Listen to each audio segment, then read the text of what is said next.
Okay, Alex, I think we are live. My indication is that we're recording and streaming live.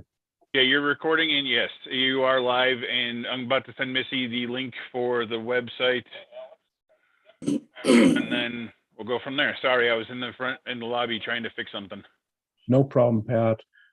Is that recording on, it's being recorded on your end? It's being recorded on the cloud, yes. Very good.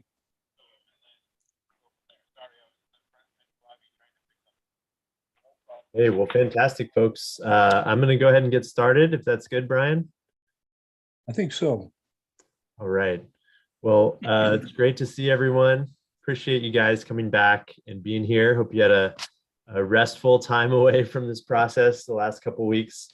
We're going to dive right in because I know that I'm certainly excited, and I imagine everyone else is, to do the work that we have set out in front of us today.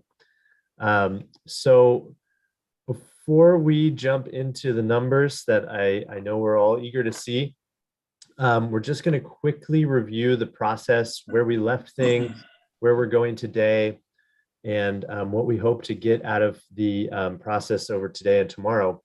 And then allow a little bit of time for comments, questions, whether those are comments or questions that arose for you after the last process, or whether they come up after the short presentation we're going to give previewing our plan for today. So with that, I'm actually going to pass it to Sarah, who is going to walk you through where we've been and where we're going for today. So thanks, Sarah. Yeah, let me know if everyone can see that PowerPoint all right. Don't see the PowerPoint yet. Yeah. Can you still hear me? It looks like I've got some weird thing happening with my internet. Yeah, we kind of were a little funny there for a little bit, but you sound good now. Okay. Not sure what's going on here.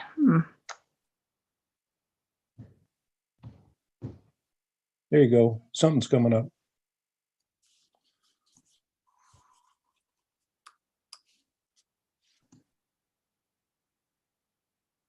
All right, let's try that again.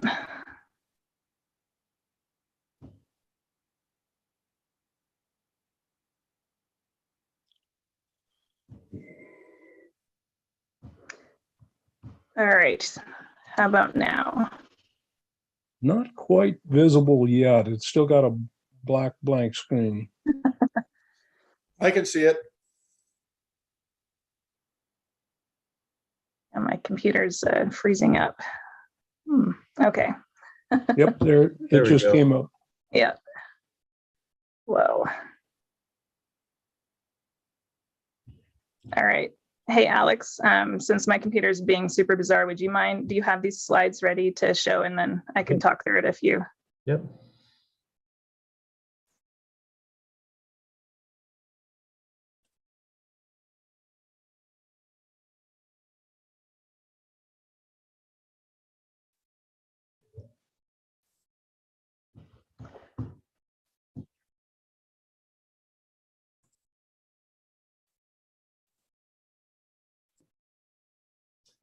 Is that good, Sarah? Can you see that? Can everyone see that?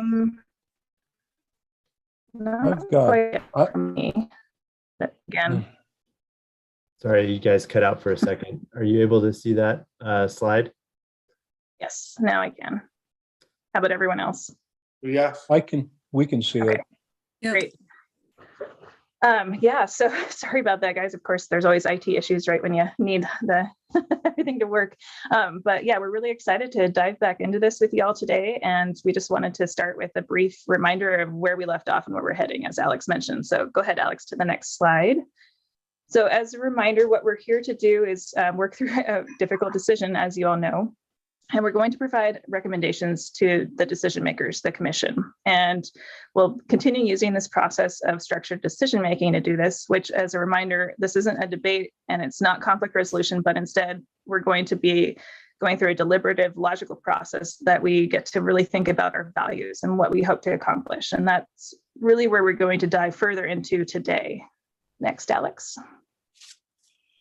All right, so again, the process that we are going through is this 6-step cycle. And as a reminder, we have arrows pointing both ways. So we have gone through the first couple of different steps here of problem statement and fundamental objectives and developing alternatives. So today we get to dive into the consequences step.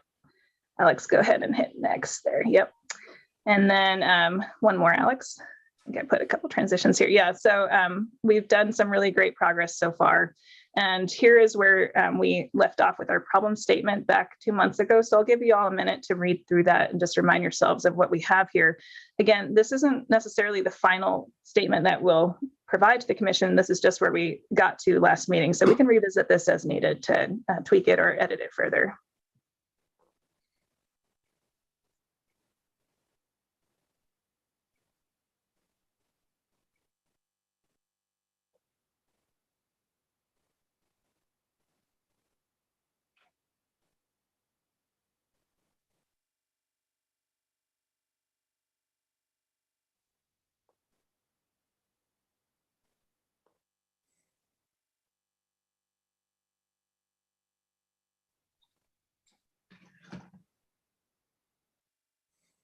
All right, anyone need another minute? Okay, go ahead, Alex, to the next slide. All right, so as you'll recall, we also came up with some fundamental objectives. Again, this is what we really hope to see accomplished if we could solve the problem perfectly. So we had minimize negative impacts on ungulates with 2 sub-objectives there listed below, and then maintain a healthy lion population as a natural part of the ecosystem, minimize human-lion conflict, specifically thinking about livestock and pets.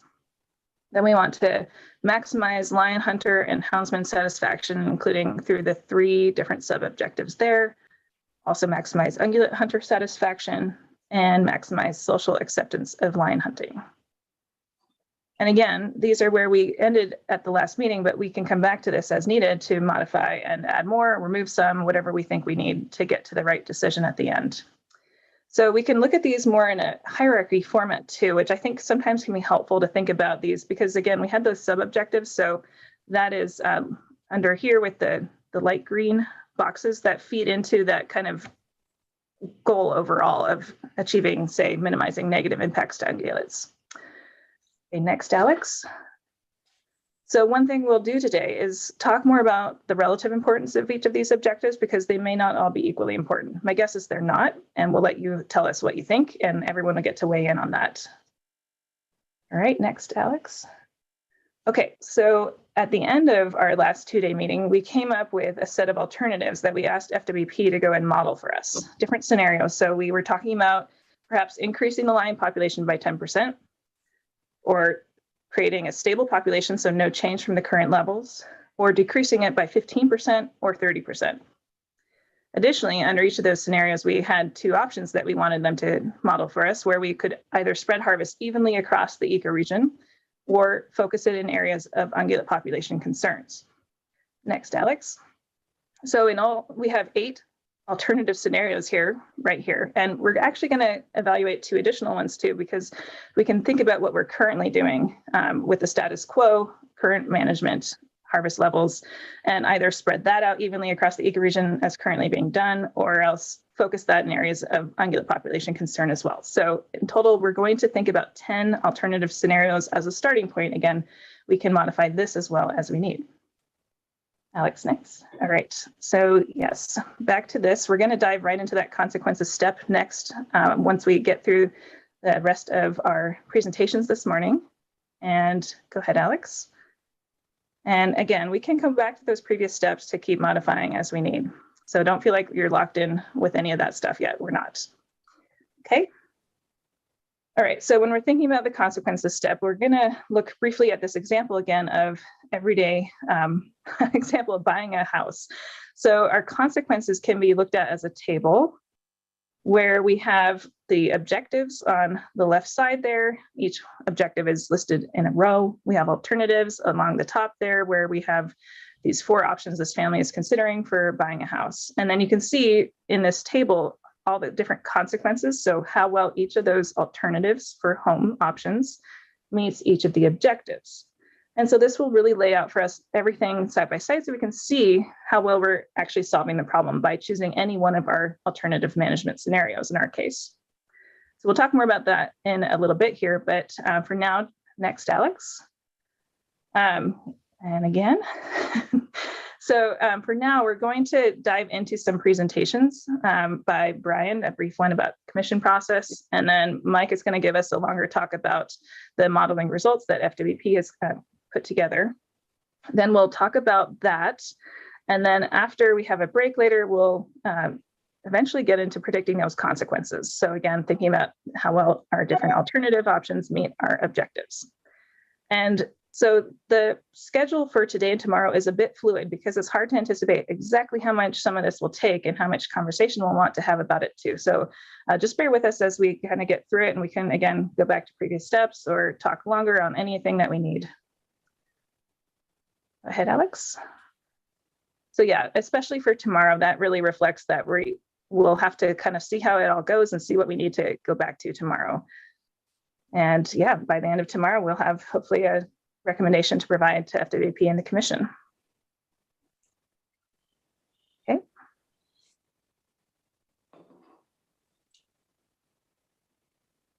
All right, so again, you all have seen this several times, so we don't need to probably spend too much time on it. But again, the purpose of this committee is to work with FWP to define a planning strategy where your objective is to manage the Northwest lion population for sustainability at a target level that maximizes public satisfaction related to lion hunter opportunity, lion conflict, and ungulate population trends. So everything that you've done so far really is nicely on track to fulfill that purpose, I'd say.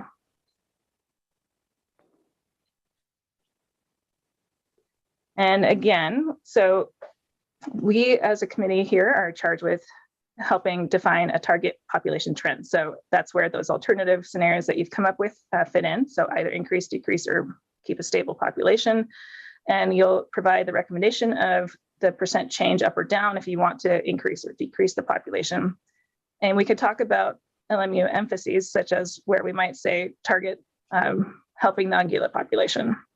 But again, you're not charged with season structure, license type, or specific allocation of quotas among LMUs. So especially as we get into these alternatives and consequences today, we're going to try to stay away from that, as you'll remember. Okay, next, Alex. Okay, so that's all we have for this little bit. You can close this down, Alex, and we can all talk about how you feel from everything that you've thought about in the last couple months, any feedback you want to give us, questions, comments, any of that. So yeah, go for it. Just based on what you've seen so far, you're talking. Yeah, or just anything that has come to mind since it's been almost 2 full months since we've seen each other. Just wanted to give everyone a chance to just kind of give us any thoughts that you might have. I'm just curious, once we come up with all these answers, are we also going to be allowed to put our input in how we think they should be objected, how we should target them? In other words, my whole thing is the reason I came on this committee, because I know a lot about lions. I've done it for 45 years. I've been on 3 studies. The truth is there's two answers here. One, we eliminate lions to make everybody happy as far as the ungulate control, which is fine. I'm fine with all that. The second thing is we do short and long-term goals as far as how you're going to achieve that. The truth is, if you want less ungulates in long-term goals, then you have to have more big toms, and you have to eliminate a lot of females and kittens and all those things, and let the toms grow up, and they will do a lot of the biology work for you. The other room is, if you just want to shoot them, then that's the other way you go about it. And you got to satisfy everybody, and I just want everybody to be thinking about that in the back of their mind. Do you want a short-term solution, or do you want a long-term solution? Because those are truthfully the answers. And I mean, we get biologists in here to tell us, but I know that's right. So just throwing that out there. Thank you.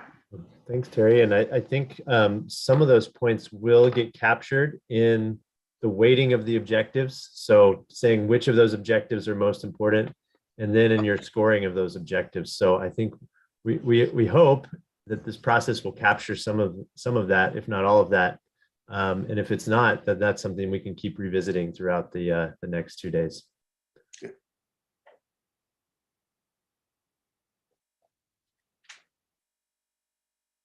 Does anyone have any questions about how the process works? We're going to definitely dig into more detail about that coming up, but are there any kind of broad questions about that?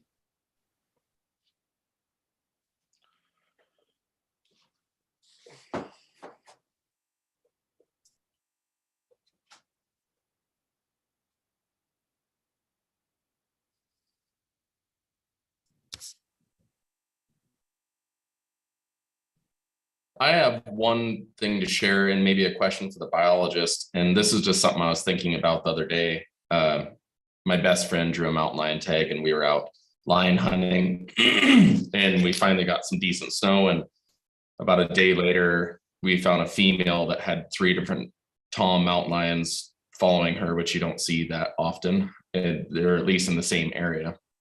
And one of the things that it kind of came to my mind, I was scared to turn loose my dogs because there was a huge pack of wolves in the canyon.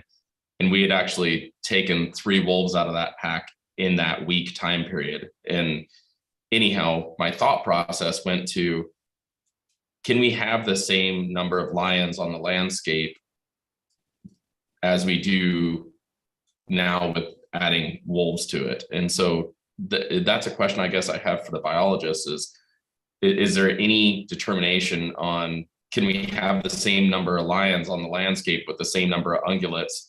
Fast forward to 2022, now we have wolves on the landscape with the lions. Is that something we should be looking at as well? So if any or all the biologists would comment on that. I don't know that answer, but that was something that there was a lot of predators in that one canyon. And so that's my question, I guess. Ryan, do you want me to try to answer that? Go ahead, Neil, or anyone else. So this is Neil Anderson, the wildlife manager up in Region 1. And, Cody, the reality is we've had about the same number of mountain lions probably on the landscape since 2010. And so the estimate we had, these last couple of years when we did that seeker estimate was in the face of having a fairly robust lion population and wolf population already on the landscape. Right. I think the answer is that, they can both exist and probably about at the same densities, but they've had 10 years now to kind of figure things out. Yeah. So I don't see any significant changes there, but you'll probably see differences, as packs grow and stuff, they're going to work around each other. So I guess, does that answer your question? Yeah. And I was mainly thinking from the 90s till 2022. You guys did that study right in the middle of right where the wolves are probably as good as they're going to get. So yeah, that was just, I guess my question is there been anything done is a broader scale with that type of thing with having, because wolves are fairly new in the last 30 years here. So I didn't know if there was any data that you had that would help us determine that as well. Yeah, I don't know. Other than the fact that, we've got some population estimates now on both wolf and lion populations where we didn't have that before. Yep. And so we can monitor that going forward. And, there have been studies out there, and I think they mentioned some in other ecoregions, other habitats, which show that wolves can have some sort of a negative effect on lion populations, but those are completely different systems than what we have up here. And we've not looked at that long term, but like I said, they've been on the landscape now for 10 years, which is about at the same population levels, which is actually a fairly long-term time period. So there's no reason to think that unless something changes drastically with ungulate populations, that would change. Hey, I also wanted to say thank you guys. That helicopter pilot, they were looking at coloring wolves up in this region, and you guys are doing that study in between Prospect and Heron on the cow, on the elk, and what predators are actually harvesting them. I think that's an awesome opportunity. And so I just want to say thank you guys for taking that on. Sure. Yep. Glad. We're looking forward to that study. Yep.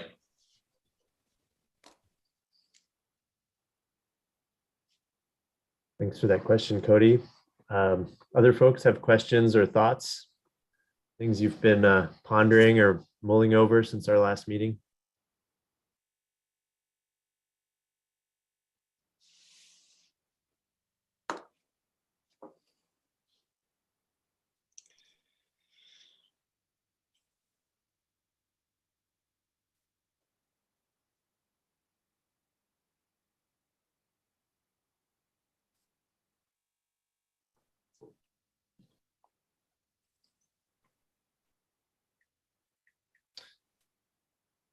Yep, I think we're all ready to see the results. So tell you what, Brian, why don't you share what you have for us? And then if other questions come up, we can come back to them and then we can jump into the presentation of the results. So go ahead, Brian.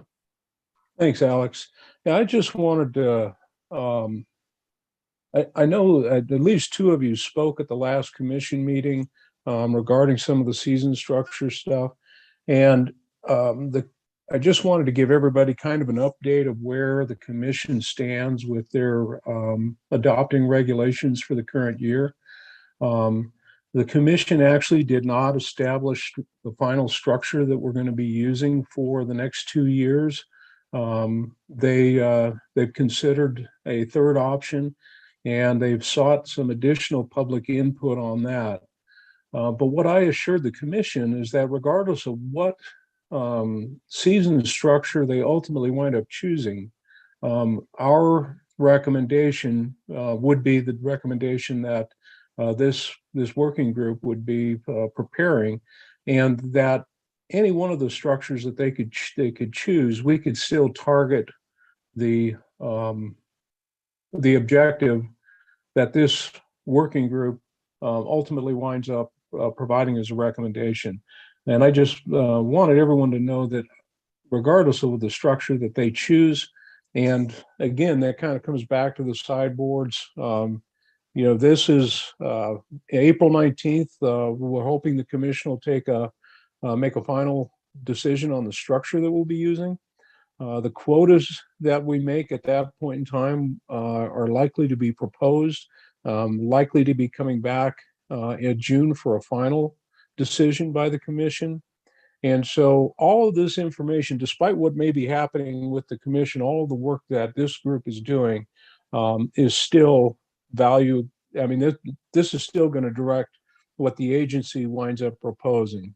And I just thought that there might be some confusion, concern following the last commission meeting, but I did want everybody to kind of know where we were. And if there's any specific questions, I'd be glad to try to address those now. But our intent is still to take the direction, the recommendation that this committee puts together, and that will be the recommendation that we carry forward to the commission. Thanks, Brian, for that. Do folks have questions for Brian about that? I had a quick question for you, Brian. Go ahead. So during our last meeting, I believe you guys said that whatever recommendation we come up with, if there's a decrease or increase, it'll be spread out over, I believe, 5 or 6 years to accomplish that. Is that set in stone, or could that be moved up to try to reach that goal a little quicker than spreading it out?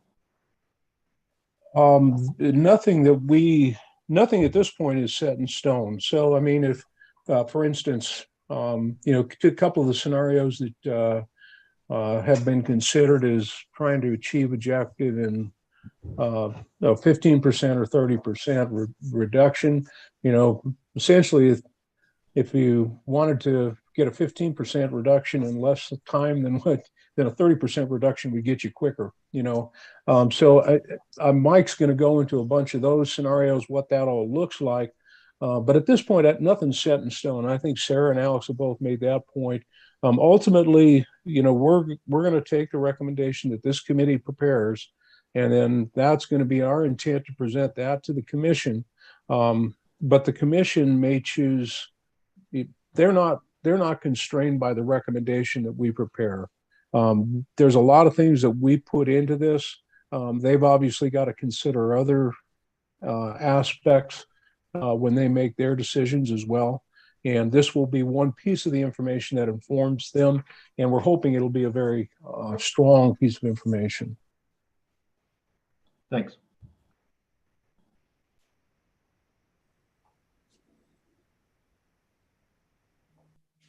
Can I add one thing to that, just to make sure we're on the same page, is that the next time we'll be able to come do the seeker-based field monitoring of lion density, that is 6 years from now.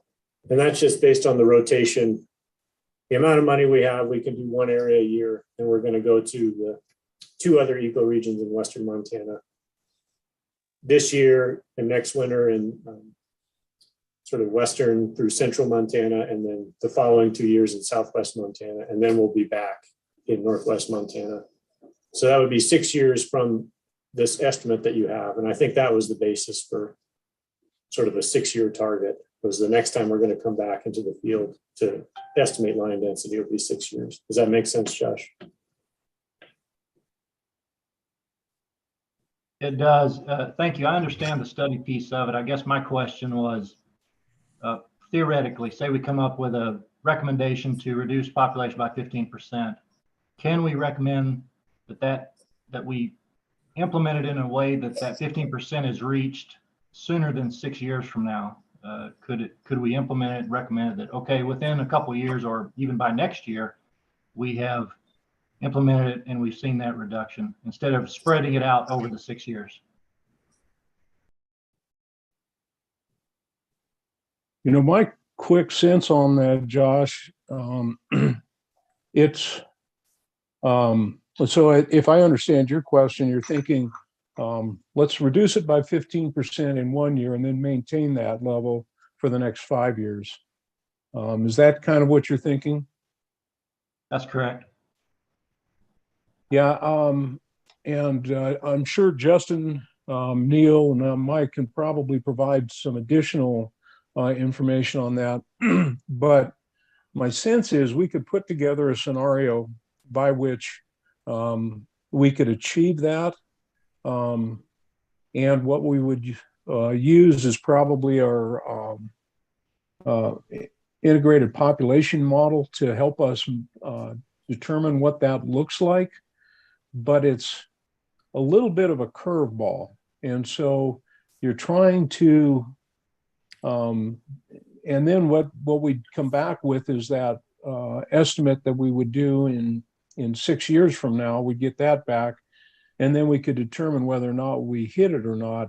But you're kind of, I don't know if a curveball is a good analogy, or if you're trying to play kind of bouncing on a pool ball off of the bumper, it's less of a linear model, and so it gets to be a bit more challenging.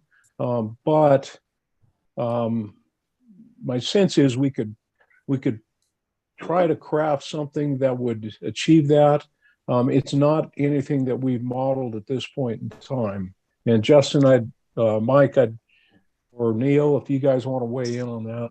Yeah, I guess what I'd recommend for the community to do is look what we put together on the current time frame that you have over 6 years, and then you can have those discussions about whether that's feasible. The reality is, if you were going to do that, you'd probably have to hit them pretty hard over the first couple of years. And I think Brian, you alluded to, maybe you look at that 30% reduction over a year or two, and then you back off. But at least this way you can see what it might look like on the ground, even in the course of 2 years to get there, and then maybe have those discussions. But I think I'm hoping what we can, Mike's going to present will kind of help with that discussion, if you will. Okay. Yeah. Thank you.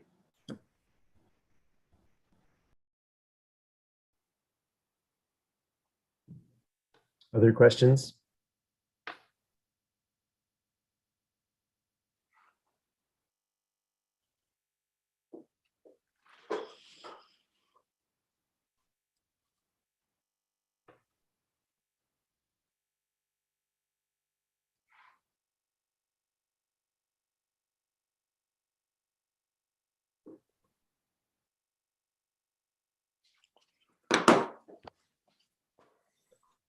Well, we're a few minutes ahead of schedule, but Mike, if you're ready to share the results with us, I think folks are probably championing at the bit for that. So I suggest we do that, and then I think we'll have a lot more questions that arise.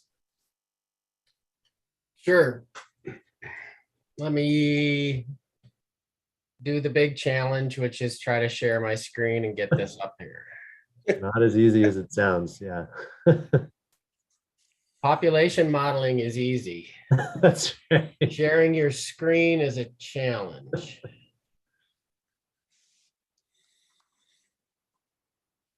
Sorry, Mike, before you get started, let me just make one quick comment, which is Sarah and I will be looking out for raised hands during this presentation. So if you have a question, raise your hand and we'll keep our eye out for it. If you don't know how to do that or forget how to do that midway through, that's okay. And you can interject and ask a question. But if you can use the raise hand, it's at the bottom right. If you click where it says reactions, it'll open up something and you'll see an option to raise your hand there. So that'll be the easiest way for us, but and we'll keep our eye out for that. So that's all. Okay, Mike, back to you. Okay, can everyone see my screen? I can. Okay, great. My name is Mike Ebinger. I'm the area biologist up in Thompson Falls. I'll be presenting today, but I just want to begin by what I'm presenting is a lot of work from a lot of people in Region 1 and 2 and folks in Helena. So there's a large group of people behind what we're showing you today. You just get to listen to me. So our presentation outline for today, I just want to touch again a little bit like we did earlier today and sort of review where we left off last time, where we are in the adaptive management process, and briefly touch on our modeling results. We'll get to those in more detail towards the end of this talk. But then I want to sort of do a deep dive into how we build our harvest prescriptions and our alternative harvest prescriptions that you've asked for. And the reason I want to do this is I want you guys to see the process and understand how we allocate lions across the landscape, because it's going to give you a good understanding of what the costs are of doing alternative A, where we spread things evenly, versus alternative B. And in order to do that, we're going to talk a little bit about lion habitat. We're going to talk about recent trends in our harvest, which is going to give you a reference or a baseline for where we're at in recent time. We'll relate harvest and habitat together, and then we're going to walk through actually building some harvest prescriptions. And once we get through this part of the process, you should have a good understanding of how these alternatives come to be on the landscape. And at that point, we'll return to our population objective scenarios, and we'll look at specifics of each alternative, our 10% increase, stable, 15% decline, and 30% decline. And we'll get into the details of both our alternatives. Some important reminders for this talk today. We're hitting you with a lot of information. So we're trying to step through it slowly and clearly. And I've tried to put into this presentation lots of opportunities for you to ask questions. As we get towards the end of each section, there'll be a slide and an opportunity to ask questions. If you have a general question, try to hold it to that point, knowing that pretty soon we'll get to a slide and I'll be able to ask my question. However, as Alex stated, if at any point you feel confused, if we've lost you, raise your hand. We can stop at any point in the presentation. We can back up and go backwards. Just try to use that sparingly so we can keep a little flow to the presentation. And then finally, we're going to get into some details below the level of the ecoregion. And that's important. We want you to see the process. We want to be transparent in the information we're presenting to you. But we don't want you to lose the group's ultimate objective and focus on the ecoregion level.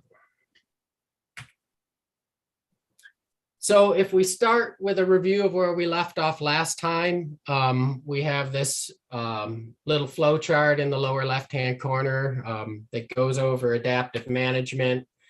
And we're sort of sitting here right now. Last time you guys developed your population objectives and you identified some alternatives you wanted to see.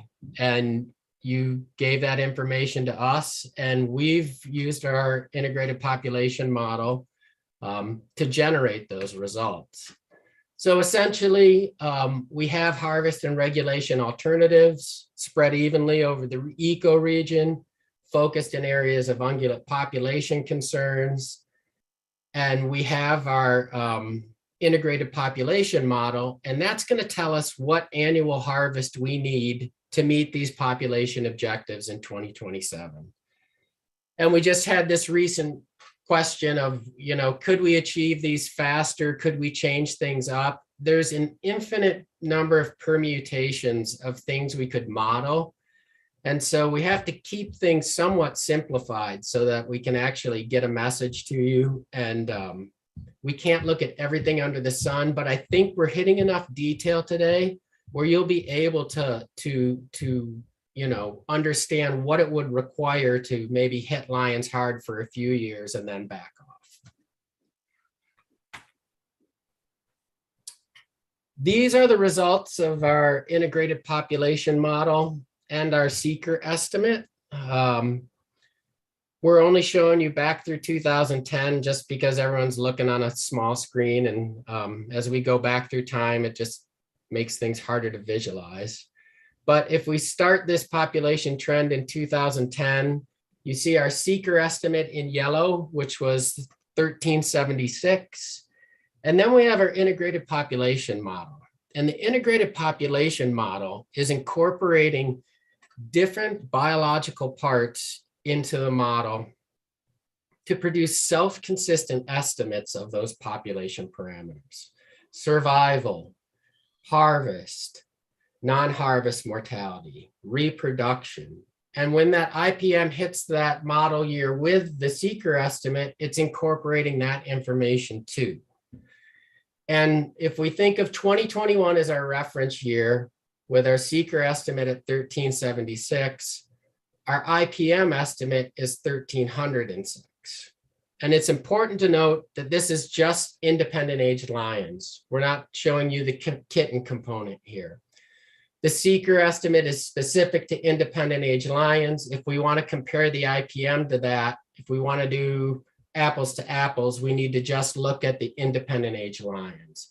The IPM does come up with a number of kittens and a total population estimate. But for today, we want to talk about independent aged lions. Those are the lions that are available for harvest. And it's consistent in how this has been messaged in the past.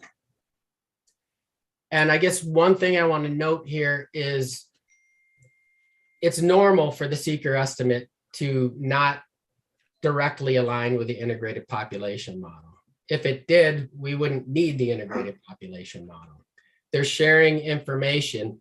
The integrated population model has a lot more information going into it than the seeker model. You presented us with these 4 scenarios of increasing our ecoregion population by 10%, remaining stable or a 0% change, decreasing by 15%, and decreasing by 30%. And we went through the process of figuring out what annual harvest, if we maintained the same annual harvest every year, would be required to hit those population objectives in 2027. And that's what those population projections would look like. And once we got to that point, as Justin mentioned, we'd have an additional seeker estimate coming into our data stream.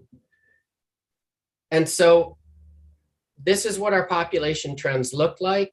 And I'm intentionally not giving you what those annual harvest levels are yet, because I want to save that and keep you interested for the rest of the talk, but we will get to it. So I just want to stop here, give an opportunity for some questions on the integrated population model, and a few take-home points here. The IPM connects estimates of abundance, survival, harvest, reproduction in a self-consistent manner. And what I mean by self-consistent is that in order for that trend line to be where it's at, we have to make sure that survival makes sense with the parameters we fed it, that harvest makes sense, that reproductive parameters make sense. The second is the IPM allows for proactive evaluations of management strategies. We're able to project into the future hypothetical harvest levels and see where the population would end up being a few years out. And this is really just really a huge advancement in how we do population management. So it's really exciting to do this. And I really appreciate the input and the time you guys have put into this. And then finally, just a reminder, we're working with independent individuals today, the harvestable component of the lion population. So at this point, I'm happy to take any questions.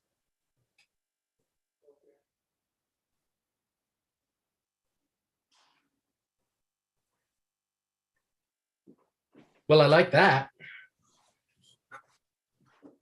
Oh, just a second, I've got it all screwed up here. Just a second. Hold on. You all right, Terry? I'm trying to get back in there. Okay, we can wait for you.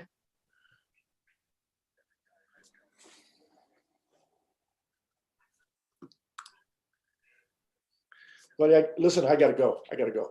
Okay, see you. Hey, Mike, the only thing I think you might I want can to hear you guys. reiterate. I can hear you. Okay, Mike, the only thing you might want to reiterate is that the seeker model is actually incorporated in the IPM. So it is part of that IPM modeling framework. Yep. And that's why that's why it's important to redo that seeker estimate periodically. And when the IPM reaches those years with that seeker estimate, it's incorporating that into the abundance, the overall abundance estimate.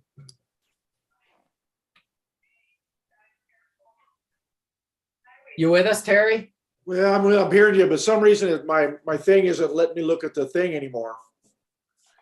I had somebody call me when that happens. I'm all connected to all my systems, then it launches something else. So we'll try that. I see Casey's got a question. So yeah, I just also just looking at that. Then would you guys say that those all the data coming in is somewhat saying the same thing? Is that obviously that IPM is coming from 2010, but you're talking, you said a difference of what, 70 individuals in all ecoregion 1. Yeah. What's the confidence there? So yeah, I mean, there's uncertainty around any estimate in any aspect of population management. We're collecting data, we're making an estimate, and those estimates have uncertainty in them. We'll never escape that issue. And so, there's no certainty of which one is the correct estimate. You can see there's a lot of uncertainty around both of them, but it is reassuring how close those two estimates are when you think of the size of the Northwest ecoregion. Yeah, absolutely. And when you think about that, because those are two completely different ways of estimating the lion population. One's using, harvest data, non-harvest mortality, reproduction, survival. And then in the year that you have that abundance estimate from the seeker, it's incorporating that. And the seeker estimate itself is a mark and recapture approach. So you can think of them as two different estimates with two different streams of data coming into them, producing very similar results. Timothy?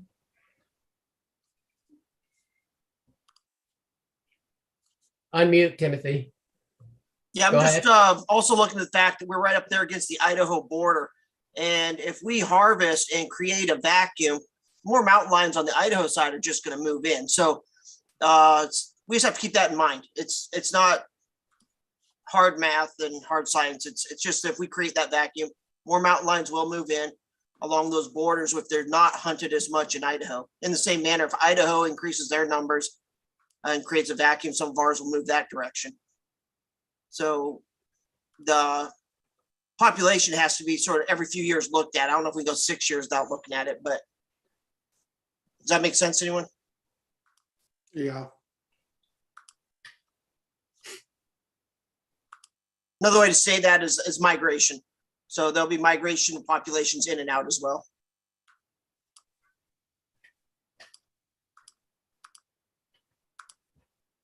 Thanks for that comment, Timothy. Terry, are you able to? Yeah, I can't access what you guys are looking at anymore. I don't know what happened, but I'm still on I can still see you guys and hear you, but I can't get to what she's got up. So Terry, I wonder if you need to just go out and come all the way back in again. how do I shut you guys out? I think if I shut you guys out, I could do that. Maybe just log off and log back in.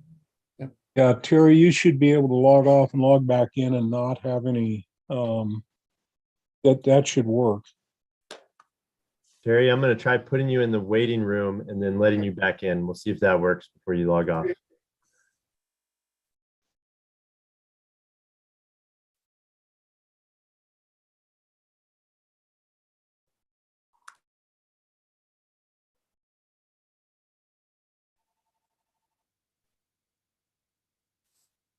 Okay, Terry, are you with us? Can you see anything? Yeah, I can see. Yeah, I can see it now. Yep. All right, excellent. Okay. With Terry on board, I think if everyone's good, we'll keep moving forward. Thanks, Mike. So next I want to start our deep dive into how we build these harvest prescriptions.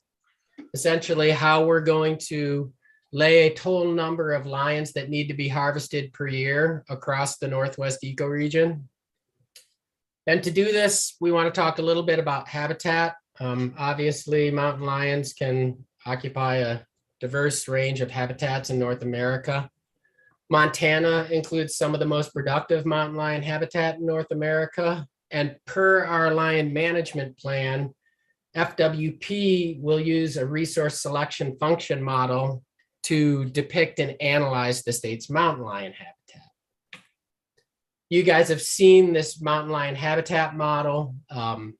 Numbers range from 0 low to 1 high. And clearly you can see the Northwest ecoregion outlined in black.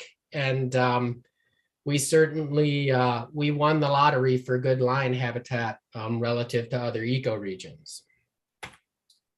If we look closer just at our ecoregion, what you can see is that it is indeed an area of very good lion habitat.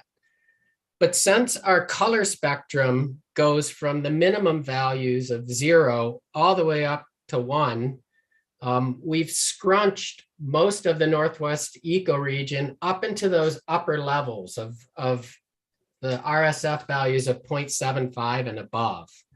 And so it looks like there's not very much variation between our lion management units. And what you can see from those curves in the graph is that things really start to take off for lion density once you get past a value of about 0.75. And if we squish our color spectrum just up into 0.75 and above, you'll see that map change. Anything below a habitat value of 0.75 is now white. And now you can see there is quite a bit of variation among our lion management units. But keep in mind that that's variation among very good habitat. And that kind of brings up this scale of where we look at habitat. The habitat models are mapping habitat at a 30 meter by 30 meter pixel at a very small scale. And so you can think about habitat variation at the small spatial scale, like think of an acre, where we might be thinking about lion ecology or behavior. And at the other end of the spectrum, up at the ecoregion, where we just say, how good is our habitat at this ecoregion level?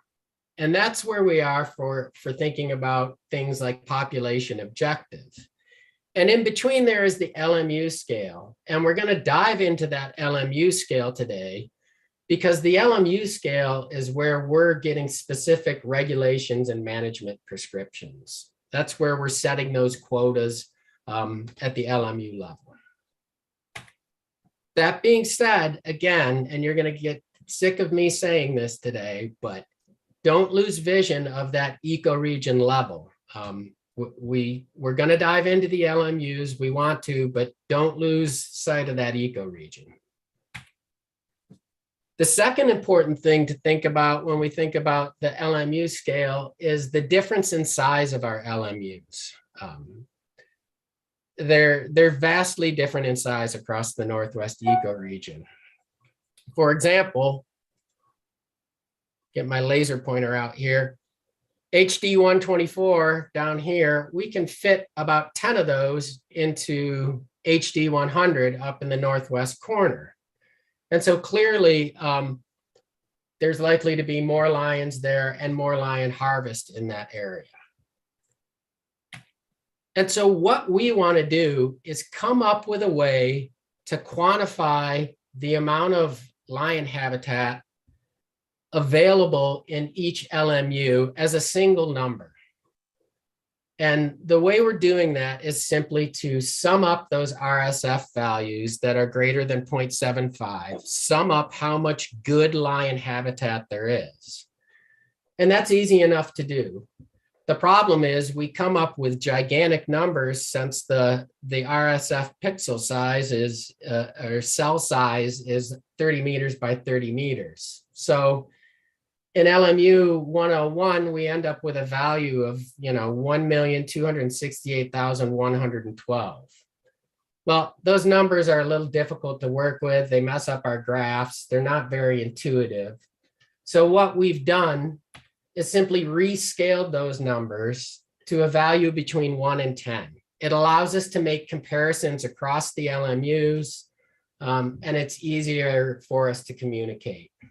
And the take-home message here is we've taken those individual habitat values and we've summed them up to a single number for each LMU between 1 and 10. And we're going to use this information in a bit. Again, I just want to give you guys a chance here. If there's any questions about that habitat section, feel free to raise your hand. And the take-home points here are the Northwest ecoregion has great lion habitat.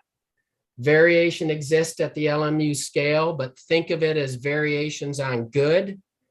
And we're bringing the LMU scale into our discussion, but don't want to lose the vision or scale of the ecoregion objective.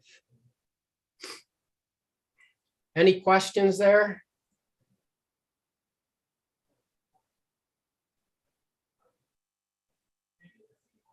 All right, we'll keep moving forward. The next step is to take what we've done with our habitat metrics and integrate harvest. And the way I want to do this is look at the last 5 years of harvest that's happened on the landscape, relate that to habitat, and then discuss our habitat prescription alternatives. Here's the recent harvest in the Northwest ecoregion from 2016 to 2020. Ranges from a low of 161 in 2016 to a high of 193 in 2018 and an average of 183. So one way we can contextualize this is, let's think about our mean harvest over the last 5 years, 183 lions. Here's what that looks like spread out across the LMUs on the map on your left for the Northwest ecoregion. And I want you to start thinking of this as a reference or a baseline. When we get to our population objective scenarios and you see the changes, we can think back to our status quo or this 5-year benchmark or 5-year reference to understand what those changes would mean on the landscape.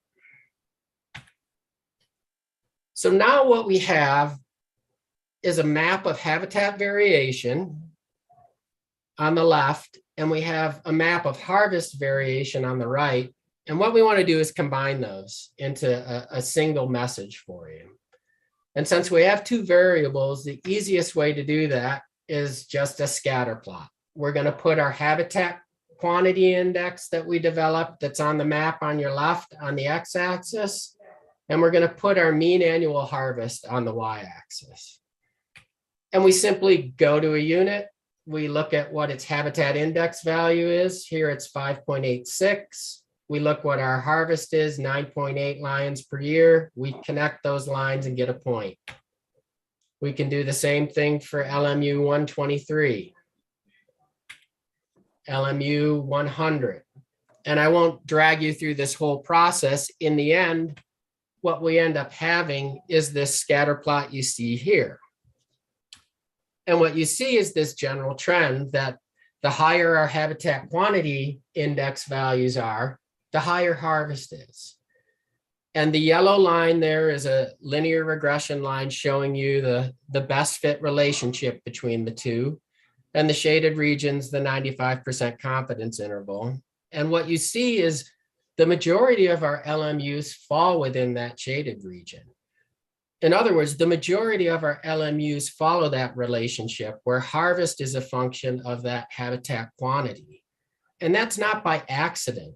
That's by design, in that our regulations are based on trying to harvest lions in a sustainable manner. Now, there certainly are some outliers here. We have these units where we're harvesting more lions than we'd expect based on habitat. And these are areas down in region 2, and these are regulation driven. These are an intentional move to harvest more lions. This began down in region 2 around 2011. They bumped up for a few years, and then they bumped down a little bit, and they've been relatively constant since 2015. And the reasons these were put in place were for urban conflict and to aid ungulate populations. The second group of outliers I want you to see are those that are below the line. These are where we're harvesting fewer lions than we'd expect based on habitat quantity. And these are reflective of difficult access to this country. These are backcountry units up in region 1. We're not meeting our quotas there. It's difficult to harvest lions, and we're unlikely to actually be able to increase harvest in those areas. So these are two important take-home points that we're going to build on. I just want to make sure before we go to the next step that everyone's still on board here. And the take-home points for these harvest habitat relationships would be the 5-year mean harvest can serve as a reference point for our 4 population objective scenarios. Most our LMU harvest fits the model of harvest as a function of habitat, but there are places where harvest doesn't meet that relationship of harvest is proportional to habitat. And those are the areas in yellow in region 2 that are regulation driven, and the areas that we just saw in green up in region 1 that are more access driven. Everyone still with me? Any questions? Okay, we're going to keep storming ahead. Now we want to think about our proposed alternatives and discuss how we actually make a harvest prescription. And there's a few constraints we need to consider, and then our 2 alternatives we need to consider. And just as a review, you guys in the last session came up with these alternatives to spread things evenly over the ecoregion, or in the second alternative, have them focused in areas of ungulate population concern. So let's return to our scatter plot and our regression. And just to be clear here, if you look at any point and you go directly left on the map, you hit the y-axis. And for Missoula Special Management Area, that'd be 15.2, you see 15.2. For 202, 203, you go directly across 25.8, you see 25.8 down here. So all the information on the map is contained in the scatter plot.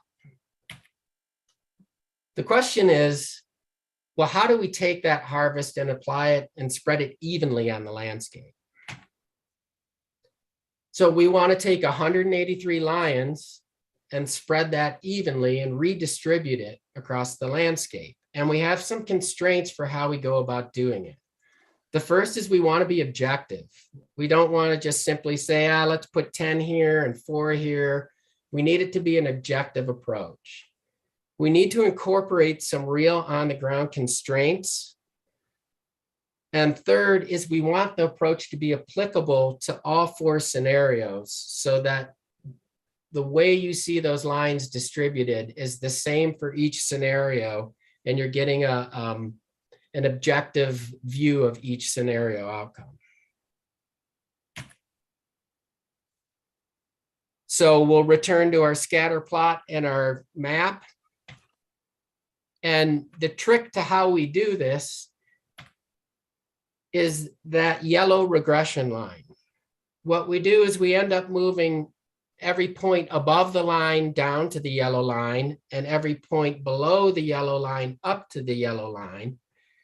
And when we do that, we maintain the same level of harvest, and we focus on this yellow line, and all we need to do for any LMU is look up its habitat quantity index, go up to the line and take a left and go directly to the y-axis, and it'll tell us what our harvest should be.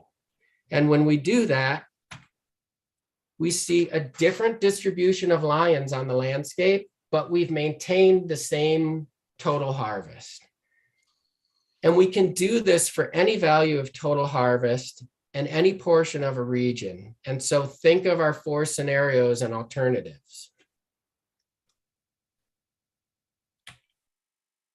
Everyone still with me? Yep. So let's return to our map here. We've got our actual pattern of hunter harvest from 2016 to 2020. And then we've got the same total harvest that we've spread evenly across the landscape.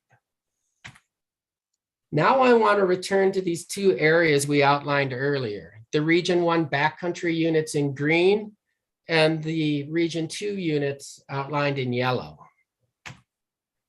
If we look at those on this map, and let's look at those Region 1 backcountry units first, what you see when we spread them evenly is there's a lot of harvest that get put into those units.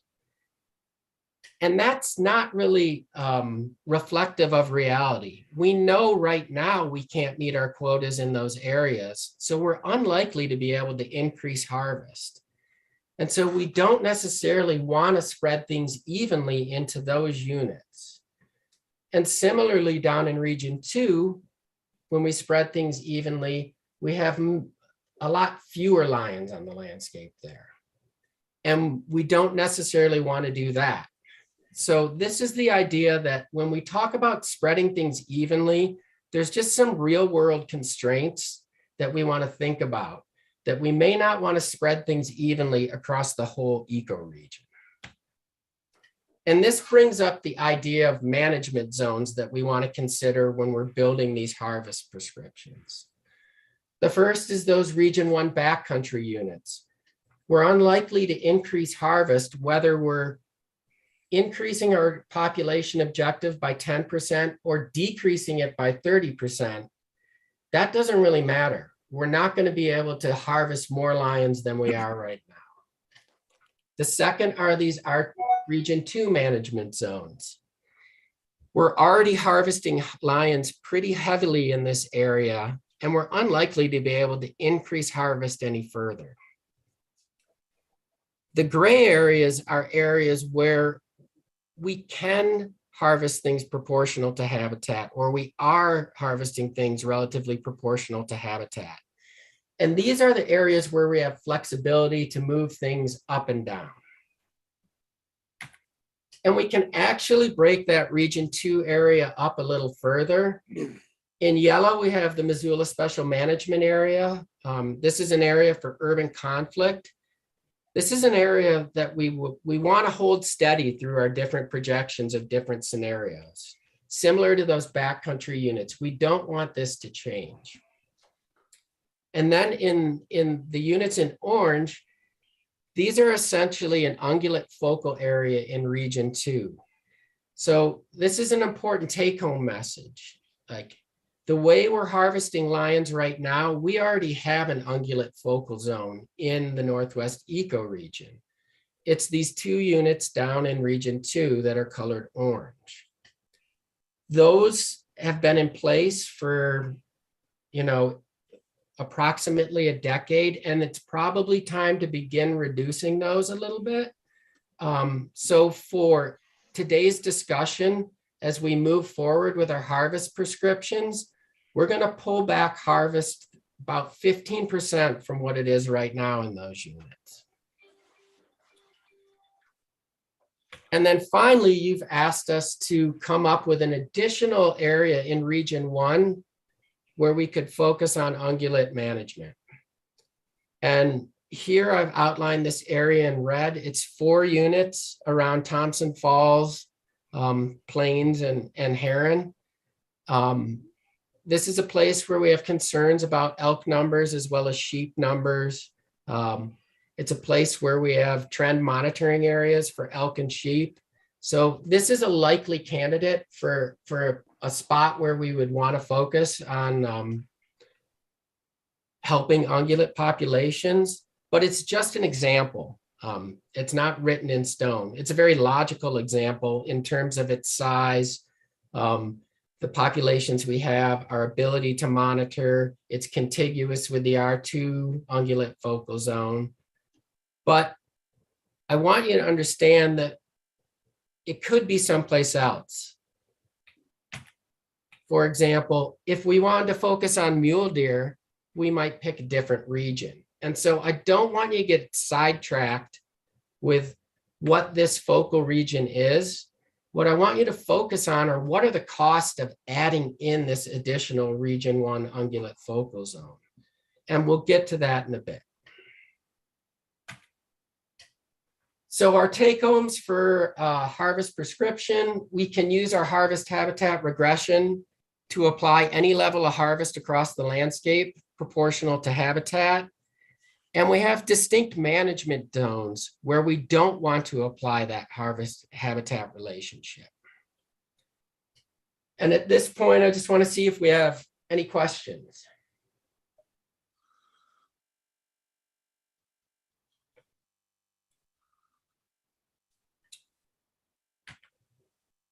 Okay, so now I want to actually work through an example. And once we work through this example, then we'll get to the actual population modeling and scenarios and what those look like. And let's use our 5-year average for our example. Here's our map with our zones on it.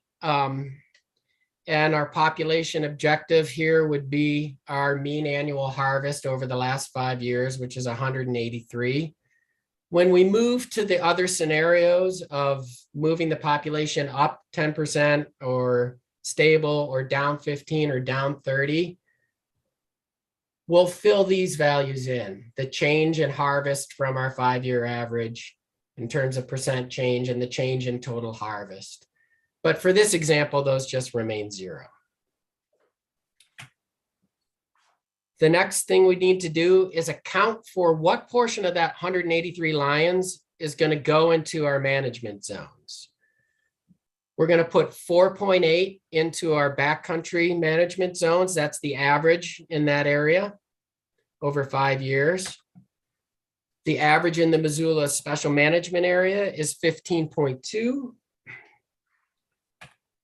The average in the region 2 ungulate focal area, the mean harvest is 42. We're dropping that down 15% just as an example for the exercise today.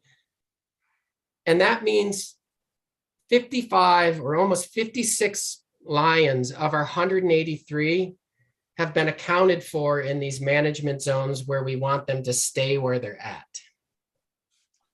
And that means we have 127 lions left to allocate on the landscape. And we have options for doing that. If we don't have a ungulate focal zone in region 1, those would look like these numbers you see here. 32 in the area that's outlined in red. That's the proposed ungulate focal zone. We just haven't applied anything there. and 95 in the remaining units that are shown in gray. If we do want to put in place this region 1 ungulate focal area, we need to bump up harvest in there from where it is now by about 41%. And that means we're harvesting 45 lions in there. And that reduces the number of lions available for the remaining units in gray. And this is the important take-home point. To have this additional focal area in region 1, it doesn't just impact the lion harvest in those areas. It impacts the lion harvest everywhere else because we need to pull from those units in gray to increase the harvest in that area. And so when we look at these two maps next to each other, these two alternatives, on the left is without a region 1 ungulate focal area, and on the right, there is with the region 1 focal area. You can see the differences in the number of lions in each of those management zones. And we're going to present to you these numbers for each scenario. And we're going to also present to you the actual harvest density, which allows you to make comparisons across the different zones that are of different size. And just as an example here, you can see that when we have the region 1 ungulate focal area, our annual harvest density goes from 1.55 lions per 100 square miles up to 2.19 lions per 100 square miles, and is very similar to the orange area, which is the region 2 ungulate focal area. Now, there's a lot of numbers here. We've got actual harvest, we've got density, we've got management zones. I don't want you to get overwhelmed with that.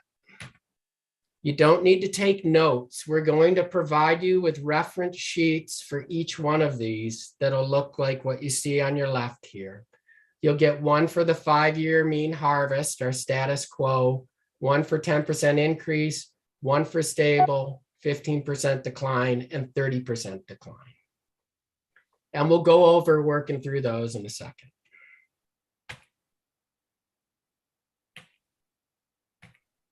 Does anyone have any questions on how we actually went about applying a total harvest across the landscape?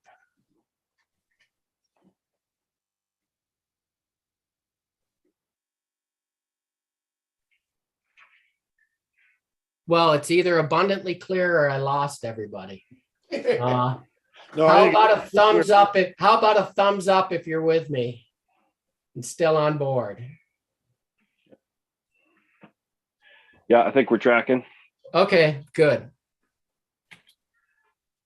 So now let's get to the meat and potatoes part. Hopefully at this point you understand the constraints we have on the landscape, how we take a total number and divide it up, and how we weigh the cost of having that additional region 1 ungulate focal area versus not having it. Let's revisit our IPM. This is the same graph we saw earlier. What we did is we had to go through a process of figuring out what annual harvest we need to have every year to meet those population objectives in 2027. And those results are shown here in this table. If we want to increase the population 10%, our first row here, our annual harvest would need to be 137 lions. That's a reduction of 46 lions per year across the ecoregion from the reference level, or a 5-year mean of 183, or a 25% reduction. If we want to stay stable or have no change in 2027, our annual harvest would need to be 176 lions. Very minor change. Reduce lion harvest by 7 lions per year from where we're at now, or a 4% reduction. So that's telling you that our status quo, where we're at right now for the 5-year average harvest, is pretty close to sustainable, just a little bit higher than sustainable. So we just need to back off just a little bit. When we talk about reducing the ecoregion population by 15%, now we're talking about harvesting 232 lions, or an additional 50 lions per year, or a 27% increase in our annual harvest.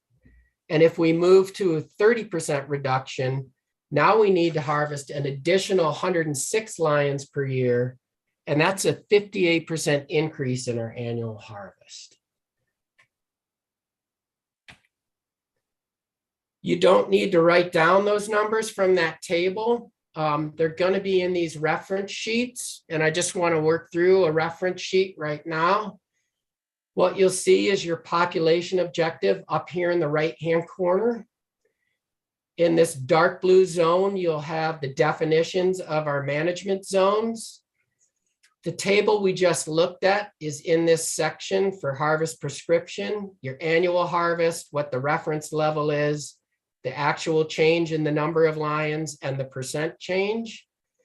And then we move down to alternative A without a region 1 focal area, and alternative B with a region 1 focal area. So another way to think of this is alternative A is spread evenly, or at least spread evenly where we can, considering our real world constraints.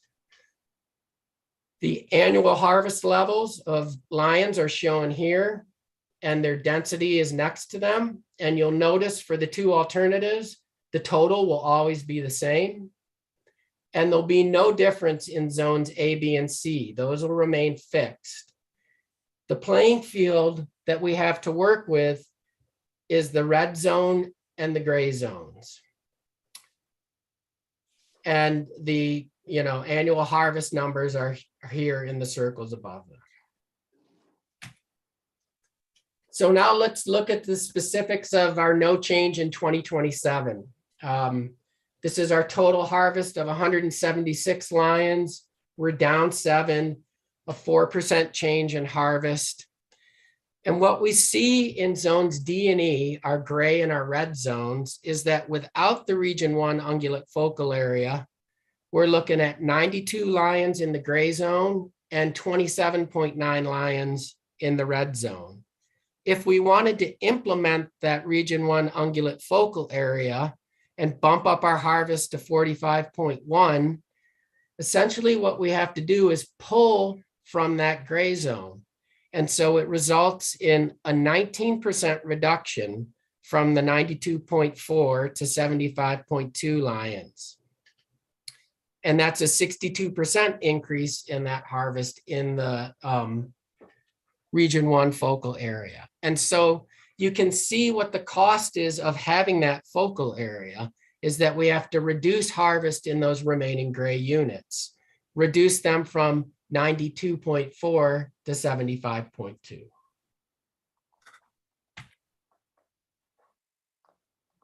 And you can, of course, play the same games with density and you get the same numbers. Just want to let you know that as you get these reference sheets, you can look at density or you can look at the absolute numbers. When we look at our 10% increase in 2027, now we've reduced harvest to 137 lions. We're down 46 lions a year from where we are right now, or a 25% reduction in harvest. And the take-home message here is that the actual pool of lions to play with is much smaller. So when we allocate those to the red and gray units, they're much smaller numbers. And so what you see is when you try to implement a focal zone in region 1 with a 10% increase in the lion population, we actually need to increase harvest in this red zone by 139% to go from 18.9 to 45.1. And that means we have to pull a lot of lions out of this gray area to get them in here, and it reduces our harvest in the remaining gray zone to 36.2 lions, or a 42% reduction. And this is quite a challenge to say we want to increase our population by 10%, but also have ungulate focal management areas in region 2 and region 1 That's a challenge. That's going to have a lot of implications to what is available to harvest in these gray zones. When we move to the scenarios where we're reducing the population, now we have a lot more lions to play with. Our total annual harvest goes from 183 to 232. So we have an extra 50 lions in our pool to allocate on the landscape, or another 27%. And what you see here is that even without a focal area in region 1, this zone down here that's outlined in red is at 41 lions.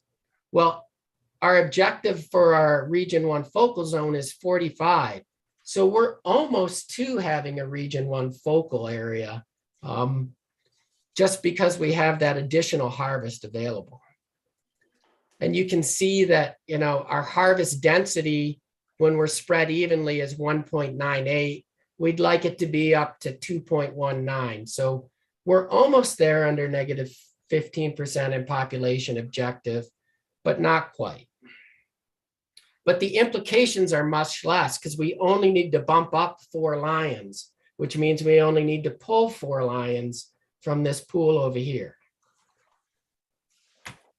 And then finally, we get to our negative 30% population decline in 2027. And here we have an additional 106 lions to play with on the landscape. And in this case, when we're spread evenly, we're actually harvesting more lions than we need to in our R1 focal area. And so if we wanted to keep an R1 focal area at 45 lions, we're now actually adding to our pool instead of taking away from it. Another way to think about this is at the 30% objective, we can probably spread our harvest evenly across all areas that aren't in green and yellow. And we essentially have ungulate focal management areas almost ecoregion wide.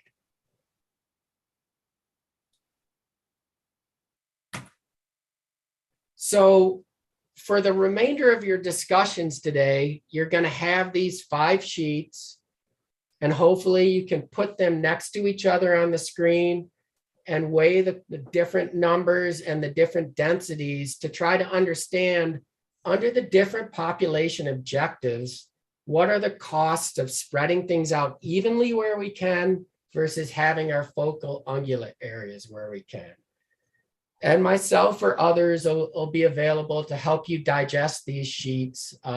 It's certainly not going to be a 5-minute exercise to digest them, but you need to take a deep dive into them and look at the numbers. But we've tried to outline the information as clear as we possibly can. And before my voice craps out, I'm here to answer any questions that you might have on the different scenario alternatives. And maybe before we do that, I just want to thank you guys for your time investment in this, your dedication to lions. This is a really important process for us. It's really a step forward in terms of science and wildlife management. So I really want to thank you for what you're doing. And then want to thank our committee that put together this information. And with that, I'll take any questions. Go ahead, Timothy. Yes, my concern is the unit 104, where it borders up into Troy, Montana, and the mountain lion population that's within 2 miles of the city limits there, that's constantly we call it human contact. And so there's an overpopulation there that's pushing down into the, pardon the loose term, suburbs of the city of Troy there. Yeah, and I'll let others weigh in on this. I think as you move forward with the group, that's something that you would identify at the ecoregion scale as, issues of urban conflict management. But again, we want to try to keep you from getting sidetracked by a particular LMU and try to think at the eco-regional scale. And I don't know. Understood. I was just looking at, you've already highlighted that region just south of there. And if 104 might be something we could look at as adding to that region. Yeah, in terms of the ungulate focal areas in Region 1, again, there's an infinite number of permutations we can present to you. We could present to you, we simply can't do that today. What we tried to do is present one that's a very likely outcome in Region 1 with the understanding that it could be something else. But the idea is not where that specific zone is, as much as what are the costs of having that zone to the rest of the ecoregion. And the idea that to increase harvest at a level that would reduce lion populations in a portion of that Region 1 ecoregion, that has costs to the rest of the ecoregion because we need to pull lions from the other area to increase that harvest at the same time maintaining this total annual harvest. Right. I'm not saying it's impossible, but it's unlikely that many mountain lions are going to migrate across the Kootenai River. That's a heavy river flow there, much larger flow of water, faster moving than the Clark Fork. Understood. I think Bernie's next. Go ahead, Bernie. It's Benny. Benny, I'm sorry. curious about the North Fork, why that's a low harvest area. You've got Glacier Park with a big reservoir. You've got all kinds of gated roads. You've got, river and creek bottoms with good habitat for whitetails. And then also it's an area where mule deer have really been devastated over the last 20 years.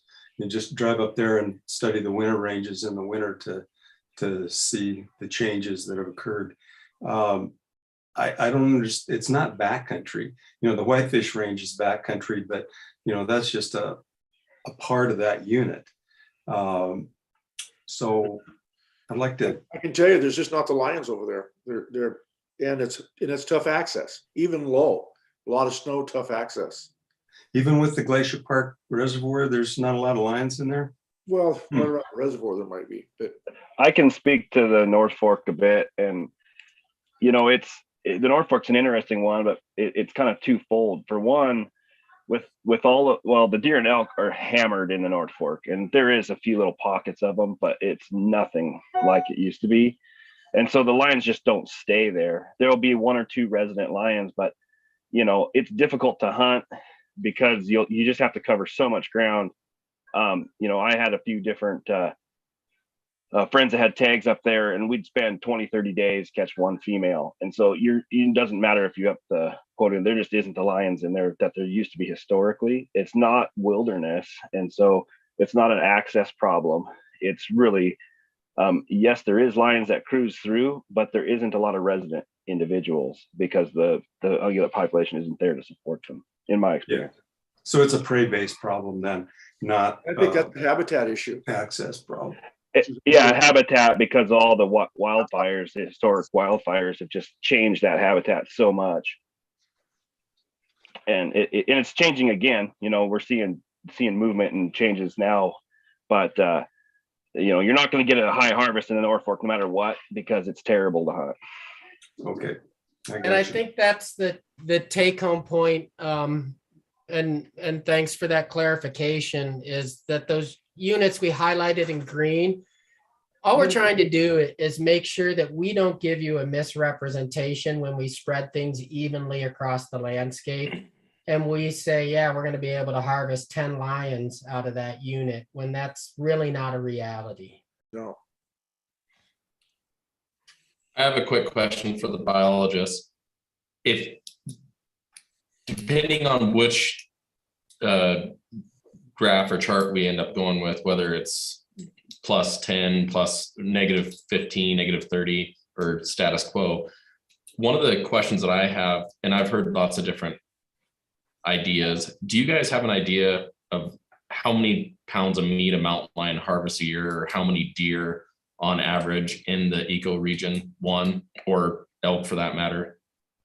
Because I had read some of the Bitterroot studies on that, and I was just curious what that would look like as far as ungulate recovery in some of those areas if you did that, whether it be the cutting down on the 46 lions with the 10%, or say the negative 15%, that's we're harvesting 49 more lions. I'm just curious what those numbers would look like. I think I'll make a comment and then see if Neil has something to add. When I think about that, Cody, I think about what is important for us is that where we do have an additional Region 1 ungulate management zone, we want to have the monitoring capability in place to make sure we can measure what's happening to the ungulate populations. Mm-hmm.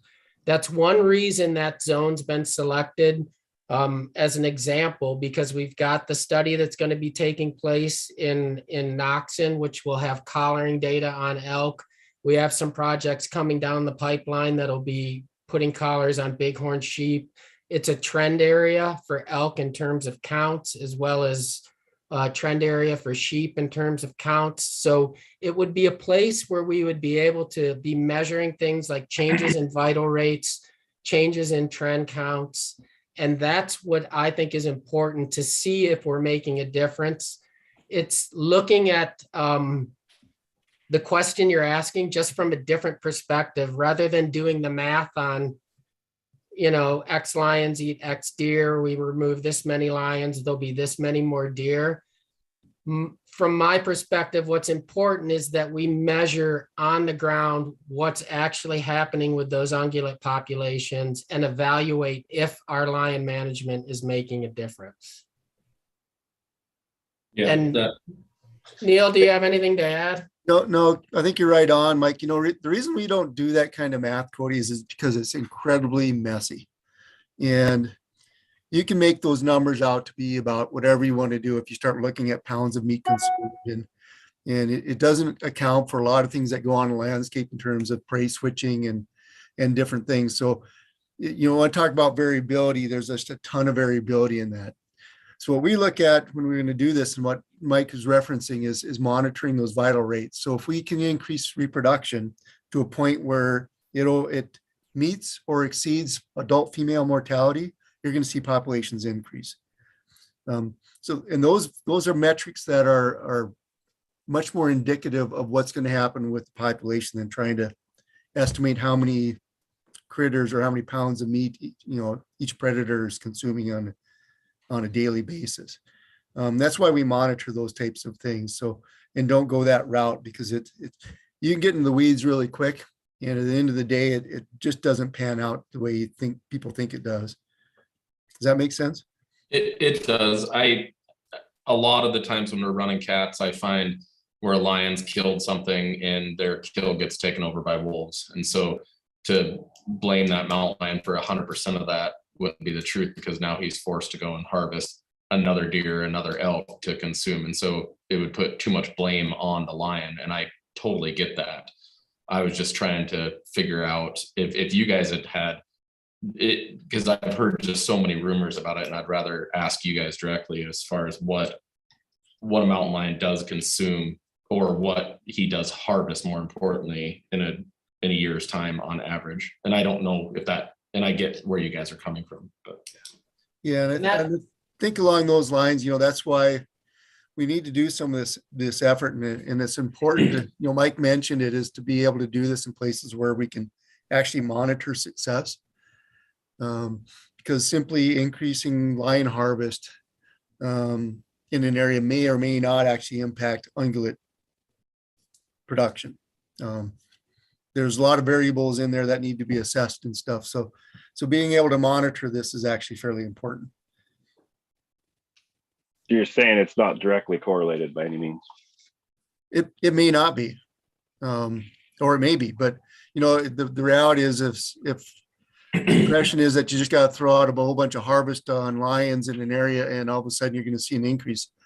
And then over the next 7 years, we haven't seen any changes in ungulate populations, but we've not had any ability to monitor that. it's going to be a tough thing for us to assess what's going on the ground in terms of if the goal is to improve things for ungulates. Did we actually do it or not?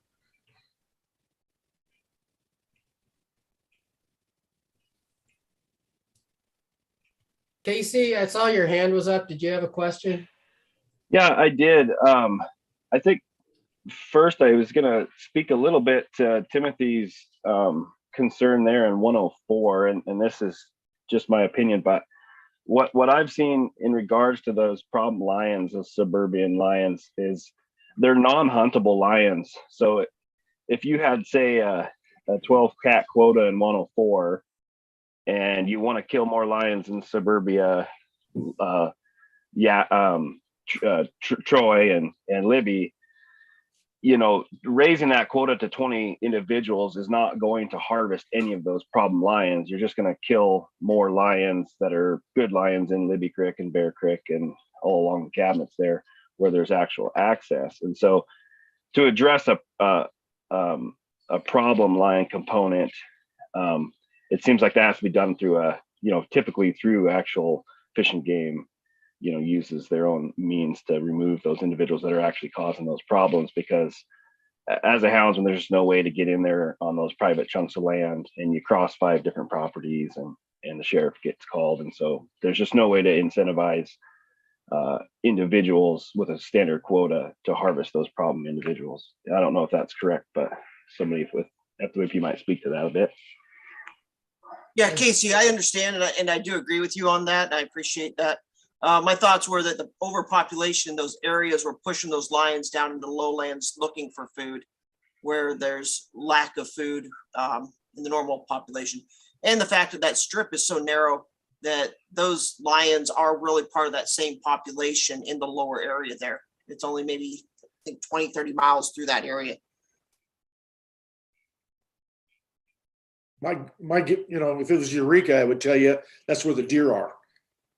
The deer live in town now. That's why we have lions in town. We didn't used to have lions in town when we had a lot of deer, when we had a lot of lions in the hills. So that'd be my guess, but I don't know, Troy. So. The second component, I had a question for Mike there. That region 2, that orange zone that we had kind of locked down at a static 35 individual, I'm assuming quota in that, all the different model components.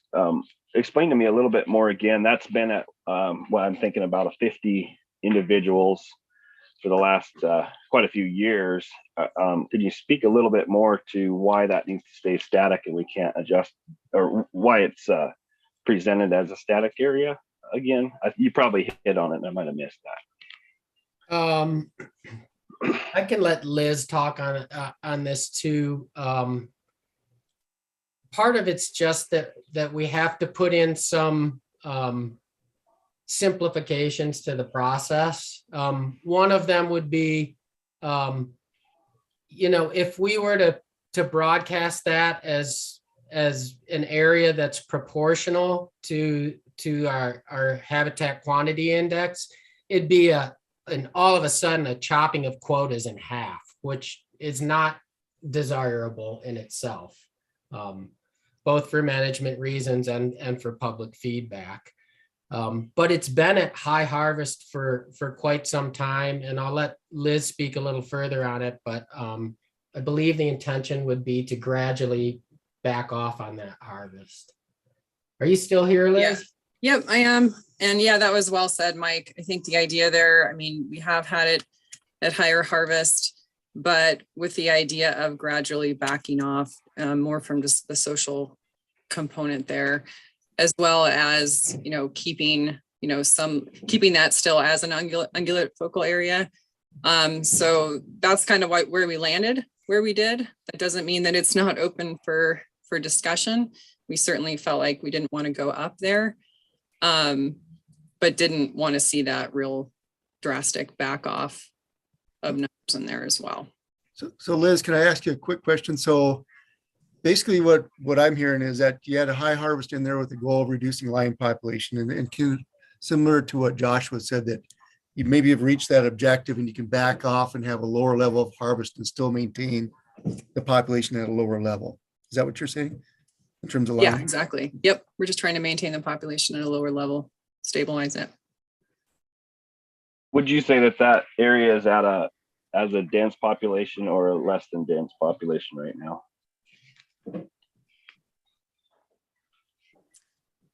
For the whole lower Clark Fork area? Yeah. So would we be did your- the seeker estimate there. That was one of the areas we did that. It did come in as a lower density than the Libby study area. And we presented that data last time. So we have seen, you know, presumably represents, given that the habitat quality is high, especially in 202, a decrease in density in that area. Oh, thanks. And as you guys work through those sheets, you'll be able to play a little math yourself by saying, oh, well, what if we pulled 5 units from this area and added them to that area? So even, you know, we just had to present to you a couple alternatives. And so we presented that -15 in that region 2 orange area, but you'll be able to do your math yourself to say, well, what would it look like at -10 or -5? So you'll be able to play those games.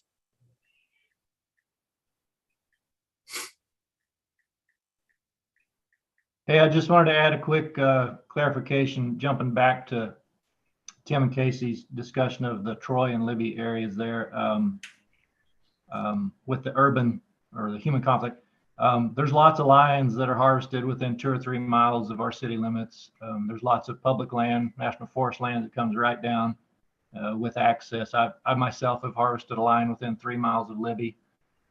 So I just want to put that out there that, you know, for those specific, like if we end up with trying to go with an emphasis area there, it's certainly doable for access to harvest those lions that are coming down into town. Just wanted to add that comment.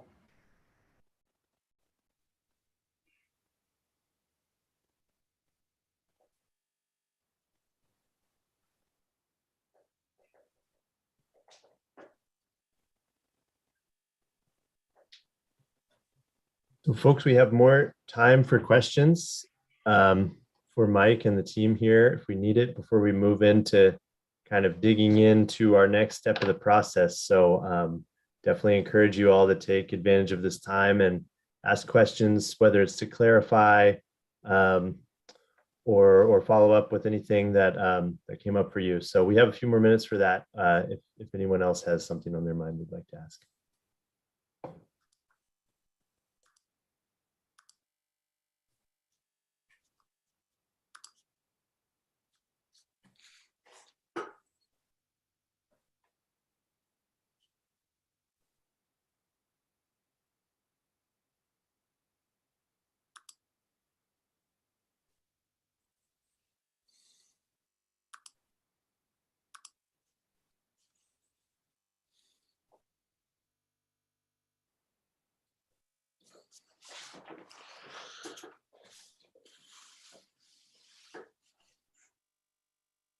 I'm not hearing anyone pipe up, so I will suggest that we take a little bit of a break, maybe get our eyes off the screen for a few minutes. It's 5 after right now, so why don't we come back at 20 after? And at that point, we can talk about our next steps, or if any questions come to you during the break, we can address those then. So if that sounds good, we'll see you in 15 minutes at 20 after. Thanks, everyone.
everything. Yeah. I got that fixed this morning. So what it was a package for Carl Long.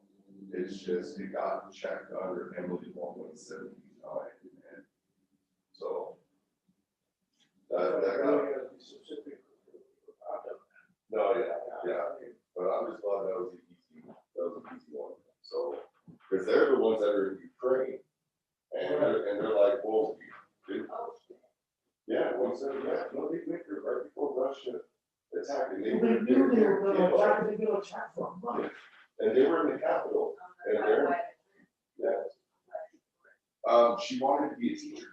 They have friends that live there. They were going to go down there for like 6 months or permanently. And I told them, like, I don't understand what's going on, right? And she's like, yeah. She's like, that doesn't scare us though. Oh, you should be scared of now. No, they're in the capital, but they're in bunkers. They're in bunkers right now. So, oh yeah. When the Russian soldiers get there, you know, oh yeah. No, even though they're having the peace talk yesterday with Putin and the Ukraine president, Russia was still bombing them. So who is going to take that country? Oh yeah. It doesn't matter what he thinks. No, he's threatening with nuclear missiles. Right, this is an old man. This is an old man with way too much power to get these decisions. Yeah. Oh yeah. That'd be crazy. That's why old people shouldn't be president. It shouldn't be. You think the king of the world. So with 175, how should I fix that? She said she's going to go retrieve it. Oh, okay.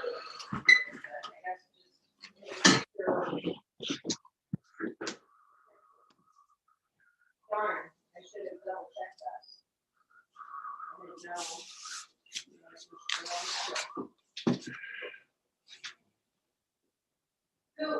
Was that you or Ivy, you know? Is that for Fairfax? Hey, Ivy? That mail that for 175?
Hey, bro, what's going on? Congratulations, Grandpa.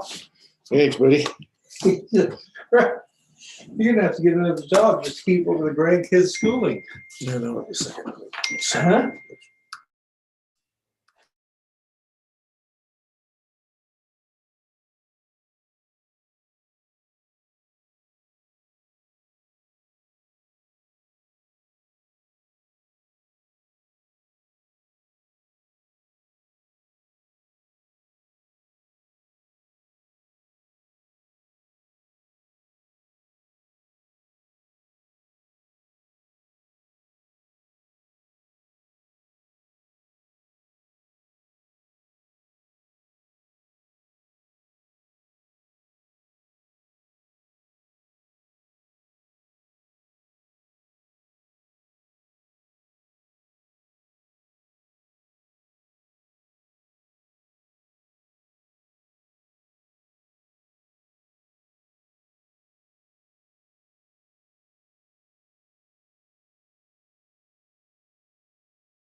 So the length is 22.5.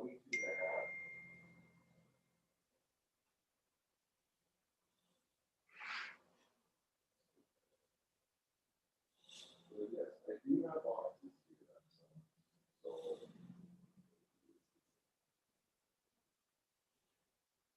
yes. I have put it in a box of packaged it. It's another box.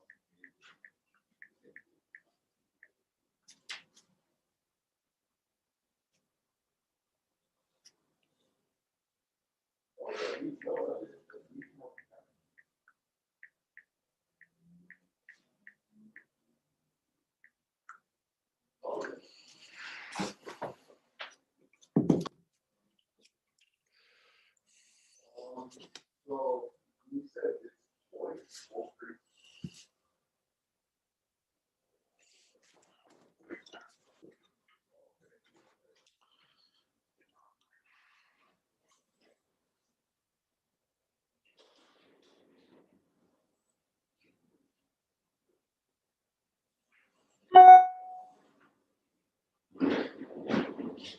So we have two of those at the same size, right?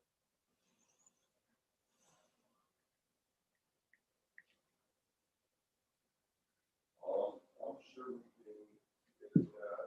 If we look at the whole.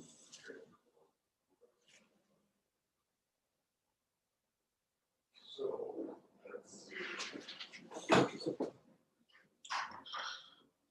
Okay, folks, if you can hear me, if you're near your screen, come on back. We'll get back underway here in just a second. We're gonna see if Sarah is able to share her screen again. So we'll be one more minute, but if you're in the neighborhood, come on back.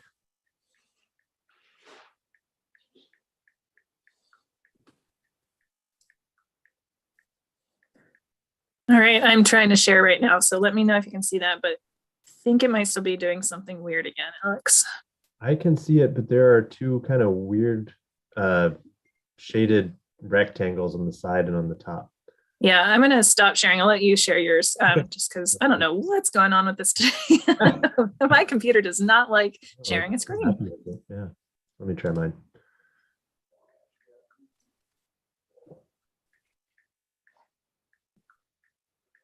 How does that look? Yeah, we can see it. Wonderful. Okay, folks, I think most of us are here. There's a few cameras off, so I'm not completely sure. But maybe as we get started, I'll just mention that what we're going to do now is shift to bringing you guys in and getting your input on the alternatives that have been laid out based on all the information that you've just been given. If you have more questions that have come up, this is a great time to ask them. Go ahead and raise your hand now and ask them if you have any that came to you during the break. And if we don't see any hands go up, or if we don't hear any questions, we'll move into a very short, I promise, very short presentation on how the next step of the process works and how we're going to bring your voice in to evaluate these different alternatives, score them, and weight them. So we'll take just one more minute for any other questions, and then we'll move into that.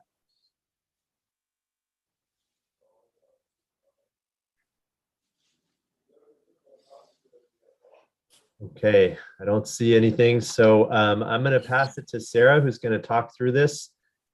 Sarah's having a little bit of construction happening behind her, so if things get choppy, I'll take over. But Sarah, why don't you give it a whirl? Thanks, Alex. Yeah, go ahead on to the next slide. So as Alex mentioned, we're going to dive right into this next stage of our structured decision-making process, where we get to estimate consequences or predict consequences of what we think will happen under these alternative management scenarios you've just heard about. So go ahead, Alex. All right, so consequences. Predict how well each of our alternative management scenarios meet each objective. So it means there's going to be a lot of prediction involved, and you're going to use your own expert judgment to do this. And we acknowledge that this is often a very tough step too, and it'll take some time to fill out the tables we're going to ask you to do, but go ahead and use your expertise to help us understand what you think will happen under these different alternative management scenarios in terms of those management objectives we've defined. So we'll do this using a consequence table. Go ahead, Alex. And again, you've seen this simple example earlier today and in our last meeting as well, where we have on the left, go ahead, Alex, the objectives organized by row, outlined there in the green. And then our alternatives at the top are going to be outlined in green there. And then next below that are all the consequences. These are the predictions of what we expect to happen under each alternative for each objective. So for example, if we do nothing and we want to think about the house needs to be large enough, we'd expect that we'd have 2 bedrooms. Whereas if we renovate, we'd have 4 bedrooms and so on. So we're going to fill out something like this for these management scenarios as well. Go ahead, Alex. All right, so again, we had this objectives hierarchy that we looked at earlier. And go ahead, Alex, we're going to put this into a table format. So one more. There we go. Okay, so we have 9 total objectives, and that's because if you look at those light green boxes that are the sub-objectives, for example, to minimize negative impacts to ungulates, then we have 2 actual objectives that feed into that, right? So those are the first 1 and 2 objectives at the top of this list. And then objective 3 is to maintain a healthy lion population and so on. Now, these are not in any particular order. Again, we are going to talk about the importance of these objectives later on today, or possibly tomorrow, depending on how far we get today. So don't worry about that part for now, but we are going to think about these 9 objectives. Go ahead, Alex.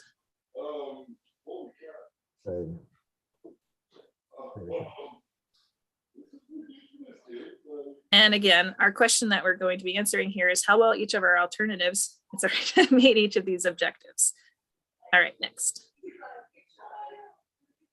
Okay, so what we need to think about first here is how can we actually measure how well our alternatives meet these objectives? So for this, we need measurable attributes. Next. So for example, with this idea that we want to minimize excessive ungulate predation, we can think about then what is the effect on excessive ungulate predation? And we can use constructed scales to do that. So for example, next, if we are thinking about this scenario of a 15% decline in the population, what would that effect be on excessive ungulate predation? So here we have proposed to you a constructed scale with 5 options. Go ahead. 1 would indicate we would expect there to be a strong negative effect. If we reduce the lion population by 15%, then we're talking about a strong negative effect potentially on excessive ungulate predation. So that would be an undesirable outcome. 2 is some negative effect. 3 is no measurable change. 4 is some positive effect, and 5 is a strong positive effect. So for example, in this scenario, possibly you might think that reducing the lion population by 15% might have a positive effect on excessive ungulate predation, if I were to guess what some of you might say. So we're going to let you tell us, though, all these answers for these kinds of things. Go ahead, Alex. And in every case, we're going to use this scale if this looks good to you. You get to tell us if you want us to think about a different way of measuring these. But this is what we thought might make sense, where, again, we have 1 being essentially a bad effect, a bad outcome, 3, no change, no measurable change, and 5 being the best case scenario, a good effect. Go ahead, Alex. So if we fill out the rest of this table, basically, we think we can probably use this scale, if you like the looks of this, to think about the effect on each of these fundamental objectives. So basically, we just taken the phrase on the left there, the fundamental objective, and just said, okay, effect on excessive ungulate predation, effect on ungulate recruitment. And we're going to ask you to tell us what you think those effects would be, somewhere between bad to no change to good effect. Next. All right, so you're going to receive a table that looks like this. And there are a lot of cells, all the green cells, light and slightly darker green, just to help you see the different rows clearly, are what you're going to be asked to help us anticipate and predict how each of these alternatives meet each of those objectives using that scale that we just looked at. So this is going to be probably something that takes a little while. And granted, again, it's not an easy task to do, but it really allows you to give us your expertise and what you think will be the outcomes under our different objectives. So again, we have our fundamental objectives, measurable attributes there on the left, alternative management scenarios organized across the top, and alternative A and B is replicated across there under each of the different pairs. And when we send an email we're going to send here in a few minutes, you'll get all the different management scenarios that will clarify what alternative A and B mean. And you've already heard from Mike a little bit earlier what those really are, right? One is not spreading ungulate, spreading the population harvest evenly everywhere under alternative A, versus B is ungulate focal areas. Okay, next. So we're going to send this table. It's going to be in a Word document format. And we're going to send 5 management scenario cheat sheets, which break down first the status quo under Alt A and B, and so on. And you're going to use those to help us fill out this table. And you can either go by column or row, whichever is easier. I think it probably will be easier to look at, say, the status quo cheat sheet first and fill out those first 2 columns. But if you prefer to look at, say, the effect on ungulate predation across the row and think about status quo, increase to the population, a stable population, or decreases to the population, you can do that too. Whatever you think makes most sense for how you'll want to think about this. Next. Okay, so we are going to send this to you in Microsoft Word. If you are not comfortable filling out this table yourselves, or you need some help, that's fine. We are happy to help do that. And we can, the idea here is to let everyone spend, we have allotted about an hour to do this, but we'll use more or less time as needed. But the idea is to turn you loose to go ahead and fill out the tables once you get this in your email inbox, and then send it back when you're done. And we'll be here to answer questions and whatever else you might need. And so will the biologists if you have more questions about those management scenarios. But if you, again, if you are more comfortable having one of us help you fill this out, we can go to a private breakout room too. So the idea here is, like before, we want to get everyone's individual ideas first. We're going to collect all your inputs and put them into a large table that is taking the average of everyone's inputs here. And we'll talk about then what everyone thinks and if we need to make some changes or think about different objectives and so on. So this is just a first pass at this, and it'll allow us to kind of give this a try, see if it makes sense, see what you think. All right, any questions on that?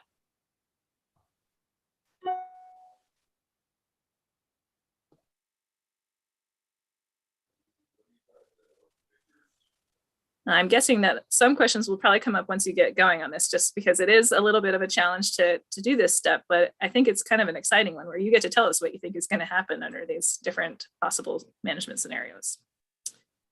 I see a raised hand from Casey. Go ahead, Casey. Yeah. Yeah, Sarah, once again, you've probably said it already that alternative A is what and alternative B is what? Yeah, so when you get your email with the management scenario cheat sheets, that's going to be a little clearer. But again, under every case here, alternative A is spreading the lion harvest evenly across all the LMUs that can be evenly spread, like Mike was talking about earlier. Whereas alt B in every case will be the idea of an ungulate focal area of some sort, right? Yep, very good. Thank you.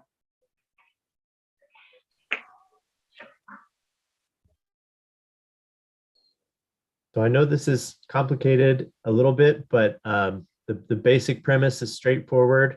For each scenario and each objective, you're just going to give it a score 1 to 5 from very negative to very positive on what you think the effect of that scenario on that objective will be. And I'm sure you guys remember, but these are the objectives that you came up with the last time we met. So this is just revisiting those and passing them through each scenario and kind of ranking which one is working better or worse for each objective. So other questions on this, or should we kind of turn you guys loose and wait for questions to come up through the process? So we're going to receive an email with this sheet on it? Yes, I'm gonna hit send on that in just a sec.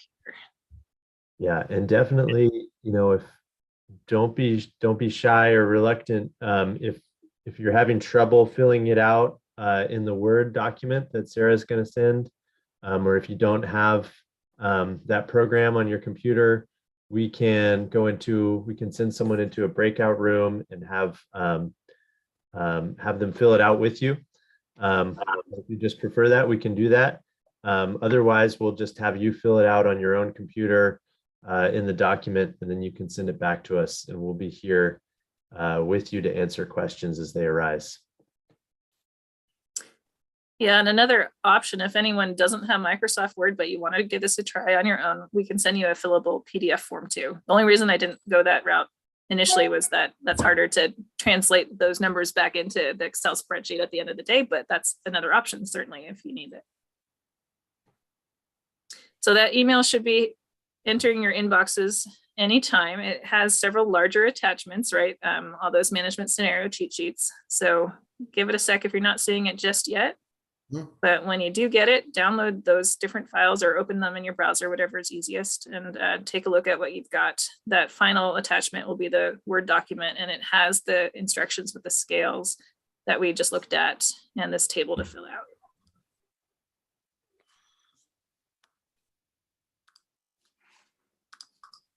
Anyone got the email yet? Oh, yeah. Okay. I got the email. Good, good.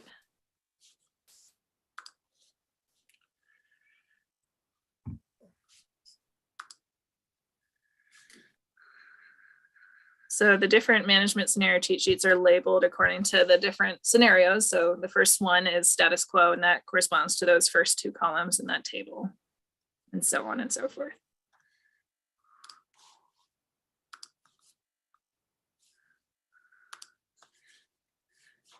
So you must have sent us quite a bit of stuff besides that sheet then? Yes. Okay. You're not seeing an email yet? I got the email. I'm just looking at it on my phone because Okay. my device is acting up, but I see all the other stuff that we reviewed earlier. So I'm guessing Yeah, the first 5 attachments are the cheat sheets. Okay. The final one is that Word document.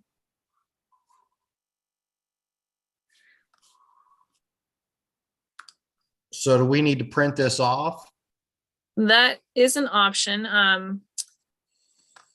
It would be easier probably if one of us fills it out for you, since otherwise I'll be entering 90 estimates of your your consequences in the table. To the extent that we can help you out, that might be the quicker way to go. But it's up to you. If you'd rather fill it out and do it by hand and then send me a photo of it, that's an option too. I just don't know. It isn't letting me click on it to put anything in there. So, oh, right. When you get an email attachment, often at the top of like a Word document, it'll say this is a file from an unknown sender. Do you trust it? And you have to hit yes at the top, that kind of yellow band at the top, before you can edit any of these documents, like Word documents, your attachments. Yeah, maybe as a first step, everyone can try to open the Word document, see if you can edit it, and if not, we can troubleshoot from there. So let's do that first before we even get into the actual ranking here. If everyone can just try to see if they can access and edit that document. And if you can't, let us know. I can't get it to it. I'm on a cell phone and an iPad with what we have, so I can't edit anything on this Word document. It's just basically a picture. I'll fill it out manually and I'll send it to you that way. Okay. Yeah, Alex, did you get that email? Can you maybe share your screen and show that little bar that pops up at the top of, usually when I open Word documents anyway from emails, just so people can see what we're talking about in case that might be a problem for anyone. Give me 1 second and I'll do just that.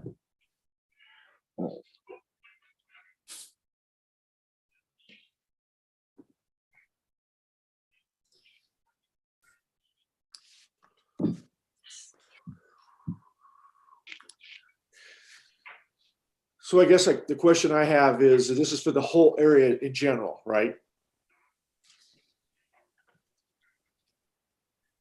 Sorry, Terry, that's, I think that if I understand your question right, you're asking if you should be ranking things 1 to 5 based on the whole ecoregion level, the effect of the whole ecoregion level. I believe the answer to that question is yes, if I'm understanding your question correctly. So can you guys see my screen? Sorry to share all my emails here with you, but so let's see. So we should be able to download this.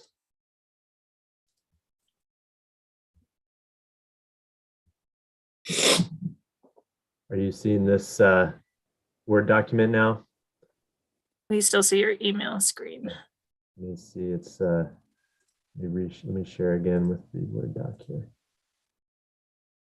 So for me, I have to hit, if you can see this enable editing button here at the top to be able to edit this. Is that the thing you're concerned with? Yes, that's perfect. This little yellow banner across the top here. I have to click enable editing, and then from there, I can start ranking things. You're doing it on mine. At least that's what it looked like. So. Anyone had any luck so far with starting to be able to type anything into that document now? Yeah, I can type it in. I'm not sure how I'm going to send it. So yeah, we can help you with that stage 2 once we get to that. Okay. Basically, you'll hit save and attach an attachment if possible, and we can talk more about that. If one crisis. Help. Okay, so Terry is able, Josh Baltz is able. Give us a thumbs up if you're able to open it and edit it, and if not, don't worry about it at all. We've got backup plans. Casey's got it. Josh Letcher's got it. Great. I can't get it. I might need a backup plan. It just shows up as a picture on my cell phone, and I'm not in. I don't have a PC with me, so yep. Makes sense. Yeah, without a PC, it'll be tough. So.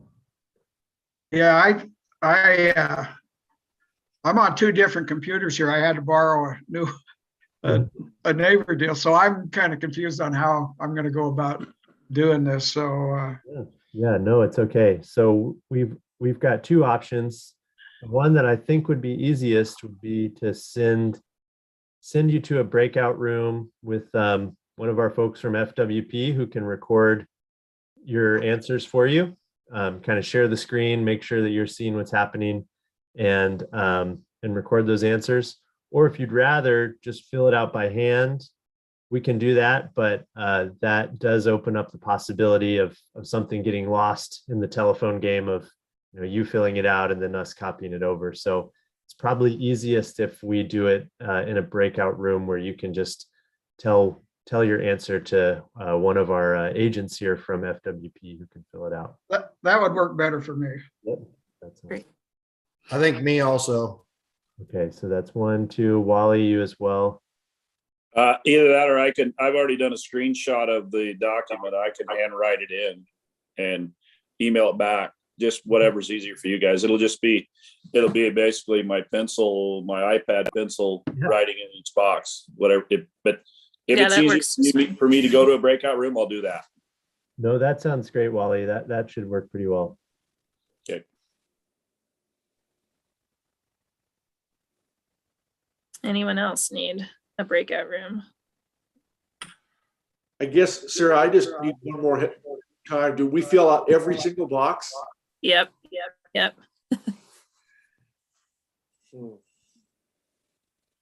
That's why we've got about an hour set aside or more if we need it. I think once you get going, it will be a little easier, but yeah, there's a lot of predictions to make there, 90 in total.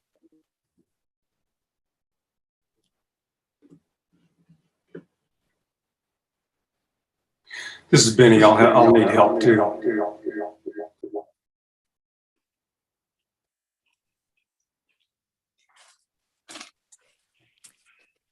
Alex, are you able to set up those breakout rooms? I am, yeah. I'll go ahead and create a bunch, and then we can have extra in case we need them. So, okay, so I'm going to start sending those folks who need a breakout room to a breakout room. Let's see. There's 2 Bennies here now. I'll send you both to this breakout room here.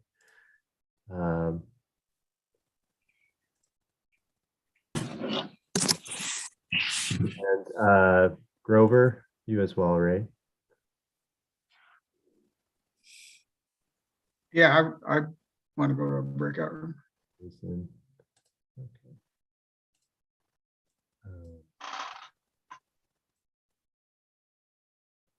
Okay, so you should get a message now that's letting you join. Yeah. Oh.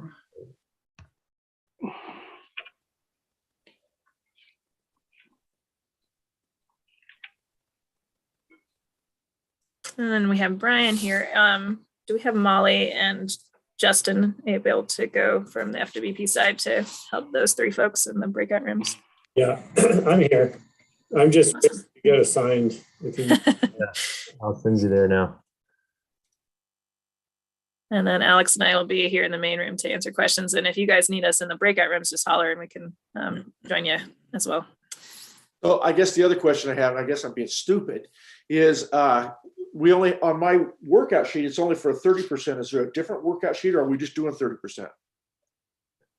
There should be you should have gotten 5 sheets, so 1 for each scenario. So you might just be seeing the 30% one, but there are 4 others for those other Okay, I'm looking. other ones as well. Yeah.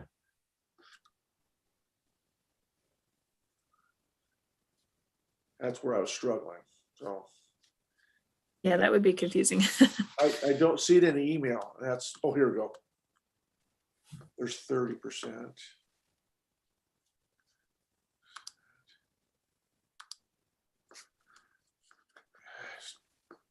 Brian, for reasons that I am unclear about, I maybe because you're a co-host, I'm unable to assign you to a room. Are you able to join room 3? Go ahead and do it. Let me see here. That might be. Might have the option. Yeah, I can join that. Okay, I'll jump over so there. Hop into room 3. Yep, perfect. Okay.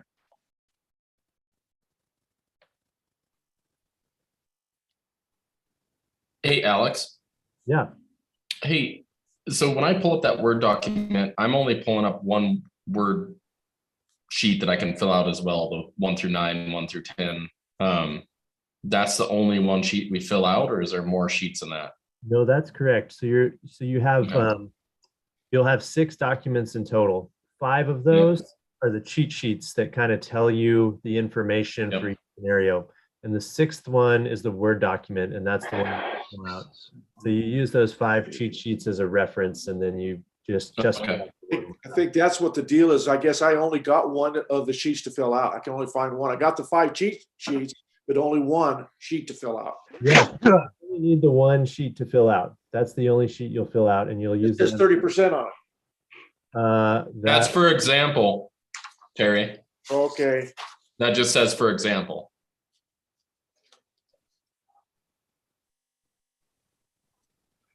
Yeah, so what you'll do is, so I see. let's say you got it? Yeah, I get it. Okay. Great. Yeah, sorry, it's a little bit confusing process, but I think once you get started, it'll make sense.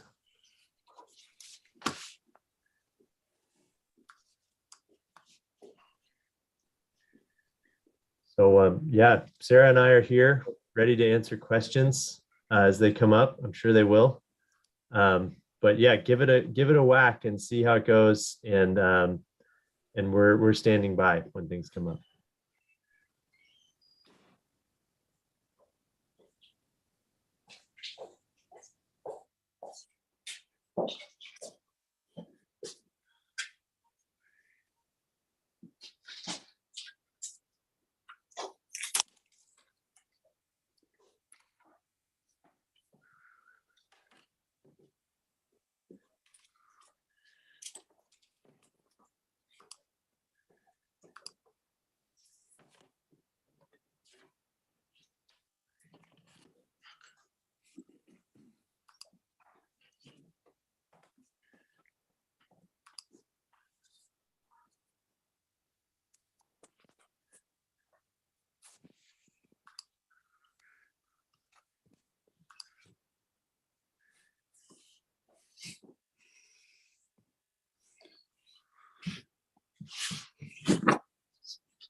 He's still on that call.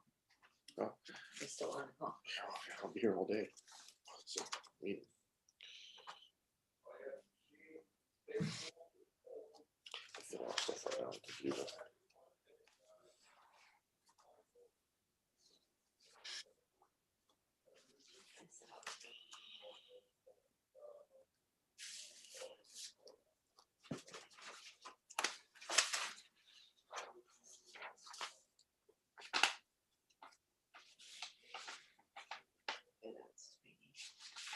What does that mean? I think it was added in drugs or something. Prohibited item is intercepted. They destroyed it and never got to its destination. They charged us $150 for it. No, I've already talked to them. So. Who said it? This guy. And I went through our history and look at what we put as a description. We have no idea what it was.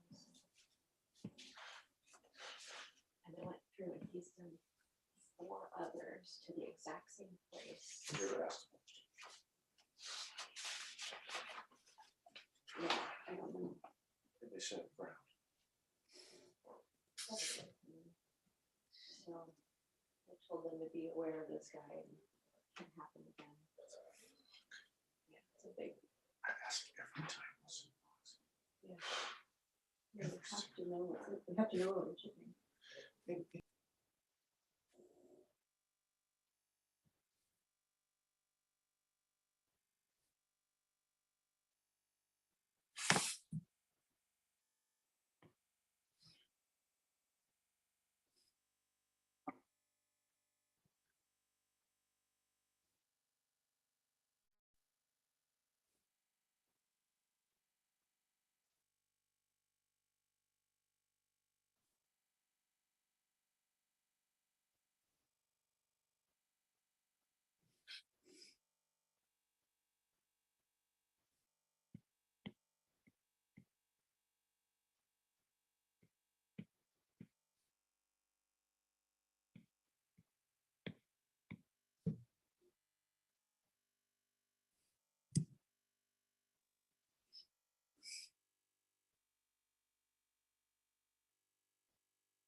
Hey, Alex, I'm trying to message you back about the co-host thing.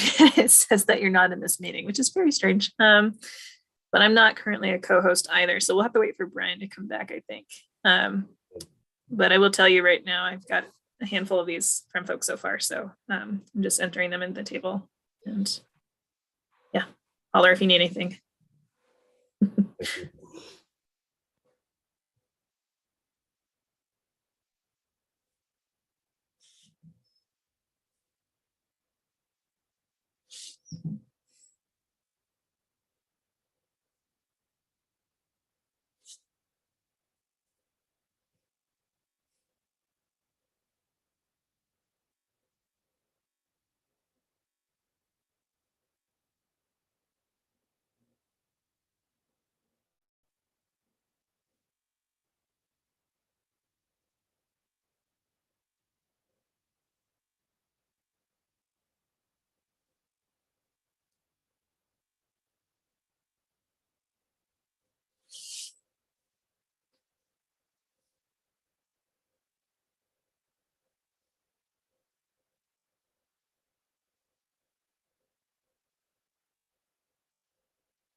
Just wanted to quickly check in with folks. How's the process going? I know a few folks are finished already. Does anyone have any questions or concerns as they're working through things?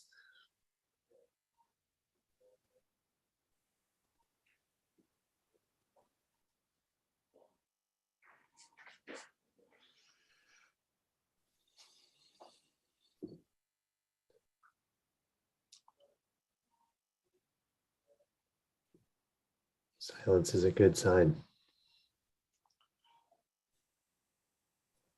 Or a bad sign. I'm an optimist.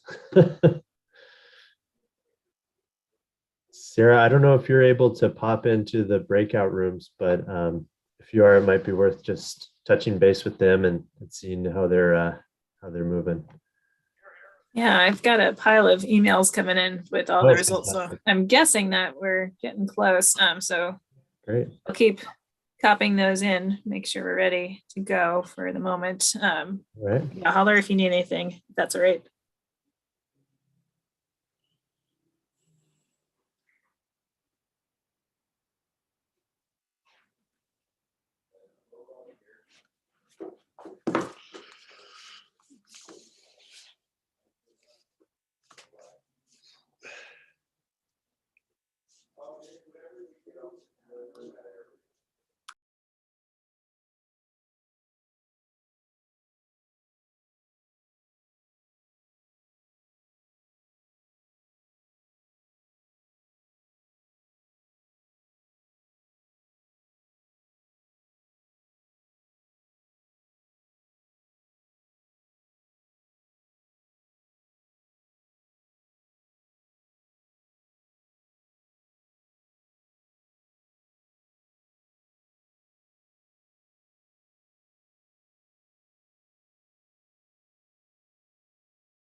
Just a quick check-in. Are folks working on the Word doc right now? Give a thumbs up if you're done. Everyone looks like they're done. Great.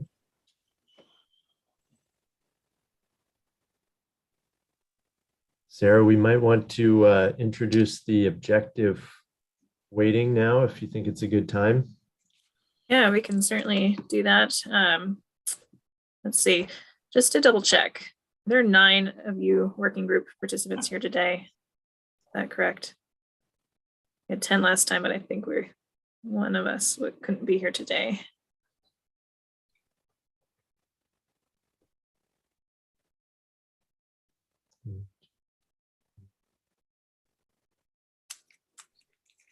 I think that's a question for Brian.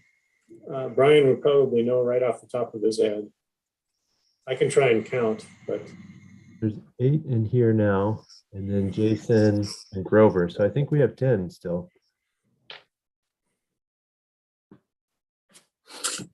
Alrighty, I'll make sure I have 10 responses in that case.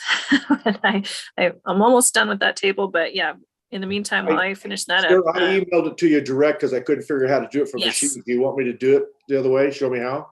I believe I got yours. Let me double check. Okay. I'm looking at so many here. Yeah, I got yours, Terry. All right. Thank you. Yeah, so we'll start on this next phase in just a minute.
Good, Alex?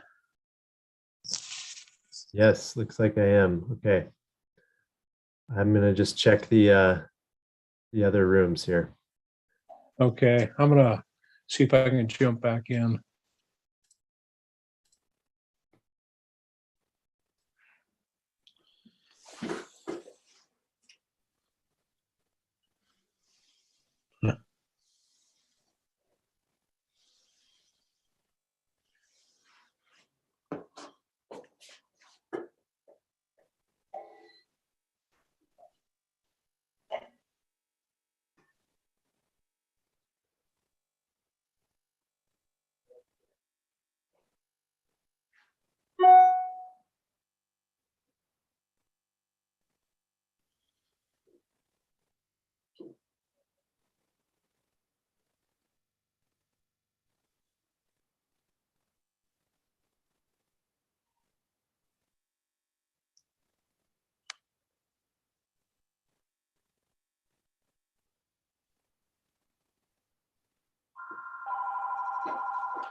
Sarah, I emailed you Benny's scores. Did you get those?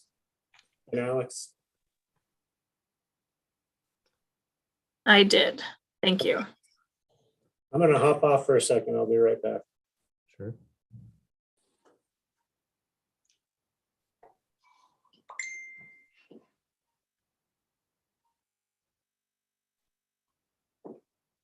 Okay, welcome back, folks. I know one or two folks might be just putting the finishing touches on their first sheet. So we can wait one more minute if anyone's wrapping that up. Raise your hand if you need another minute to finish up your worksheet there.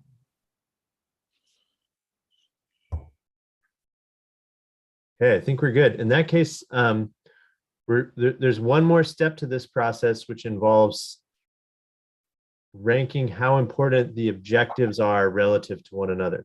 And so we're going to walk through that and give you one more task to do, and then we can break for lunch. This one should be a little bit quicker though. So Sarah, do you want me to share my screen and pull up that PowerPoint?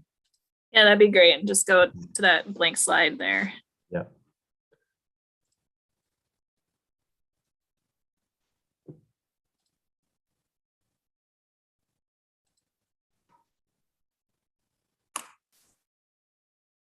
Can folks see my my screen? Yes. Great. Right. So the next step here is to tell us how important you think these different objectives are. So again, these probably are not equally important to you. And if they are, that's great too. But here you get to help us understand the relative importance from one objective to the next. Go ahead, Alex. So the first step, you'll get another table in your email in a minute, but the first step will be to tell us simply from 1 to 9, which is the most important objective, give that a rank 1, the second most important objective a rank 2, and so on. So pretty simple. Next. All right, so then once you've filled out that rank column, we're gonna go to the score column. Here, you'll give the first ranked objective, your top objective, a score of 100 points. Then you look at your second most important objective and give that something up to 100 points relative to how important you think that is to the first objective. So if your second ranked objective is like 90% as important, give it a score of 90. So it's a little less important than the top one, but not too much less important in that case.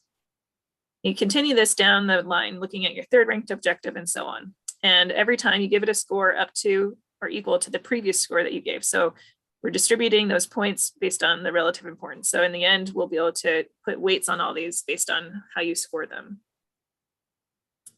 So Sarah, if they think all of the objectives are equally important, should they give everything a 100? Yep. Perfect, thanks. Yep, ties are fine. And yeah, give it a try once you get your table and see what you think, and we can go back and revise as you see fit later on too. So I will send this email now. This one's going to be in an Excel spreadsheet. If that doesn't work for you, I can send you a Word document, but it should be on its way to your inbox any minute here. And yeah, and again, if you need to go to a breakout room to fill this out, we can do that again, of course. And if you want, those of you who sent me photos or whatnot, that works too. So whatever is easiest for you. Any questions on how to do this? So it's 1 through 9 then, right? Under rank, yep. We're gonna rank, yep, okay. And the score can be the score. Yep, 100 points to the most important objective and something up to that amount or less for your less important objectives. That makes sense to folks? Would it be worthwhile of maybe just filling one out while you're sharing your screen so it's clear? Yeah, Alex, do you want to? Yeah, let me Sure, try to do that. So let's just say, let's see. Let me open the actual. Give me 1 second. I'll pull up the actual table here.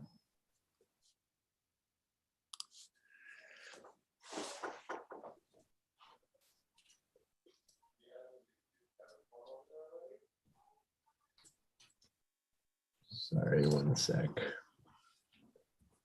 And yeah, like before, you'll have to accept that yellow bar at the top that says you trust this sender.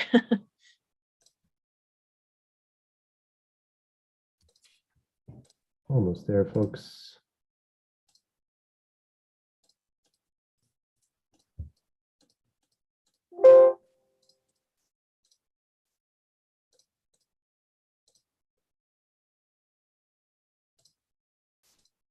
Okay, can folks see this? Yep. Great. Okay, so let's say, yeah, I think minimizing human lion conflict is most important. I'll give that a 1. Oops.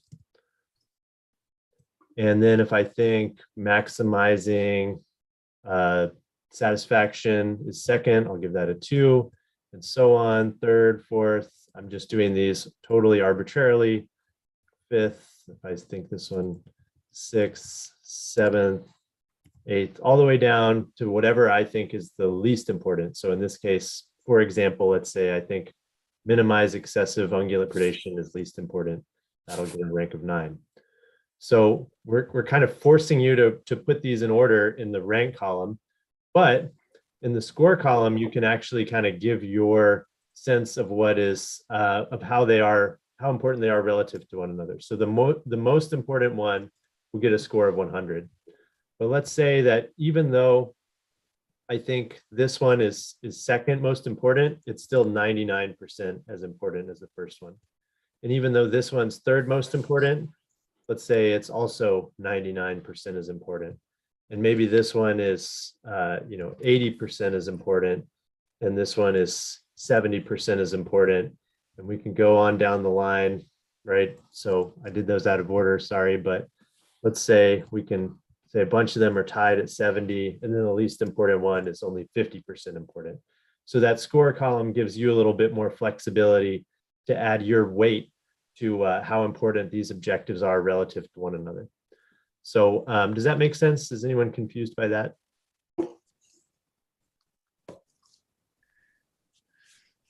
Super. Yeah, just to be clear, Alex and Sarah, as you move down your rankings to apply the score, as you move down the list from 1 to 2 to 3 to 4, your score needs to be going down, right? It's got to be less. Like as I fill in my score for 3, it's got to be 99% or less. It can't be 100. That's right. It can't be greater than whatever came before it in the rank, but it can be tied. Okay, perfect. Yeah. Thank you. Yeah. And just to clarify, the attachment that you'll have gotten in your email is an Excel version of this same table with the same instructions, just to make it a little bit quicker on the next round of copy and paste for me. If you need it in a Word document, just let me know and I can send it to you in that format too, though.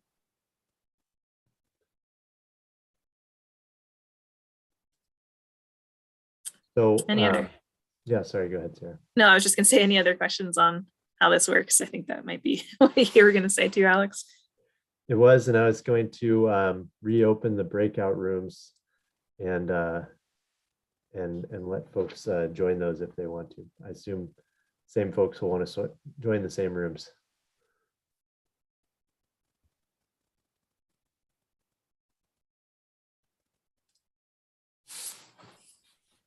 Sarah? Yes. Can you resend? I'm having problems with my one email. Can you send it to a different email? Yeah, I just put it in the chat and I'll do that. Okay. All right. Thank you. Bye.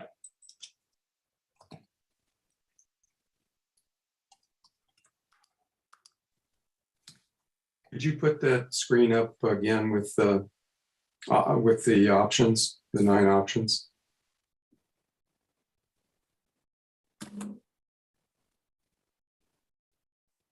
Be able to see that, Penny?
Alex, am I supposed to be in a breakout room? I went in a breakout room, but I was alone, so I came back.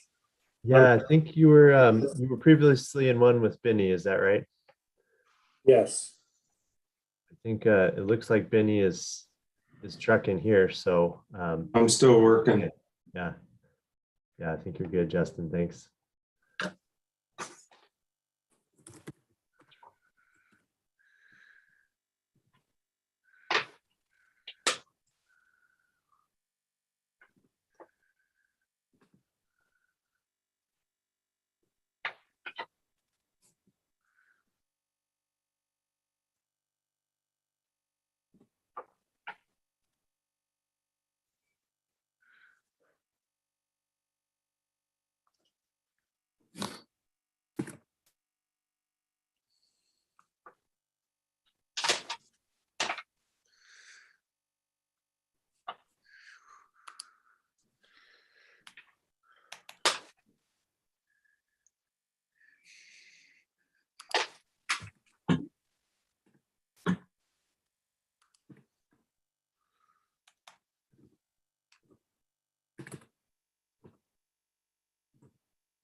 Justin, if you're still here, it looks like Benny went into that room. So if you're able to go there and just check in on them, that'd be great. Thanks.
All right, I have everyone's tables from the first round except for yours, Jason. Did you send me something already, or I might have just missed it in my inbox?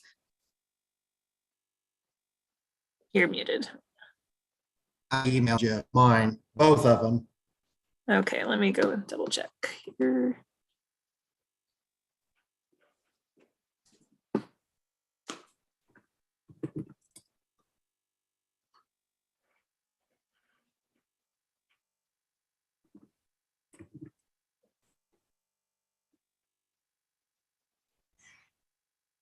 Well, they went to my.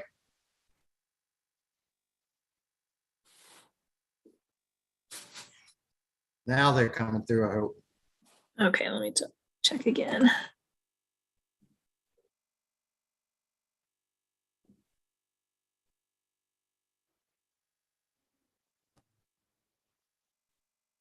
There, got him. Okay, let me just make sure. Great.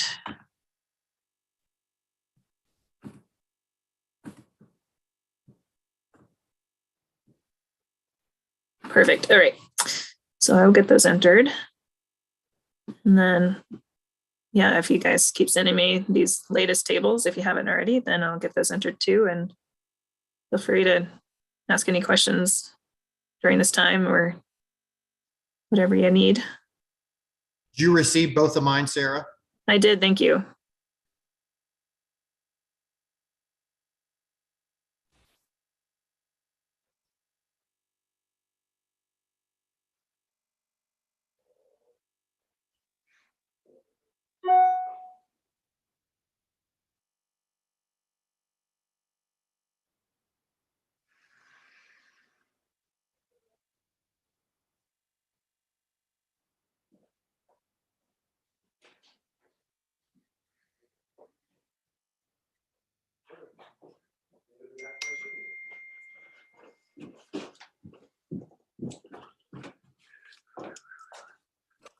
Molly, or did you and Grover finish up?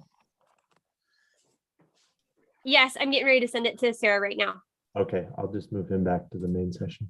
Thanks.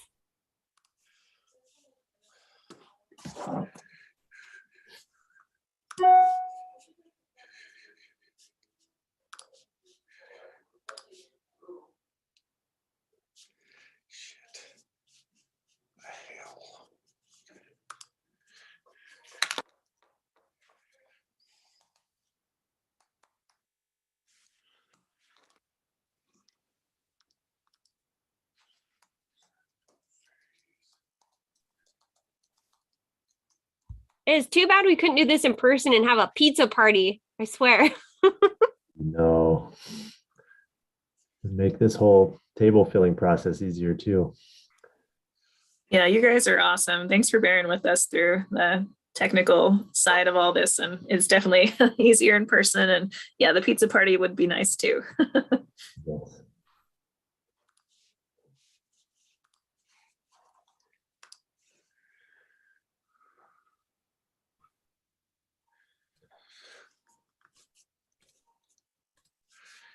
I have a meeting I have to be to in 10 minutes and it's across town and I'll be back at 2. Is that okay? Yes, if you can make it, any chance you can be back by 1? I can't be back till at least 1:45. Understand. Well, thanks for coming when you can. I'll do my very best to get back as soon as I can. How's that? It's great. Appreciate it. Yeah. Appreciate it, Jerry. Okay. So I think is anyone still working on their second document? So we're actually a little bit ahead of schedule right now, which is great. That'll give us a little extra time over lunch to put this all together. And when we come back, we'll see what it looks like. We'll see if there's any convergence on a particular alternative, whether they're diverging, what the scores look like. We'll have a lot to talk about after lunch. So why don't we meet back at, it's 11:50 now. Let's meet back at 1 p.m. and we can present those results and get underway. And as Terry, as soon as you're able, we'll be delighted to have you back. And we'll fill you in whenever you do arrive. So I'll do it as soon as I can. Appreciate it. Yeah.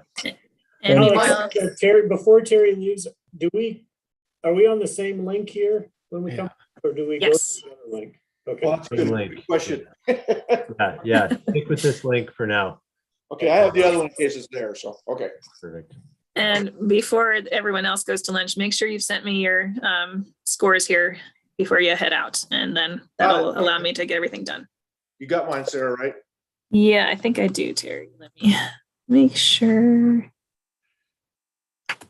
If everybody, or if anybody wants to log off, they can. You can use the same link to get back into Zoom.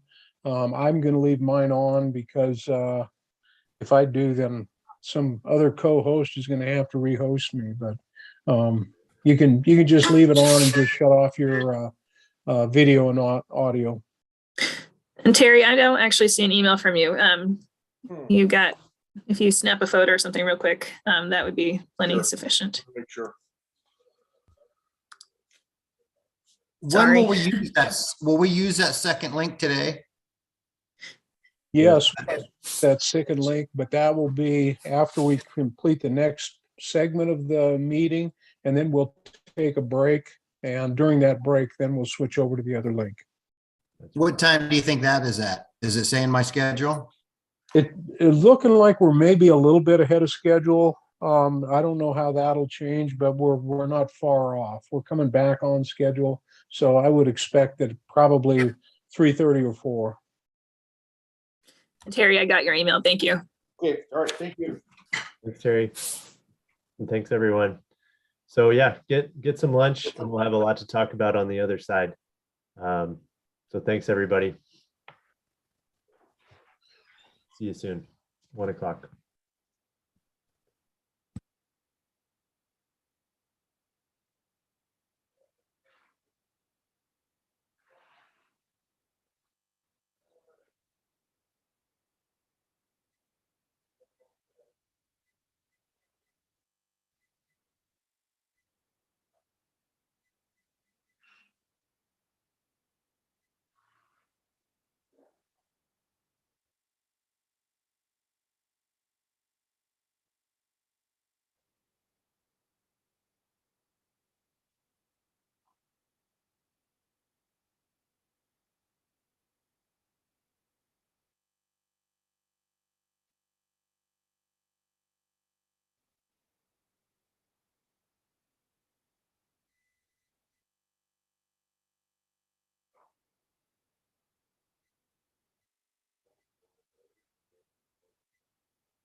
Howdy, folks.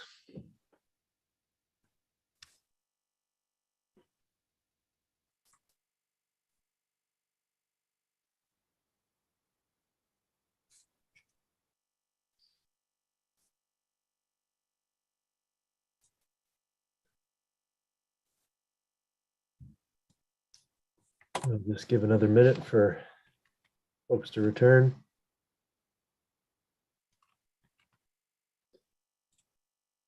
If you're in the area, come on back.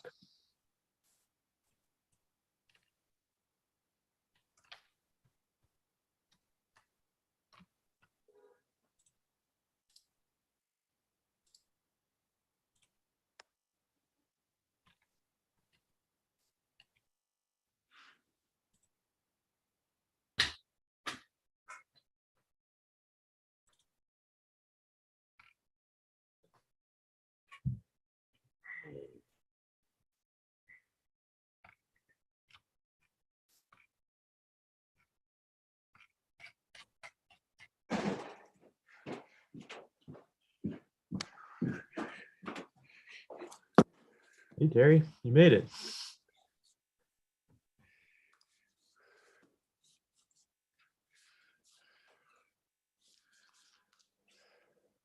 Thanks for coming back. Appreciate it. Oh,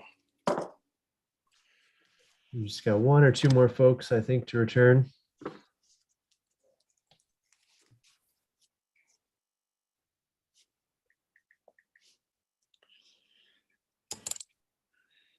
Give it one more minute.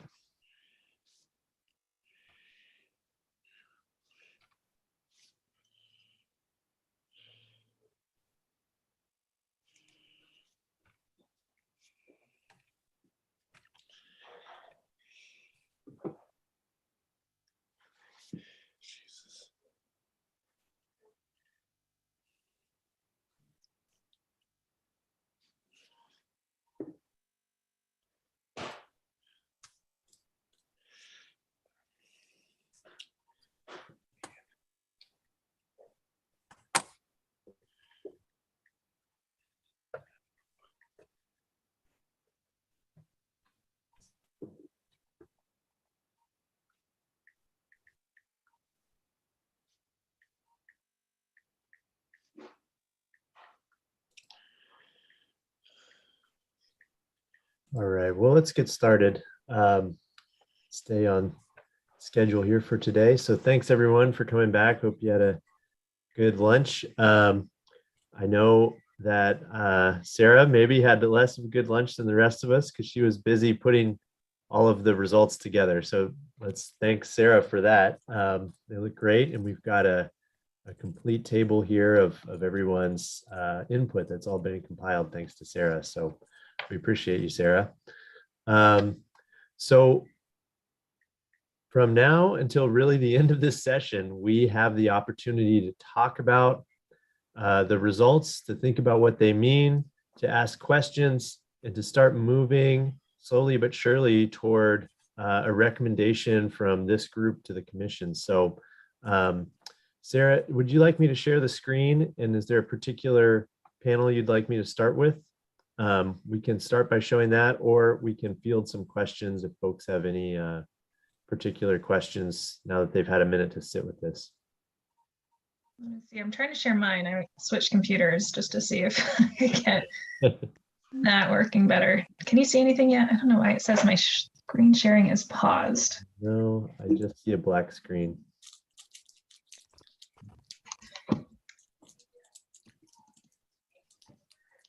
All right, see if that comes. Okay. So yeah, usually when we get to this stage, the first thing we like to do is look at the results of how we scored out the consequence table. So what you're seeing right here shows the average of all your answers. And over here, we have the minimum and the maximum answer within any one of these rows. So you can see that in this first case of minimized excessive ungulate predation, if we increase the population by 10% under Alt A, that does the worst, we said, at that on average from all your responses, whereas reducing the population by 30% does the best, if that makes sense to you with these final two columns. But take a few minutes and kind of think about what we're seeing, and feel free to make comments or ask questions. What catches your eye and what you find interesting or confusing or anything else.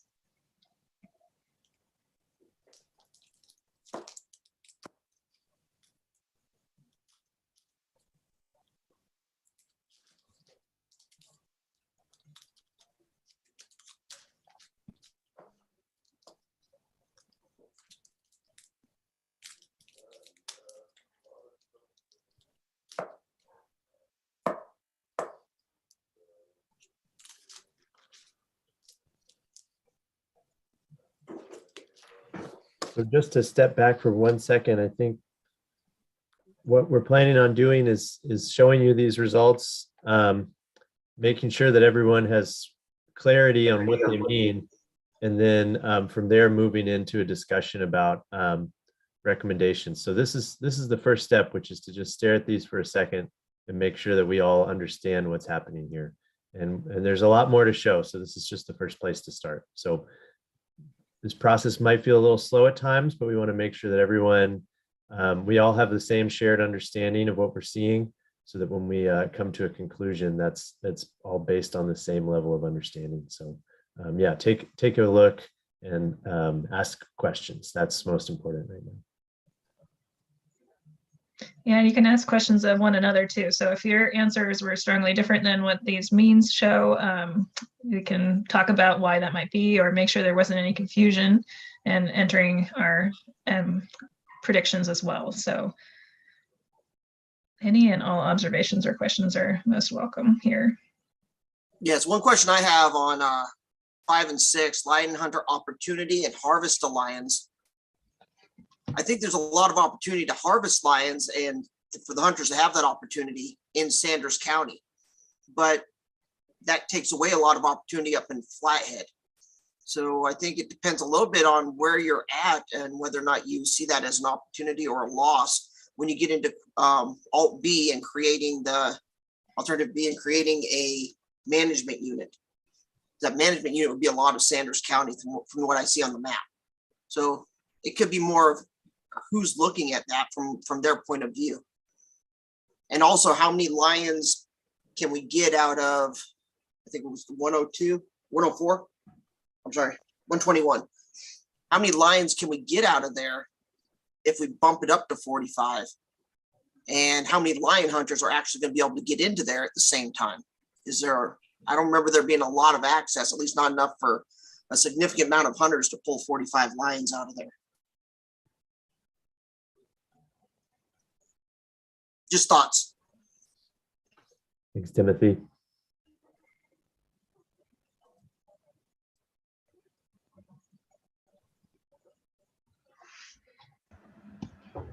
Hey, Sarah, I was just curious, are you guys going to tabulate or is there going to be a metric that you guys do that ranks the alternatives and figures out like which ones, a metric that maybe shows which alternative best meets all of the objectives?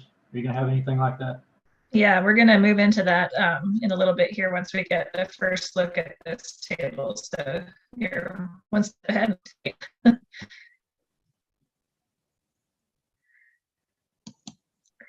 So one thing that catches my eye when I look at this is this maximize satisfaction in terms of lion hunter opportunity. If you look at the minimum and maximum values here, they're both with a really close range. So we don't have much difference from 3 across the board with this. Does that make sense to you guys? Is that surprising at all? Any thoughts on that?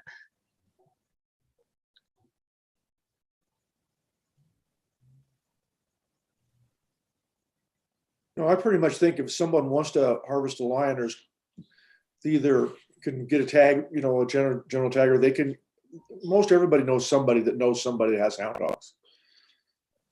And they can make arrangements.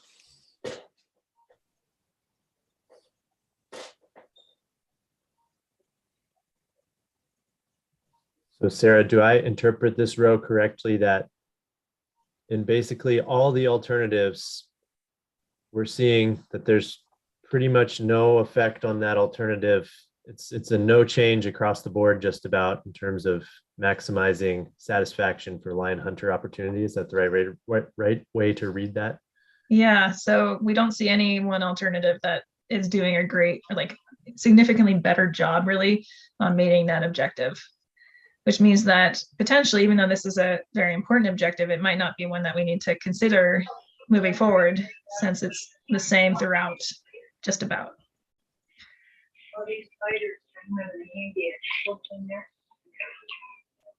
This is Mike in Thompson Falls.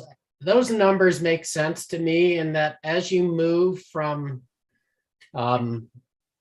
if we consider our 10% increase and then moving to the right across stable -15 and -30, the differences between the two alternatives get smaller, which makes sense to me because the differences between those alternatives they're becoming more similar as we increase our harvest of lions. So to me, those numbers make quite a bit of sense in terms of relative comparisons across the different scenarios. Great, thank you.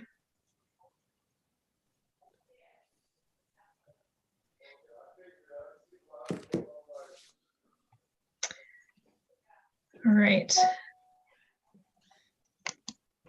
We can think about all that a little bit more. So let's see, if we scroll down here, everything in this version now is just been normalized onto a 0 to 1 scale. So now everything with a 0 is the worst job at performing that at that objective. In this case, the worst one, if you recall up here, 1.7 was our score for the third alternative there, increasing the population by 10% under Alt A in terms of minimizing excessive ungulate predation. So down here in this table, there, sorry, we see that that becomes a 0 and it's bright red now. Whereas down here, well, actually over here, the best job at meeting that objective of minimizing ungulate predation was the decreasing the population by 30%. So we're looking at the same table, just a little bit easier now for your eye to catch. Green is where we're doing a really good job under that alternative for that objective. Red, it's doing the worst job at that objective among all the different alternatives. So increasing the population by 10%, we see, is not meeting most of our objectives. It meets a couple of them really nicely, maximizing satisfaction of recreational lion chasing, and it does a decent job at maximizing social acceptance of lion hunting. And it scores okay at maintaining a healthy lion population, but everything else is doing the worst at that particular objective under this alternative. Does that make sense? So Sarah, I'm going to repeat only because for me, you cut out there for just a second. So we've basically just turn the scores into a different scale. So they go from 0 to 1, and you've color coded them so that the zeros are red and the ones are green, just to help us visualize. But this is the same information otherwise. Is that right? Exactly. Great, thanks.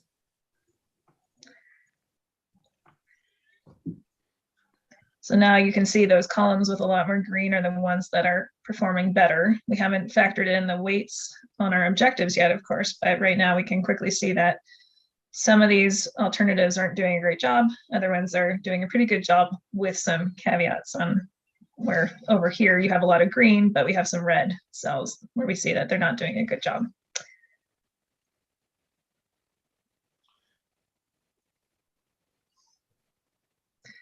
Any thoughts or questions on that part so far?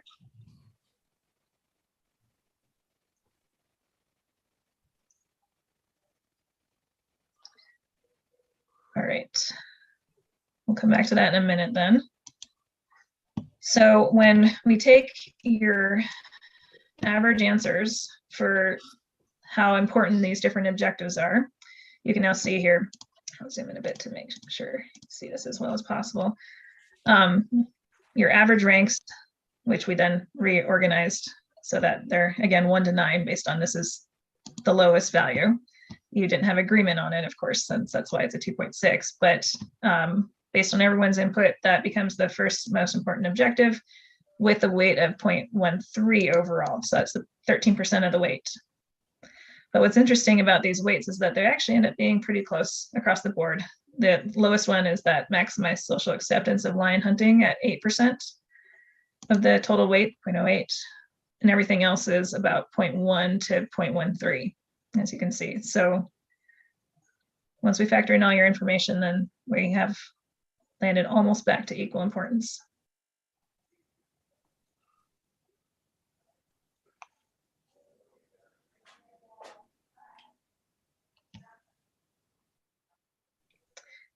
Any thoughts on that? Yeah, go ahead. So the weight is basically just the kind of average percentage then? Yeah, so we take the average of all your values, your scores, sum them up, then divide that value by that total. Okay.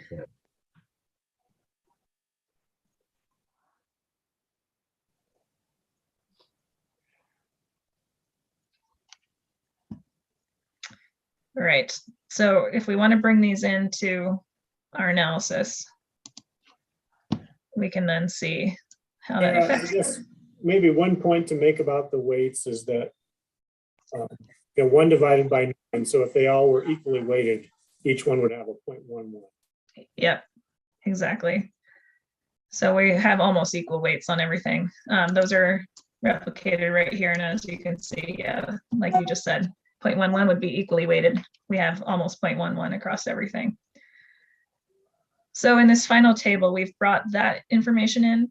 We have the previous table with the 0 to 1 values, and now we have multiplied that previous table by those weights. So now, looking across this first row, the alternative 10 over there was the best at meeting our first objective. It had a 1 previously, now it has a 0.13 because that is the highest value it could be. So just a little bit more calculations on the numbers, but it allows us then to sum up all of the overall scores and compare directly. And I'll scroll down to this graph where you can see a little bit more easily in this figure how each of our alternatives are scoring out. And I want to emphasize again, this isn't telling us what to do, right? This is just clarifying some of the pluses and minuses of going with any one of these decisions. And it provides a starting point for our further conversations on how we might be able to improve on any one of these and what we might want to do next. So quickly to me, I see that we have the status quo Alt B doing a good job. And then these 4 out here are also very good and all comparing pretty well across one another in terms of their overall support. One thing I notice across right off the bat is that for every case, alternative B scores better than alternative A. So it seems like whatever we choose, that seems like a consistent thing. I'm just noticing that. But. Yeah, good catch. So yeah, looking again, I mean, if you see these, the highest scores are 0.67, 0.63, 0.71, 0.66, and 0.67. But we see that there's some differences. If we look at the status quo, it has a lot less bright green, right? But it doesn't have any bright red. So it's doing kind of a more mediocre job at everything, a little bit better in some cases, but decent at least in most of our objectives. Whereas out here, you see the darkest green under these alternatives 9 and 10 reduce the population by 30%, but we have a couple cells that are bright red.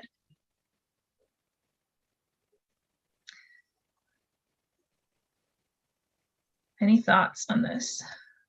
Does this make sense to you guys? My only thoughts is how are we defining a healthy lion population? I mean, you'd be robust population maybe, but is there anything that goes into defining what healthy population looks like? And is that just for us to arbitrarily come up with on our own?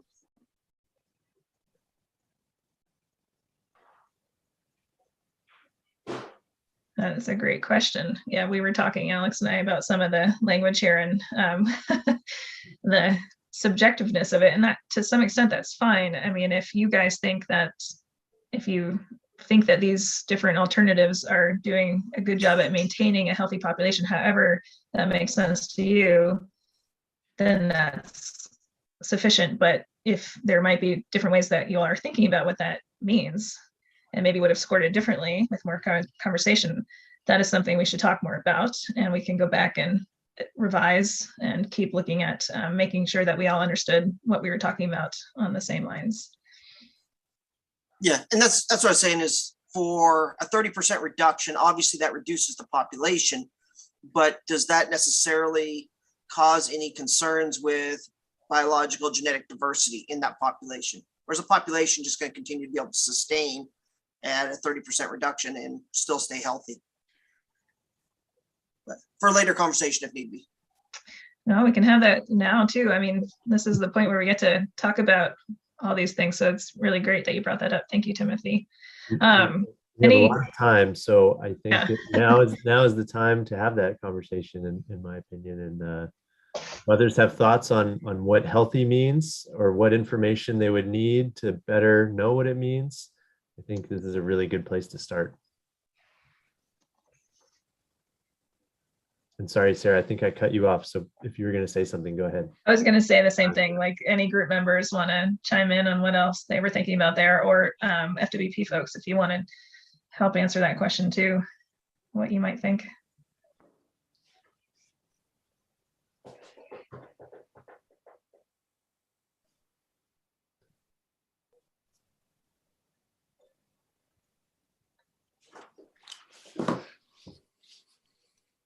I don't know the answer to it. I can just relay when I helped Benny with his scores, what we were talking about was, are there still going to be,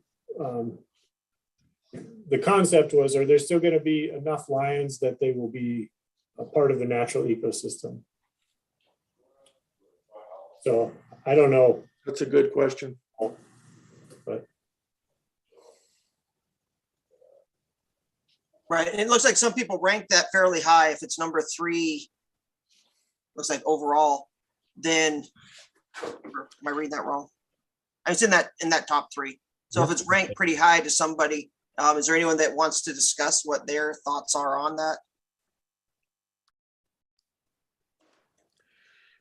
that?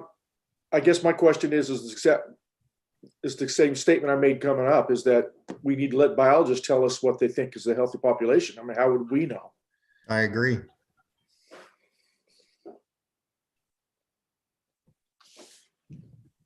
Right, and I guess that's my question, is that it seems very important to us, but is it something that we could even get at from the committee side on that one?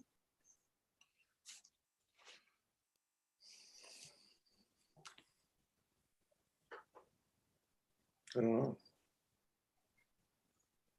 We're lucky enough to have quite a few biologists on this call. I don't know if anyone, Justin, you kind of started an answer, and I don't know if anyone else wants to add more, or if that's an important unknown that we need to flag. Welcome thoughts from our FWP folks on that.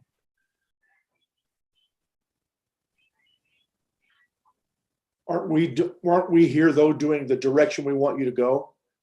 That maybe could be determined, or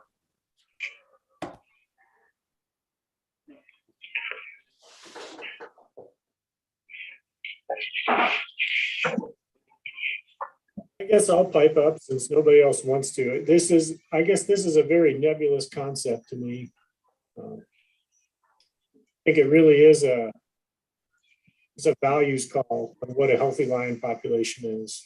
So if you push us, we can probably come up with something, but really this is something you all should dictate. And so what you're talking about here is an estimate of, I think our estimate was 1,300 or so. So if you're going to reduce it by 30%, that would take it down to what, like 950 to 1,000.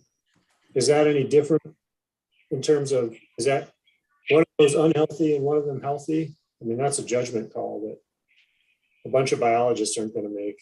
I mean, we can, but we're just regular people like you. So Right, and it closely aligns to lion hunter opportunity, and that's what I'm saying is if it's just saying that there's going to be less lions, and that's already captured in lion hunter opportunity, are we looking at that from the perspective of lion hunter opportunity, and is it already captured in number 5?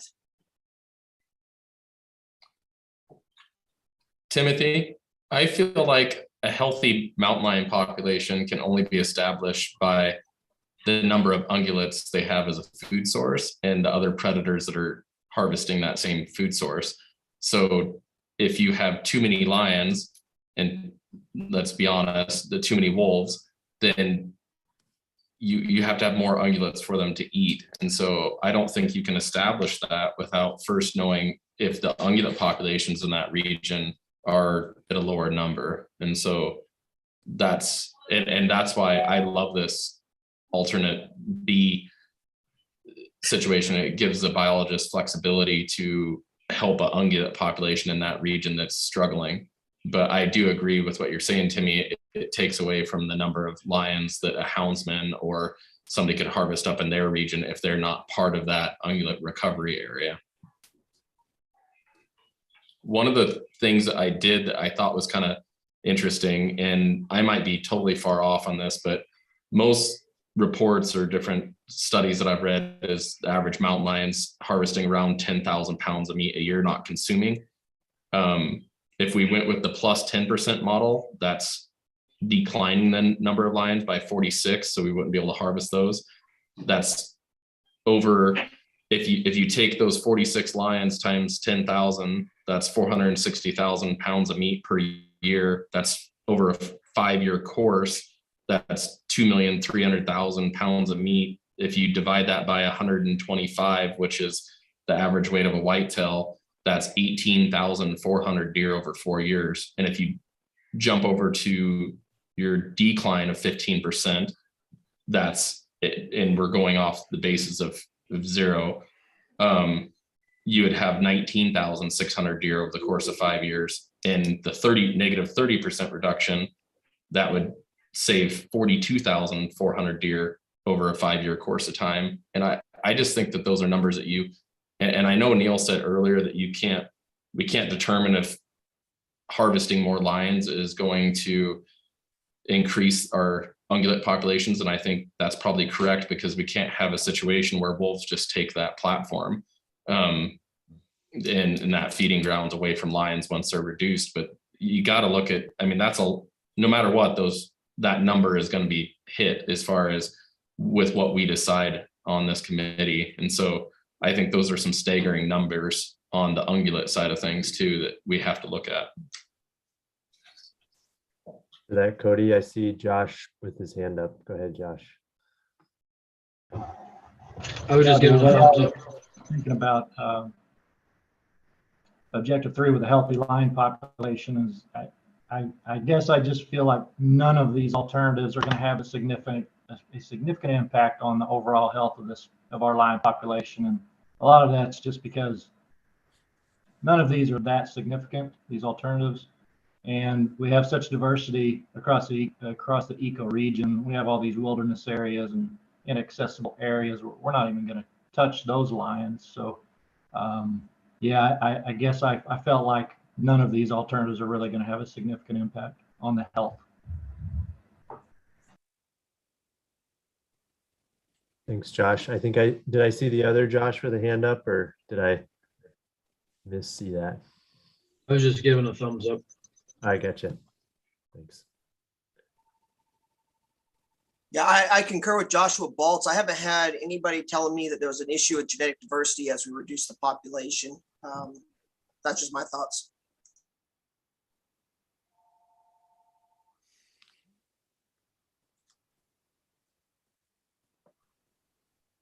That's a few voices kind of suggesting that maybe this none of the alternatives would have an important effect on the health of the lion population. Does anyone disagree with that?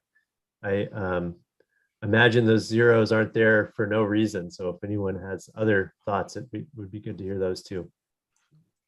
Well, I don't know that. I think when you talk numbers, I think these guys are right. When you're talking numbers, if you want to reduce lions and you want to protect ungulates, then you have to reduce predators, period. But we're just one factor in all of this. The truth is we need better habitat. When I moved to Montana in 1979, if you killed an elk in Eureka, now this is a fact, and this was this way, you talk to the old guys, this is the way it was forever. If you killed an elk in Eureka, it was big news, big news. But in the 60s and 70s, we logged hard in Lincoln County. And a lot of these guys weren't around then. I was. We logged hard in Lincoln County, and all the elk showed up. There was, as a result of that. Well, when the elk showed up, the predators blossomed. And so now if you're talking about reducing one predator to protect ungulates that weren't here in the first place, I'm not sure where the answer is. I'm not saying I don't want to reduce predators, because I do. I'm just saying we have to, where are we being biologists here, or when are we changing the course of the face of the landscape? I mean, and I was hoping we get some help with Fish and Game on that. So I don't think that makes sense to anybody else, but it does to me. I mean, I hunted lions from when I came here, and I mean, lions were hard to find, and half of the lions you treed were large toms, half. And when you go back and look at Hornacher study, when you look at all the other studies that have done, of course, in Colorado and all these guys, it all says the same things. If you want to reduce lion populations, if you want to have a healthy lion population, you can't target large toms. Outfitters and hunters aren't going to want to hear that because they want to shoot a large tom, but they're not shooting any these days. I mean, if you look at the record books, and I'll back it up, 10 of those lions in the top 10 of Montana, I was in on 3 of those, and most of those were in the 80s and 90s. That's because we had large toms, that all the lions were bigger physically, because there's always a lesser guy, and they're just like mule deer. There's always been a lesser guy that'll stand around and breed if the big guy's not there. So what I'm saying is we have this big population of lions because we have a huge population of ungulates. The ungulates have been struggling because of wolves. I'm being honest there, but they're new to the landscape in the last 50 years, where they weren't there the 50 years prior. So I don't know the answer. I'm just telling you the problems, which is like I'm just like a politician. So and I know that's pretty accurate. I agree with you, Terry.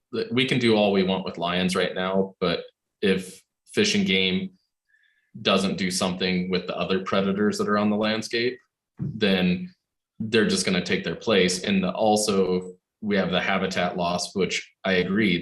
You walk gated roads now and there's knapweed and there's not grass growing knee high. That's hard for elk to recover in this type of area when they have that type of situation. The problem is Fish and Game has their hands tied with the Forest Service, and every single logging job gets shut down. I ran into a situation where I ran into a Forest Service employee out of Missoula, and the girl was talking about how she was there to decide if the logging job was going to continue. And she had found a rare plant that she thought maybe they would shut down the job. And I told her, I was like, that's baby knapweed. She literally was all excited about getting a logging job shut down over baby knapweed. So it's multifaceted situation that we need to be dealing with, and we're only dealing with one slice of the pie.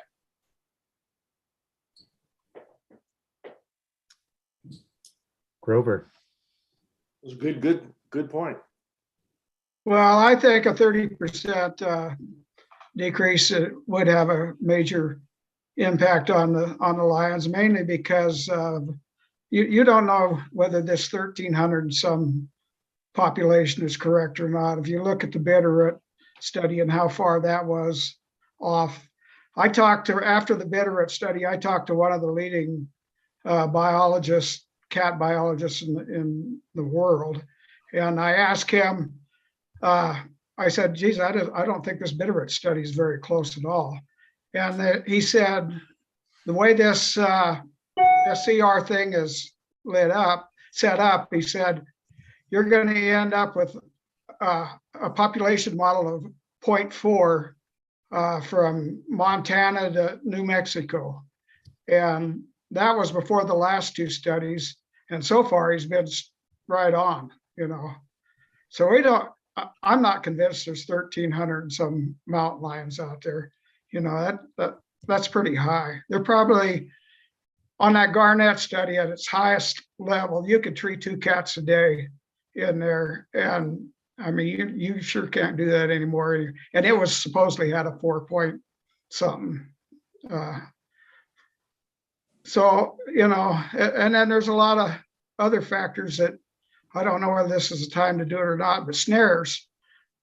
Now, wolf snares is really going to have a large impact on the mountain lion population. You don't hear nothing about wolf snares because they don't, or snaring lions because they don't get turned in. But on the study in the Garnets, I went back because they don't print it. I went back to check to see how many cats that I went in on that had were dead because of snares. And it was about 1 out of every 26 lions collared died in a coyote snare. And in the breaks, it was one in 8. 1 out of every 8 cats died in a snare or a trap. I mean, that's a large number. And that was before wolf snares. So now you got another large impact on the cat population. And a 30% decrease is really gonna put a bind on them. So, and Grover, that's a really good point. And you guys can ask Tim Thier, call him, and he'll back this up. 1 year, one coyote hunter in Lincoln County, and our end of the county, turned in 6 lions he snared with coyote snares before wolf snares. 6, one guy. That's a fact. So, I mean, Tim Thier's, I think everybody will believe Tim.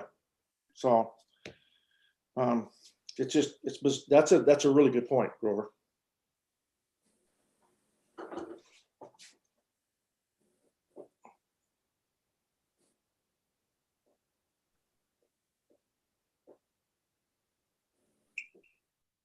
Grover and others, do you have the same level of concern for a 15% alternative? Well, yeah, but not as much because you're not killing quite as many cats. I think this wolf snare thing, because now, before, people that were trapping wolves, they had an investment. They had $100 in a wolf trap or everything. Now for $2.50, you can get a wolf snare, and everybody wants to snare a wolf. And these cats are where the wolves are, and I think they're really going to take a hit.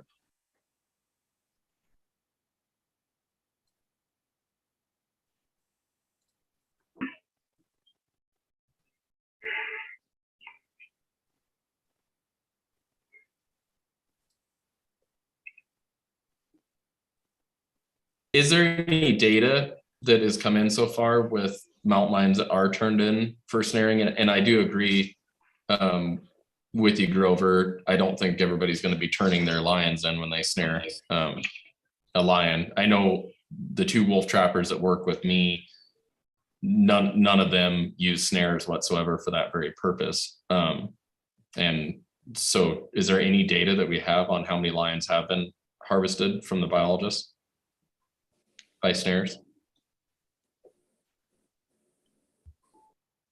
I don't Hey, think. Code. Oh, go ahead. Oh, go ahead, Molly. I was gonna say, if we don't have that pulled together, that's something that we could pull together and look at kind of quickly. But maybe Mike, you already have something. I don't have it pulled together for snares. We do see a good number of, I shouldn't say a good number. There are reports of lions caught in wolf traps where the biologists have to go out and let it go. And then in tagging lions, we can see lions that are, have been caught in wolf traps and released. In terms of snaring, we can go ahead and summarize that data, but we don't know what the reporting rate is. And so we really don't know what that number would mean. If it's low, does that just mean it's low in reality, or is that just a effect of it not being reported? So it's a level of uncertainty out there that I don't think we're going to get rid of.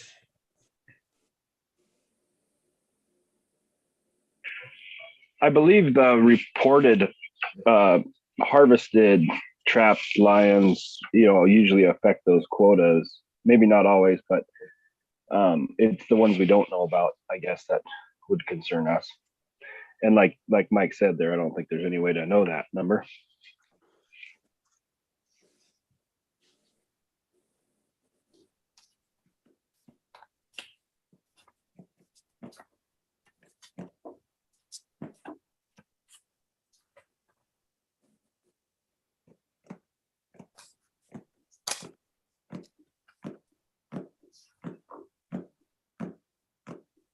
Well, I think I see Sarah's cursor going to the line that was also catching my eye, which is objective number 7 about maximizing satisfaction of recreational lion chasing for non-harvest.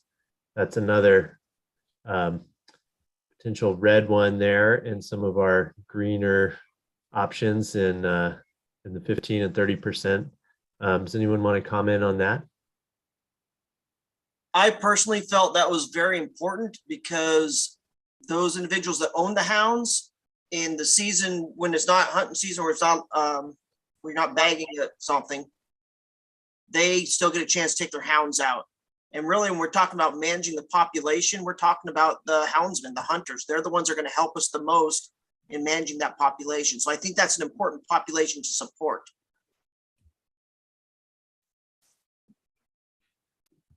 Thanks, Timothy.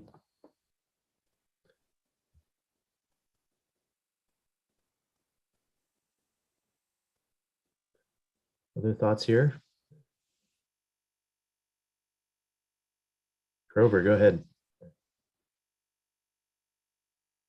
Well, for me, that recreation part of it is mainly what I do. So to me, that's quite important. I need some cats to chase afterwards to take pictures of and keep my dogs tuned up. I haven't shot a lion in probably 40 years, but I treat quite a bunch every year. So as far as recreational chasing goes, after the season's closed, I don't see very many cat hunters. It's most of them are out there for the kill, and once the kill is over, they go to something else. So, to me, it's really important, but probably to a lot of other cat hunters, it's not that big a deal. I don't know. I'm kind of thinking it kind of goes that direction.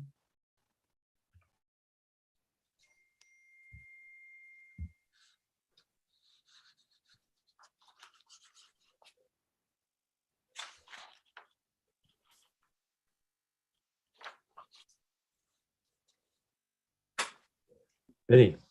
I'd just say that I'm not a houndsman, but when I do go out with a friend that has dogs, it's to chase, and it's recreational, and it's like anything else that is relatively low impact. It's not a total freebie, but as far as people think that hiking and photography and that sort of thing is non-consumptive. Well, it's not, and this isn't either in the true sense, but it's almost a freebie. And, I think it's overall, it's a good thing. And that's why I tend to rank it relatively high. Thanks for that.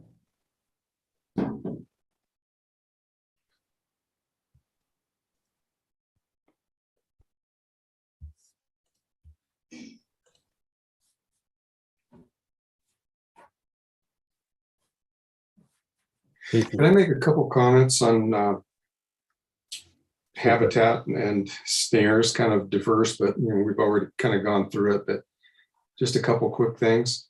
Before you do that, let me Casey has a hand raised, and if he has a comment on this topic, we'll take that, and if not, then we can pivot. Casey, what's your comment? Oh, mine was general. I'll go after Benny. Go ahead, Ben. Thanks.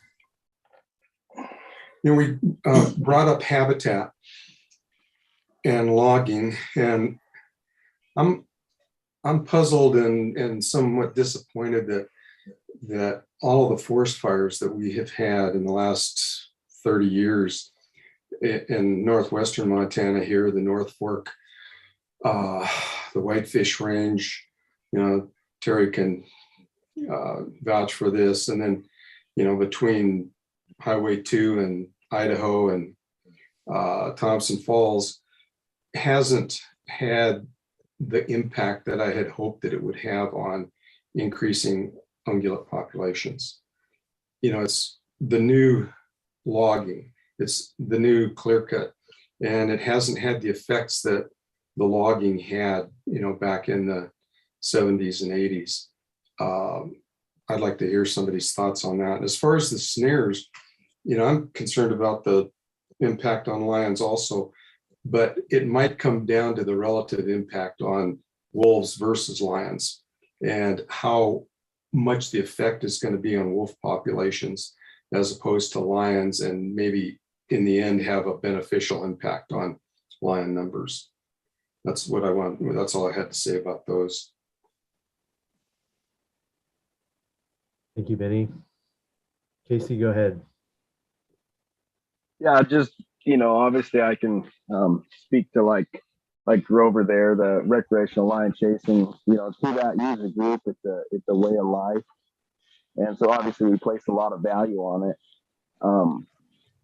I think it's important to recognize that, everybody wants strong ungulate populations. Cat hunters want strong ungulate populations because those populations can then support good lion populations. And the discussion has to be, kind of like broad scale, not just so pinpointed towards lions. It's predator management as a whole. And we all recognize, and are, me as a lion hunter, I mean, I'm fine with and recognizing that we need to be harvesting some lions to help out ungulate populations. But I'm not willing to sacrifice my lions if we're not going to put the throttle down on bears, and we're not going to put the throttle down on wolves, and and just so that we can make more mouths available for those other predators. And so the habitat issue, I like Benny brought up there, I think it is one. It's a huge issue, and everybody's talking about it in the Forest Service and other places. But the fires don't. To speak to that a little bit, Benny, in my opinion, the fires don't perform perfectly.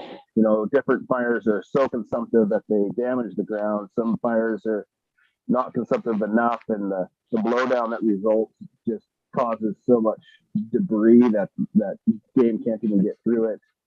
And so it's just a really long, slow cycle. It will bring back, we see some of those fires in the North Fork have created some great habitat, but it takes 25 years for that habitat to come back, where the logging, it performs quickly, in 3-4 years, it performs, like that fire might, like a good fire might in 20-30 years. And so, but talking about though, us as lion hunters, and we cherish lions, we love lions, we know more about lions, we spend more time with lions than any other user group. And so when we feel like it comes under attack, but the lions are the problem with the ungulate population problem, and so we kind of prick up at that. And it's not that we're so ignorant that we don't recognize that lions need to be managed, because we are a part of that and we all take part in that. But unless I see massive efforts made to throttle up on all the predators and increase habitat, I'm not willing to sacrifice my lions to the just so wolves have more deer to eat. Thanks for that, Casey. I see Josh Balt's hand next. Go ahead, Josh. Yeah, so Casey drove that home for me. I think what I'm hearing is that as a committee, even though it's not really part of our charge, we have to make a formal recommendation to for the commission to be more aggressive with the wolves and bears in this ecoregion. I think that needs to be part of our recommendation, even though it might be getting a little bit outside the scope, because we just keep hearing it over and over again, and everyone agrees, and we know, yep, it's not just lions. So I think that needs to be part of our formal recommendation, in addition to the numerical recommendation. And then the other thing I wanted to say is I'm having trouble with objective 9. I remember some discussion about whether or not that should even be one of our objectives, because it's not really part of our charge. And I don't know, I guess I'm struggling with those numbers there and how it affects the overall scores, and whether or not we should even be addressing that particular objective. So I was just curious if anyone else had an opinion on that one. Timothy, I see your hand, but let's allow for a little discussion of this important question first. Yeah, no worries. I'll discuss this topic too. Sorry. Yeah, go for it. I think the social acceptance, if those individuals were overly concerned, and maybe they are, and I don't want to leave anyone out of this, but if they're overly concerned, they would be on this committee. I think that there's always going to be a population that has a negative effect, negative thoughts towards hunting. But I think that the acceptance of lion hunting, that population is minimal in the areas where the population needs managed.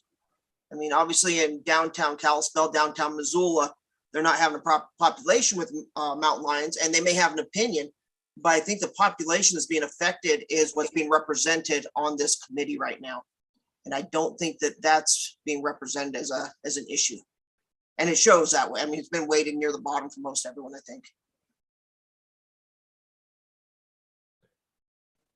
Yeah, it's important. I just don't think it's part of our job as a committee.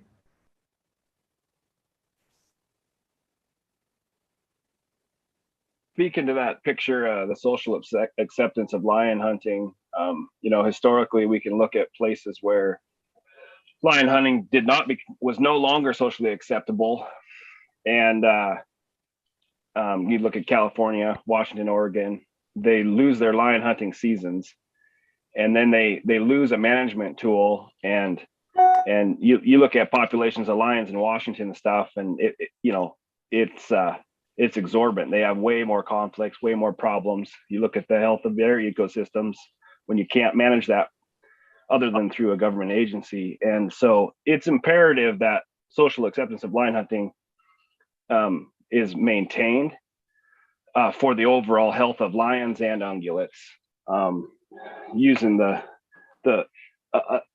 states like California, Washington, Oregon have just paid lion hunters that end up taking care of their lions for them, and it's tedious, and this system is still the best system that you can ask for, even though it's cumbersome. So I think it's important that I think it is an important concept of maintaining social acceptance of lion hunting.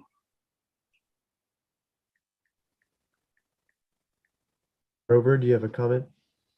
Yes, especially right on that, because we have a ranch in Eastern Washington. And I know the guy that does the problem cats from Spokane all the way to Stevens and Ponderay cat. Basically, it's awful close to the same size, or maybe even a little smaller than the Region 1 ecosystem.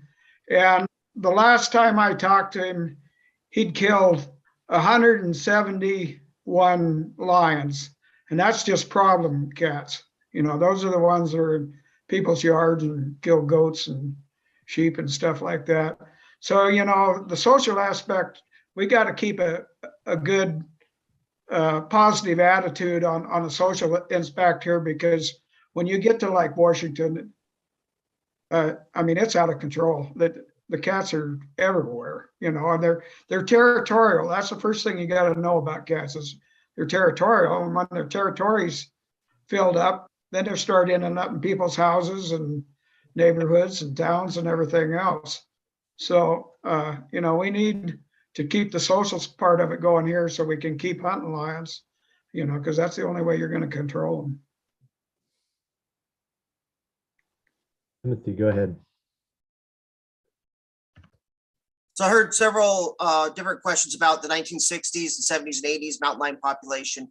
So it's just key to note that in 1971, we actually made the mountain lion a game animal and started managing the licenses on it. And by restricting the amount that we could take, then that population started to grow. And it grew from about 71 all the way up to 1982. And by 1982, there was starting to be a lot of human interaction, human conflict, and I think there was even a couple kids attacked by mountain lions in 82. And that's where we started giving away more licenses to reduce the population. So yes, there was an increase in population in the 70s, but a lot of that was because there was a reduction in the availability of licenses to hunt when it changed from a bounty animal to a game animal.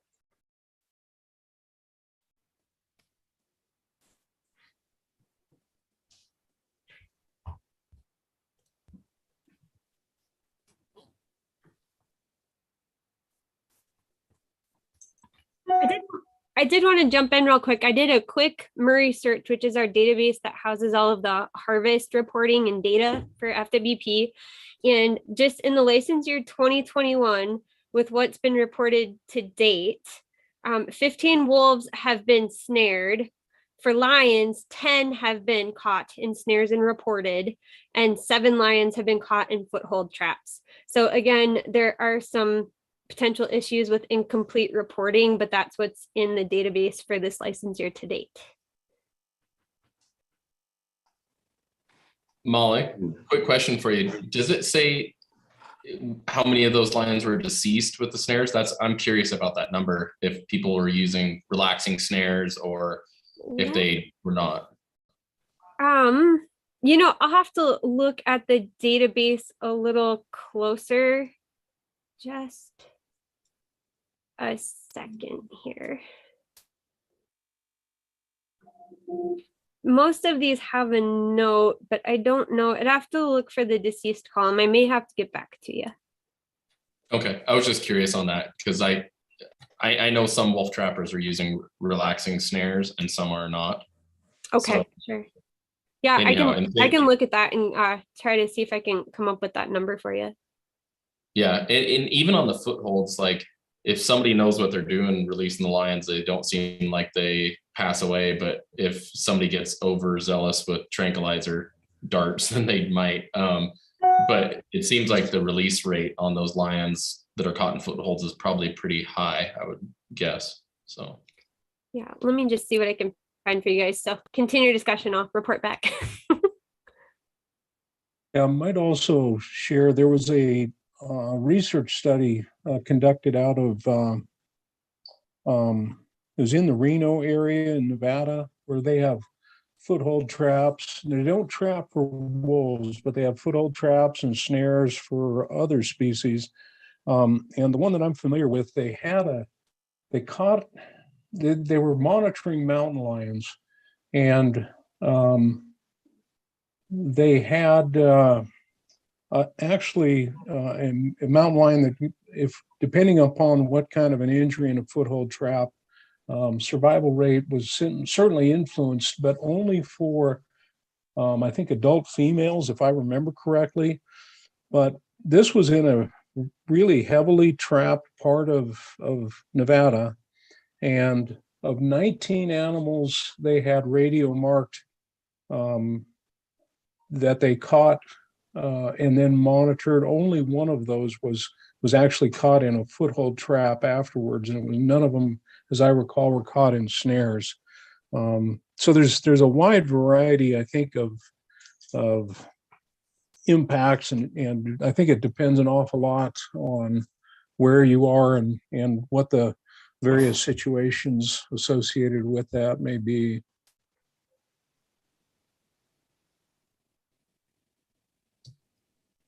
I think just one or two bad actors could probably skew the data on that,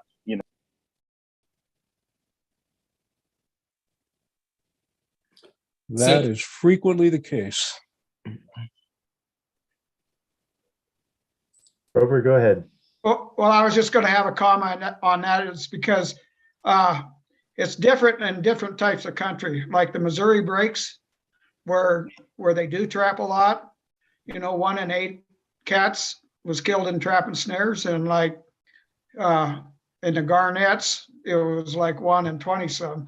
So it depends on awful lot on the terrain. Where like in eastern Montana, they have regular corridors that they travel, and there's a lot more trapping going on. So there's a lot more cats caught over there compared, and another thing, there's not as many cats, a lot more traps. So it depends on the area and where you're at,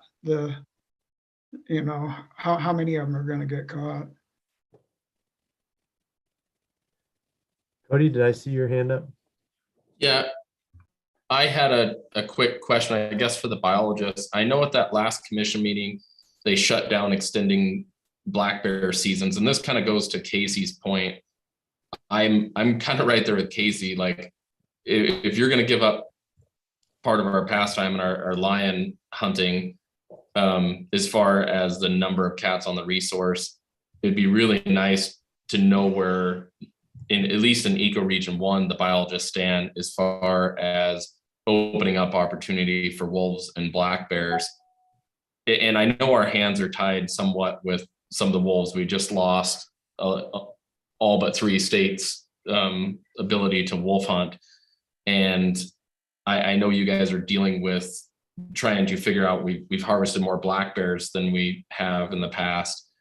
A lot of that has to do with COVID and how many people are out on the resource right now. But is there any way that we could figure out, I guess, where the department is at with being able to create more hunter opportunity for black bears and wolves, if we're going to put more pressure on lions to try to do an ungulate recovery? That's the question in the closet that nobody's answering right now. Cody, I can try and take a crack at that, and I'm not exactly certain what, not entirely clear on what all the question that you've just tried to describe. Sorry, I was rambling. It's okay. I'm probably going to do the same thing in my answer. But the thing that's challenging with all of this is that, one of the questions I think people have been asking is, what does a healthy lion population look like? And biologically, we've got a lot of flexibility in what a healthy population looks like. It can be, and it's the argument that we have with wolves. It's the argument that we have with bears. What does a healthy population look like? And we can look at, some of the things that we've seen over time and this is what we've done traditionally with most of our harvests. We look at harvest characteristics, and there's things that you start to see when you're overexploiting a population. And so when I say overexploiting, it means it doesn't necessarily mean that overexploiting isn't consistent with your management objective. That may be your management objective. You may want to reduce that population. And when you want to reduce a population, you routinely start to see things like, a greater proportion of females in the harvest, a lot more older females in the harvest.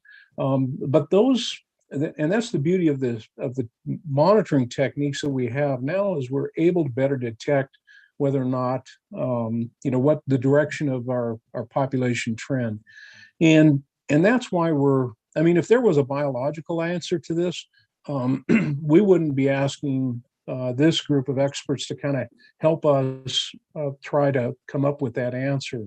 I've heard people talk about the biological effects on a mule deer population if we have a fire, if we have timber harvest, and there's often quite a lag time behind that. It may take, it often doesn't happen rapidly.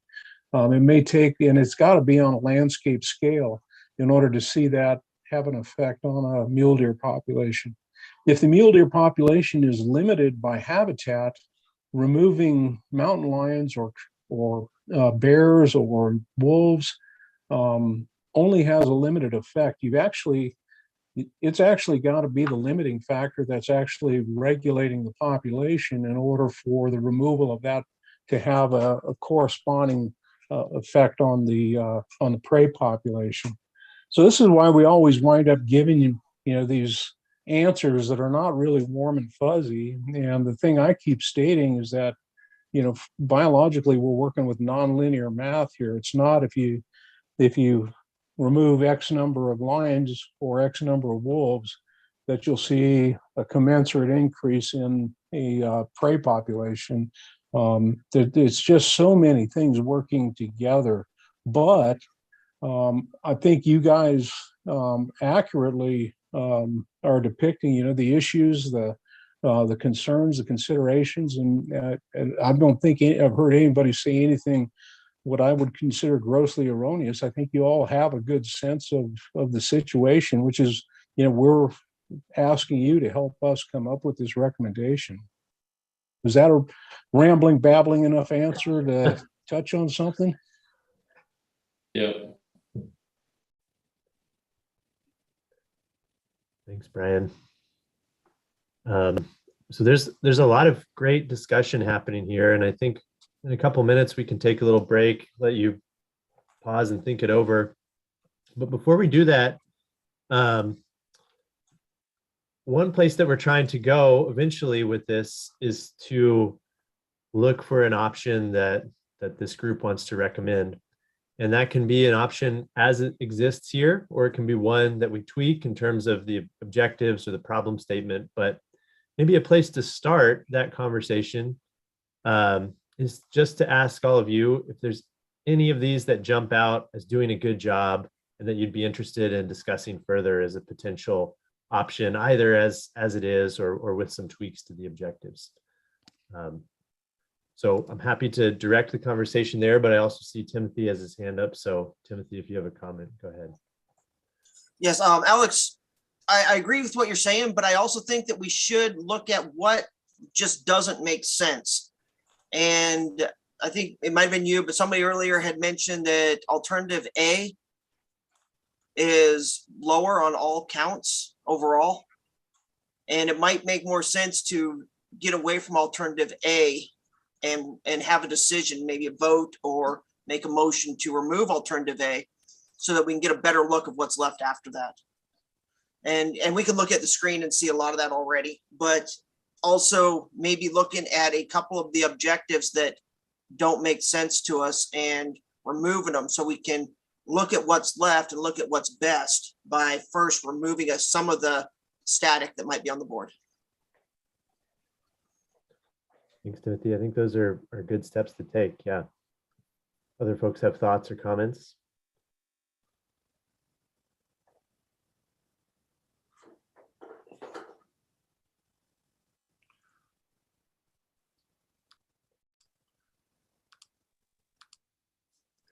Well, we got to start somewhere, and that's a pretty good suggestion. Right. So I'd like to make a motion to remove Alt A. I don't know if anyone would second that. Any Alt A advocates out there want to? I'll second it. Take a stand.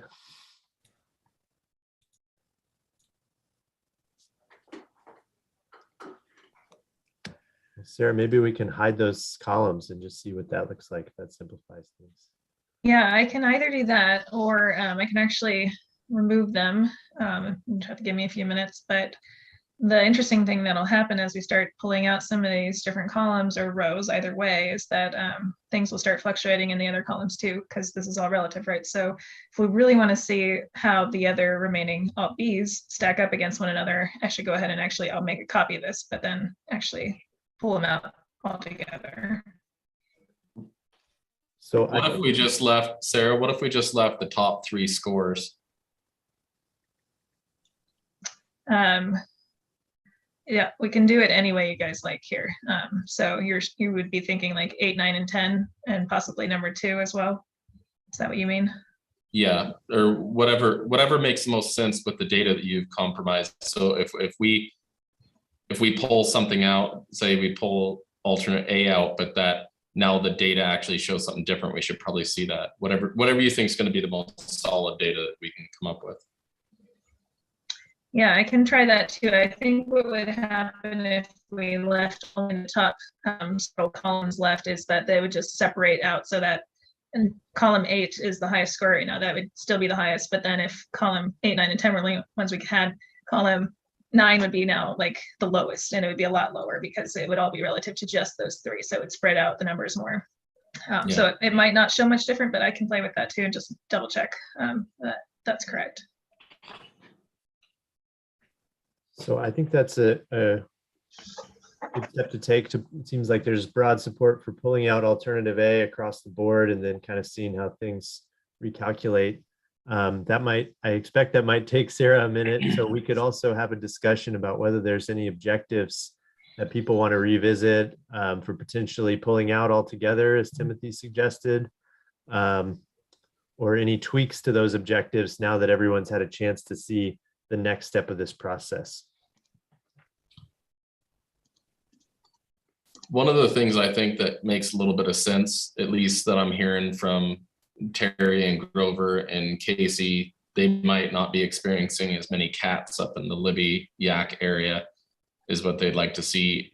And I think being able to focus on that ungulate recovery areas, like with Sanders County really needs that right now in a big way. And you could tweak that every so many years with areas that need help with recovery, ungulate recovery zones. And that would also maybe help with having more cats, an opportunity for people to run in different parts of the ecoregion. Do you agree with that, Terry or Grover or Casey? I agree with that. Yep. I think that's a good idea. Yeah, I'd just like to add that the 104 just north of Sanders County is only 15 miles wide, that strip through there. And it's the same population of cats. I don't think 15 miles separation. I think that might need to be included in that ungulate population management area. And it's really one of the main reasons that I'm here today is that population of the cats in that area.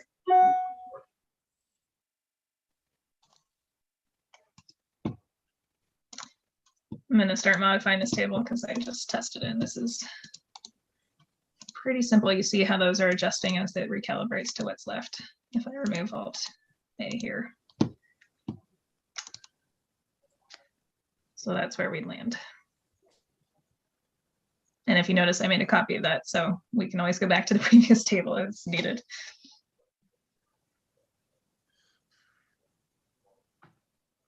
So just to continue to provoke a little bit of discussion, one pretty surprising thing that I see here is how different status quo and stable look when my understanding from the presentation we got was that those two options were pretty similar. So I don't know if anyone wants to speak about the differences they see in those, whether we want to keep status quo, whether it's too similar to the stable, which is not very highly supported. Does anyone have any thoughts on that and how those wound up being so different? I just think that the number 9 there, the social acceptance, isn't necessary. And it is unnecessarily pulling the stat towards that direction. And it's one of the lowest weighted. And I think that that might be the next thing we need to consider is it important enough to keep in there? I think it really is, because you don't want a world without lion hunters. You really don't. The success of lions, which is what we're here to talk about, and the success of ungulates will be much poorer without lion hunting. And so it's important that we recognize that. All it takes is one public initiative to get started in your state, whether they attack hounds or mountain lions, and all of a sudden you have a battle on your hands that, like Casey said, with Oregon, California, Washington, Colorado just defeated it.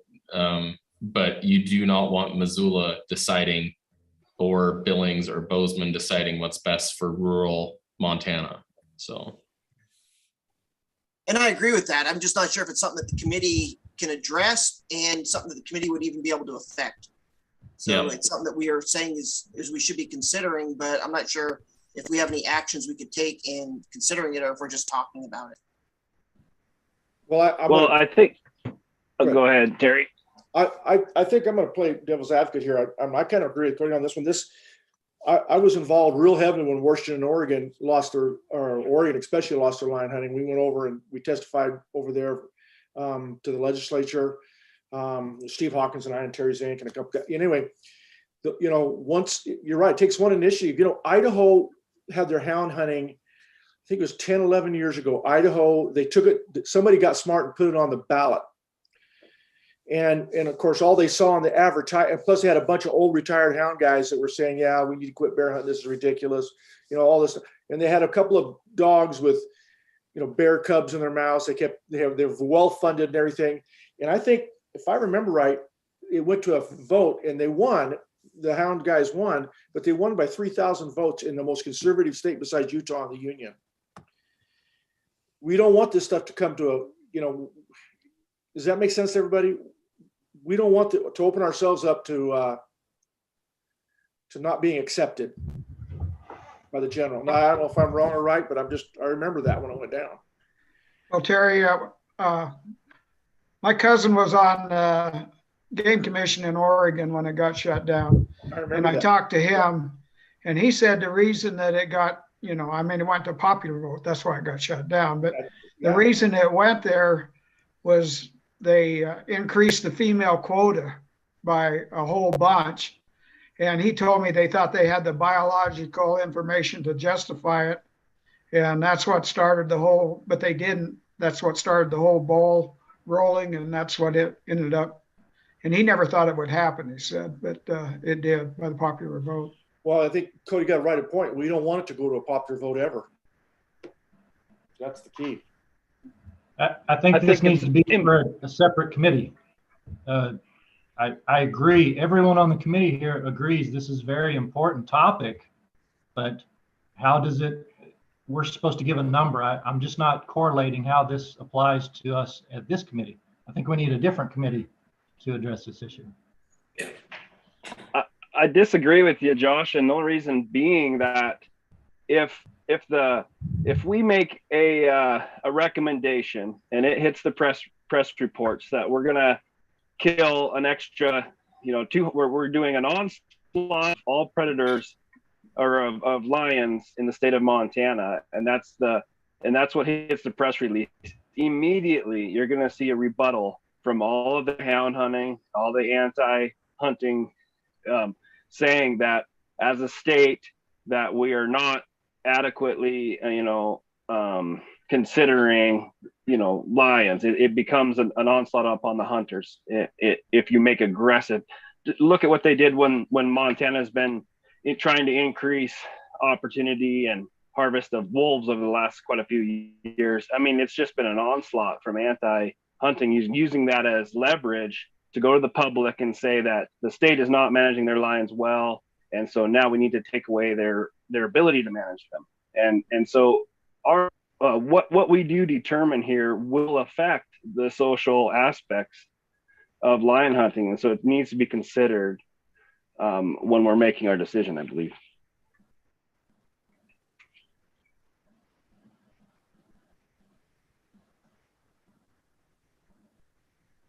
I'm hearing, some arguments for and against keeping number 9, objective number 9. Another possibility is to tweak it or change the language in some way that's more mutually acceptable if anyone wants to think about that. But Benny, you have your hand raised. Go ahead. Yeah, I think of it as a reminder to us to try not to do anything to embolden and increase the fundraising capabilities of the anti-predator hunting factions out there. We're catering to the non-hunter who is not an anti-hunter and is not a super pro predator person that wants to preserve all predators and glorify them. So I think it's a reminder to us to not screw up.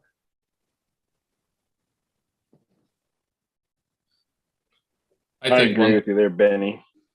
I agree with Benny too. I think you sort of have to have it.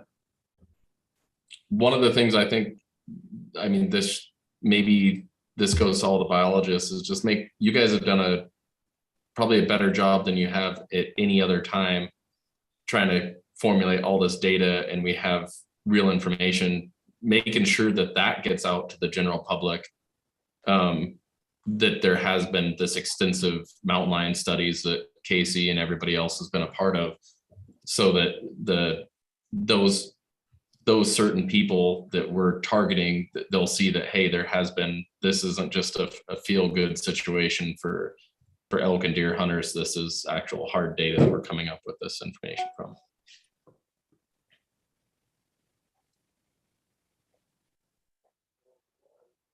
So I don't disagree with anyone. I'm just saying that the opening conversation was that status quo and the 15% and 30% were very similar numbers. And we do have to take into consideration that those numbers are skewed to almost even. And if we drop that one out, those numbers would be very different from each other.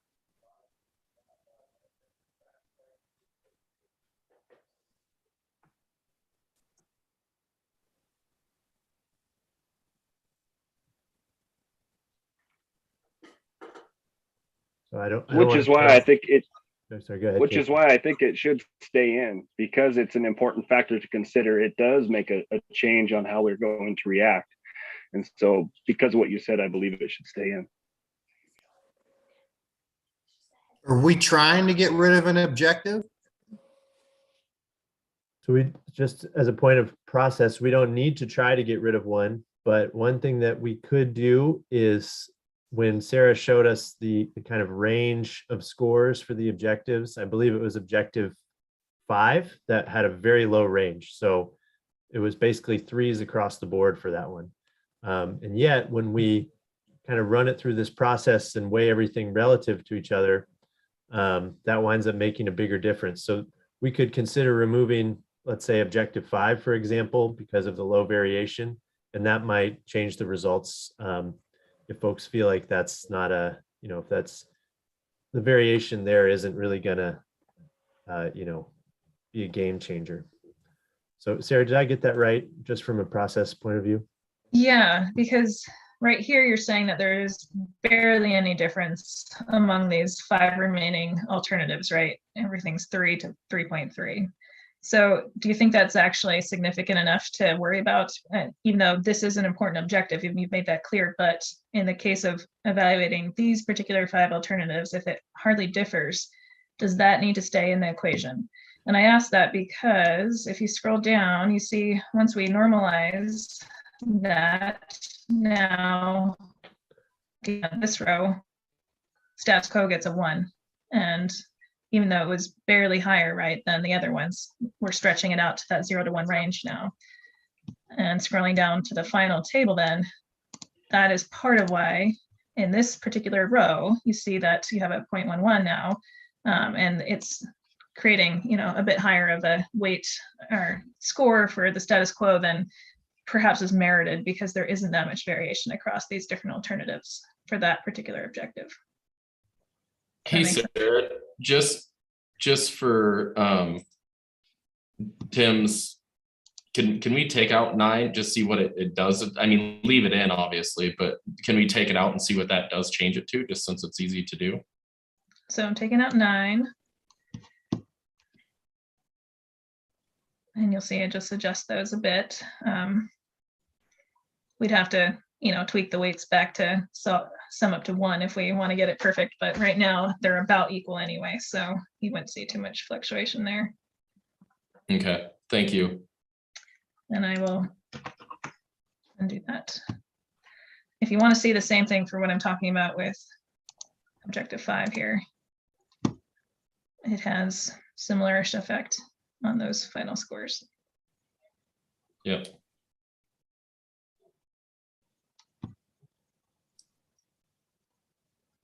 Speaking to that line item number 5, of lion, or what is it, lion hunter opportunity, it seems a little bit strange to me that would maintain a stable opinion of that wouldn't change across the board, because I guess it maybe depends on what you think. Obviously, if you define opportunity as a tag in your pocket, then I guess that's not going to really change that much. Everybody has the same amount of opportunity. But if you actually look at like success, with you remove 30% of the individuals, your opportunity to harvest a lion significantly goes down. So I guess maybe I'm misunderstanding that. I think when you increase 10%, though, you also take away licenses, and again, it goes down there also. Yeah, I guess that's what I was going to say, Casey. I was a little confused, and maybe that's what is going on here, is that people are thinking about this differently. And I guess I'm confused because I'm not sure what you mean. Like, what is the time horizon for opportunity? Because the alternatives that would result in a decreasing population are that those mean that there's going to be more licenses issued for more harvest during this time period, which might result in fewer later on. So do you see what I mean? Versus the one that Timothy just pointed out is like, if we're going to increase the population, then quotas are going to have to be reduced for the time being anyway. But that might lead to more later on. So the time horizon might be important there. Yeah, and I think exactly there's a component there that, you know, in 10 years, what does that look like as compared to next year? That maybe would be a completely different discussion at that point.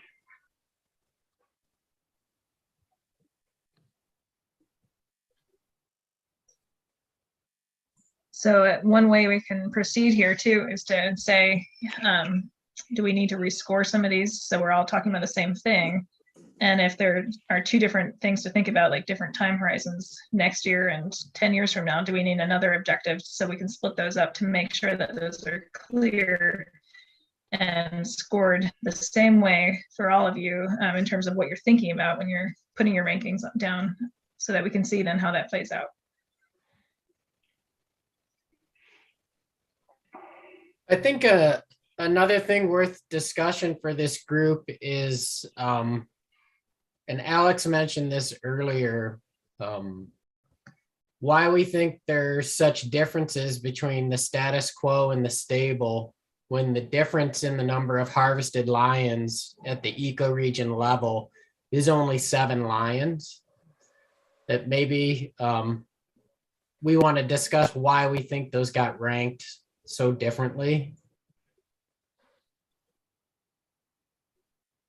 Yeah, this is Neil too. I'd like to ask a question to what the group thinks. What's the differences between objectives 2 and 3? I'm just curious what their thoughts are on those two. Or excuse me, 1 and 2.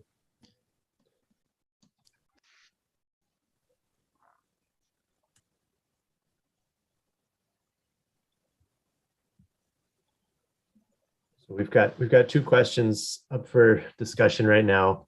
Let's start in backwards order. So let's first start with Neil's question about the difference between objective 1 and 2. We can dig up the notes from the last meeting if folks don't remember, because I'm sure we talked about it, but if anybody wants to comment on that now.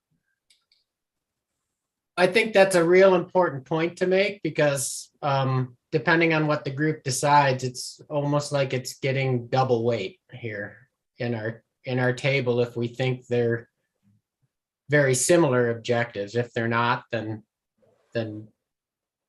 obviously we're not double weighting them.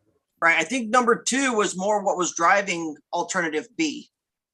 We were focusing on that struggling ungulate population. And number 1 was focused more on the entire region. And number 2 focuses as creating an area where we were going to focus our population. So I guess that raises another question though. So you have alternate A and B, which are supposed to address those 2 different options. One's more of a ecoregion wide approach to,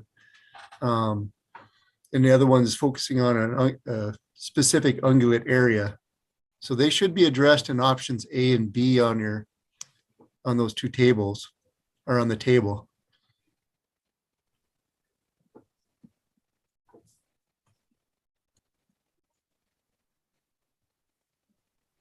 Is there a little bit of difference maybe between 1 and 2 as far as when you have offspring ungulate issues, predation, that's going to make a larger impact on your overall ungulate population? Because it's, in my opinion, like spring black bear, if if they're really targeting elk calves, or like down in the Bitterroot study where mountain lions were the ones that were actually killing most of the elk calves in that study. Is there a bit of a difference? I see where they're very similar, but is there a bigger difference? I guess my question is for you, Neil, or Mike, or Liz, or any of the biologists. Is there a big difference as far as getting those offspring to where they're now an ungulate, to where, I mean, are a year old, to where they can successfully make it at that stage? Well, yes, fundamentally what I'm thinking of more, Cody, is so if you're going to target certain areas, for instance, and reduce lion numbers, how do you differentiate between those two? Because you're achieving basically both of those objectives by that option. Because just reducing predation in general, typically your offspring are younger the year, are more targeted regardless of the predation. I mean, they're just more vulnerable.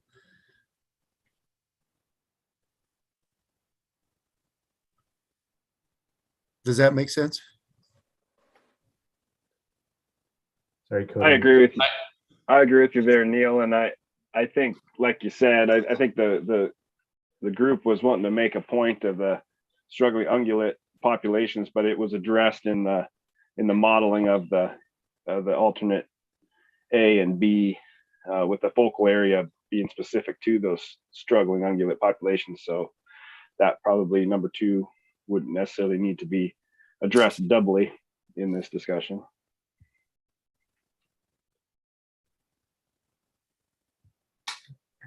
I guess my thoughts on this are, if you look at the scores between 1 and 2, they're almost identical across the different columns. The next question would be, if there's a way to go back to our previous table that has alternatives A and B in it. Is that possible, Sarah? There we go. Sure. Do we see any difference there between the scores in alternative A and B that's consistent, that suggests that number 2 is reflecting something that number 1 isn't?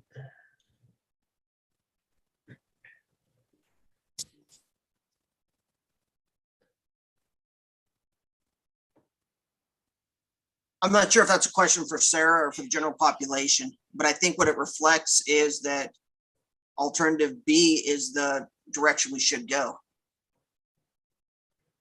And I think that's captured in 1 and 2, but when we go to alternative B, then maybe 1 needs to fall out because it's no longer an objective we need to consider.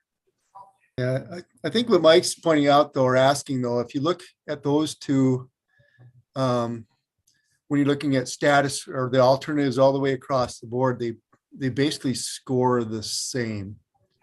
There's no major difference between those two and across any of the alternatives, I think is what you're asking, Mike. Is that right?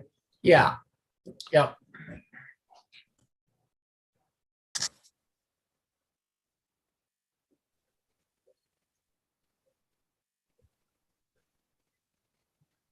So how do folks feel about removing objective 2 under the idea that it's captured by us having chosen alternative B across the board? I think that's the suggestion that's up for debate here. Does anyone want to advocate for or against that?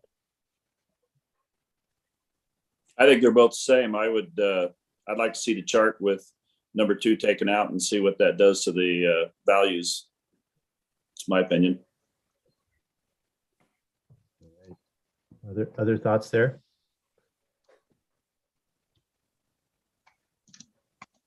Did we want to do that on this particular table? Should come back with the all B's only. Yeah, why don't we give it a try and see if that's not too easy to undo or too difficult to undo.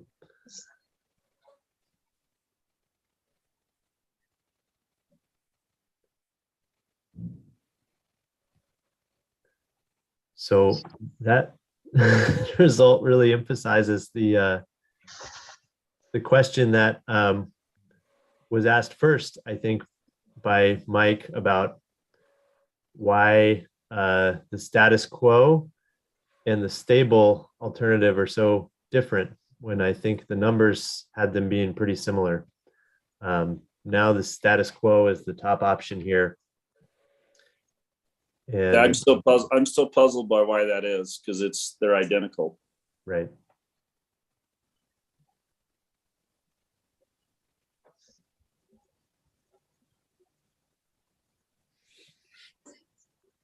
Can we see what that would look like then, as far as for Terry's sake, as far as you removed number 9 as well, since that's not part of the committee?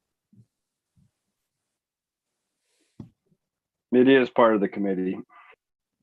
Well, Casey, earlier on, you removed a bunch of stuff. You were very, very strict with outfitters, and this shouldn't be in there, that shouldn't be in there, but everybody should have a voice in this. And I agree with you on number 9. I think it's super important, but it's important to Terry, and that's why I'm doing it for him. So I wanted to see what that would do.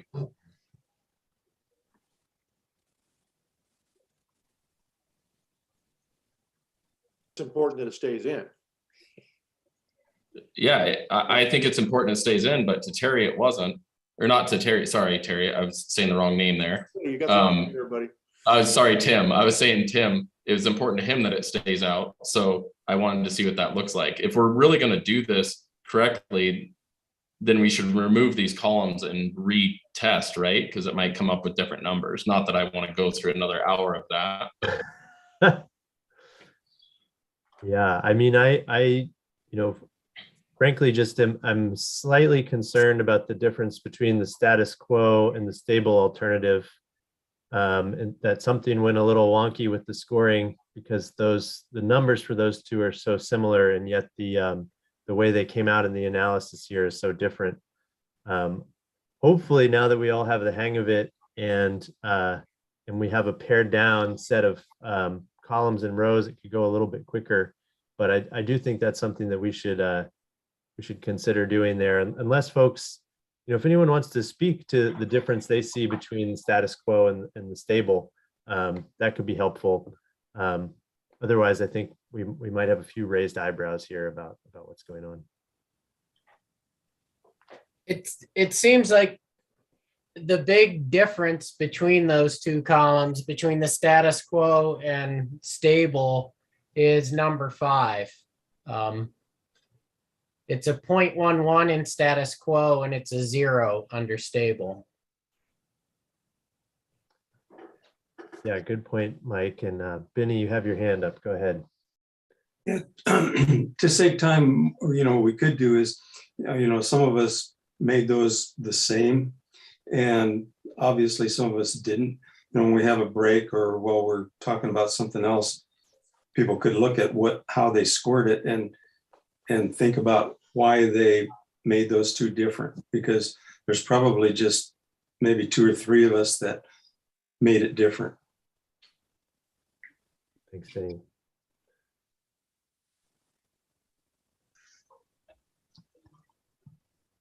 I'll just add to this point about row and 0.11 versus the 0, right? That was where our original scores were 3.3 and 3. And that's where the idea of removing that as well, because there's so little variation there, might make sense, just because there's hardly any variation yet. It really pops out in this normalized version of the table, since it has to go to the extreme ends. And I can undo all these deletions, by the way, so anything that we're removing is not permanent. So I just want to make sure no one's worried about that. But I'm just going to do it for the sake of looking at these results as we remove the more evenly scored out objectives. Benny, is that your hand up again, or did I forget to lower it?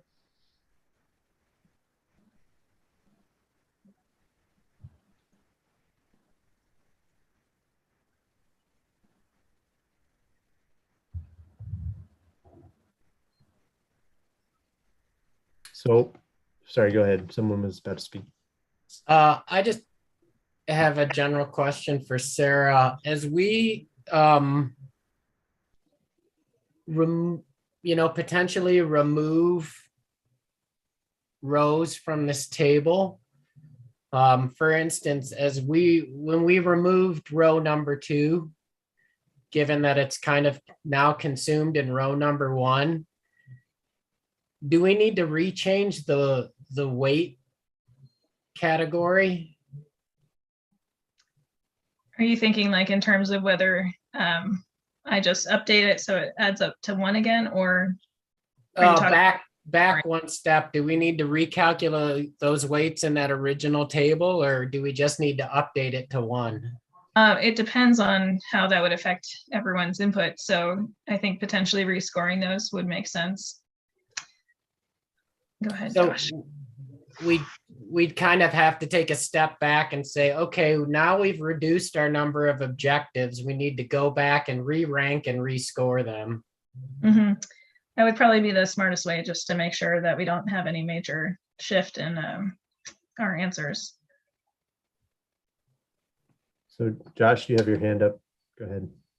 Yeah, well, before Mike made that recommendation, I was gonna just offer that it seems like with all these tweaks we've done so far, we're still looking at 8 and 10 as the most effective or the most green. So is the committee willing to just narrow it down to those 2 and try to move forward? Just a thought. Thanks, Josh. And so we've talked about, we can keep tweaking objectives, we can remove alternatives, but we can also build on these alternatives and try to figure out ways we can get some of those less high performing cells if we do want to focus in on those or other ones. How can we improve like this row 3 or objective 3 for these 2 8 and 10 alternatives? So folks, I'm gonna make it. Oh, sorry. Go ahead, Sarah. No, I was just gonna say, so we can modify alternatives. This is all I was gonna say. Go ahead. Yeah. I'm just gonna make a suggestion that we take a quick break here. Give everyone a chance to get some water, run to the bathroom, whatever you need. Sarah and I can touch base in that time and think about kind of next step in the process. And you can have a minute to kind of mull it over, but this seems like a good point to take a pause, and then we can come back and keep going. But I think, I'll just re-emphasize Sarah's point that that we have options here.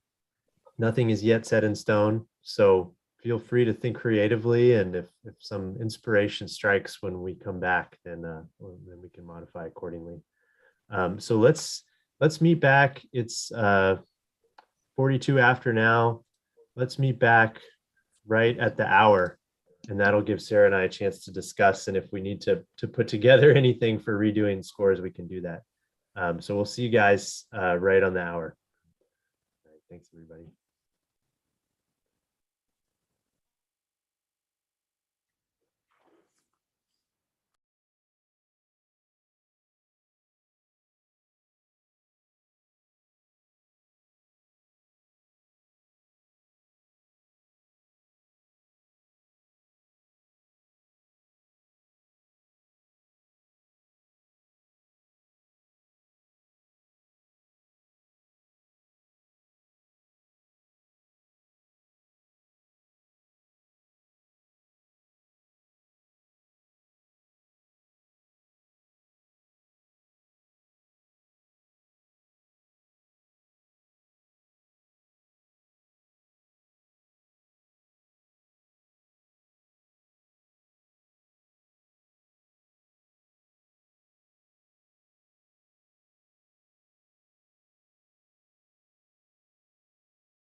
So Alex, on this next, when we switch over, is that already been sent in that email?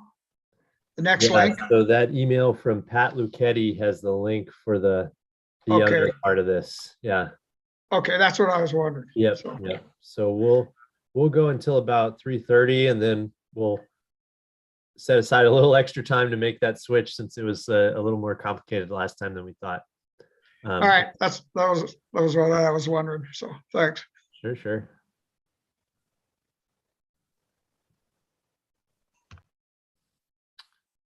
All right, folks, if you're in earshot, head on back and we'll keep pressing forward here.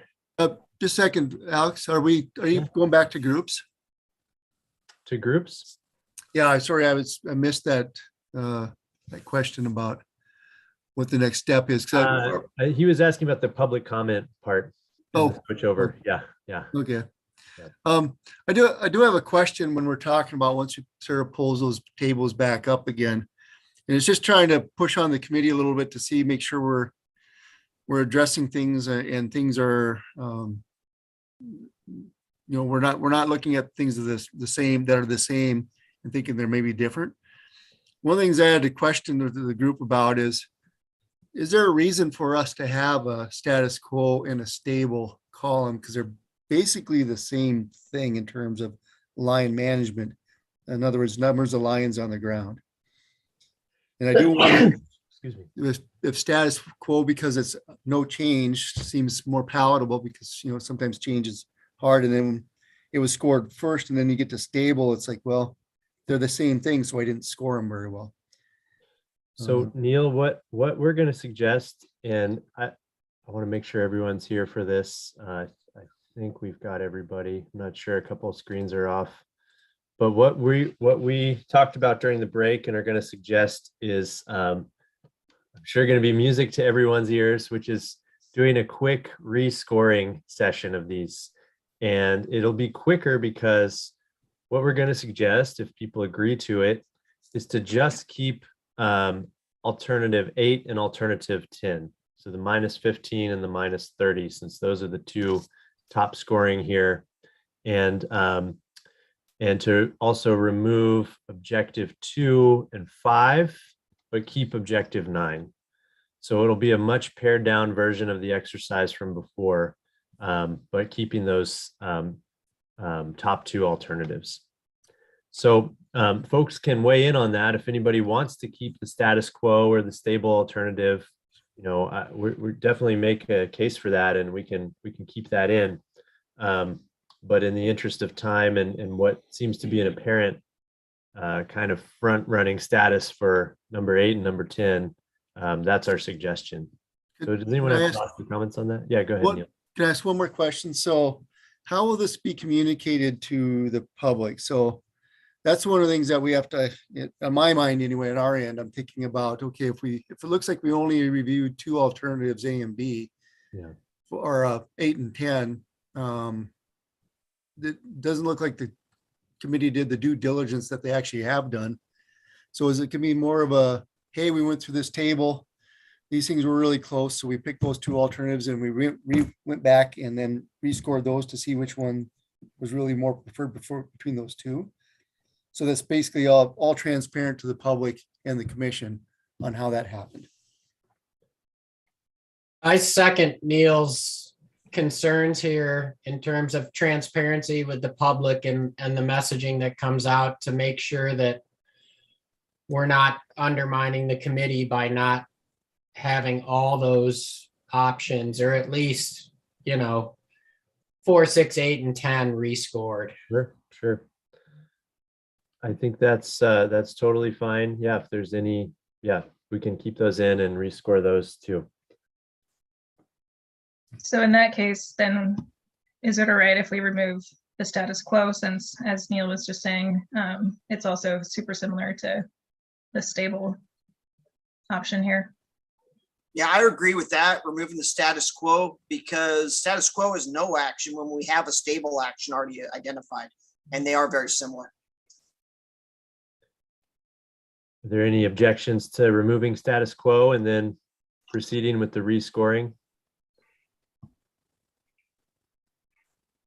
Is the reason why we're keeping 4 in is because it's a totally different odd anyway? Because it seems like 4 is the worst score of anything. I think And I know that 2 and 6 are similar, but no one, we've not talked about 4, why it's so, right. I think the reason to keep it in is to follow the process. And the process, this is something that'll be presented to the public. And as Neil and Mike were just saying, we want to have a process that we stick with, and that involves going through the 4 alternatives. So, me suggesting to take those out was probably a little bit premature. So I think I was trying to save us a little time, but I think we can keep them in, rescore them. We now also all have a better understanding of this process. So maybe we can be open to things shaking out a little differently now that we all kind of have a better sense of this. So yeah, I think basically I suggested a pared down version, and if anybody wants to maintain any of these, we'll keep them in. Since there were some voices to maintain, we'll keep them in. Yeah, I'd suggest just leaving the 4, 6, 8, and 10 columns in there so we can see throughout, as you've learned how to do this, and you might think about some of these different objectives a little differently now too, so we can make sure that nothing changes drastically for the ones, even though we don't think they're going to perform well, 4 and 6. Just kind of give them a fair shake at one more rescoring too, to make sure that's true. So what does that look like, Sarah, with objective 9 put back in there, like Neil was saying? Yep. I will undo that in a minute, but yeah, it would be 4 columns and potentially 8 different objectives. I was thinking we might want to also rescore the 5th one that was in there about the Hunter opportunity, I think. Just to make sure on that case too. So, but we could eliminate this one since we've talked about how that's so similar to the first one. If that sounds right. So you'd have everything but this row and this column in your final table to score out. If that status quo scored so well in this one, why wouldn't we be considering that as an option still?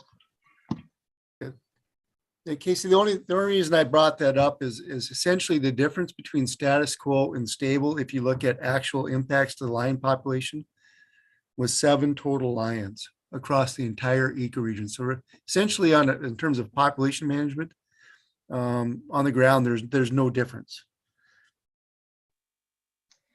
And that might mean that when you get to scoring the stable column, you might be able to incorporate some of that thought process into rescoring that, because really considering how similar they are, they should probably look almost identical, is basically what I'm understanding from some of these comments that I'm hearing. What would be the idea against keeping status quo and getting rid of stable? It doesn't. Stable is an action and status quo is no action.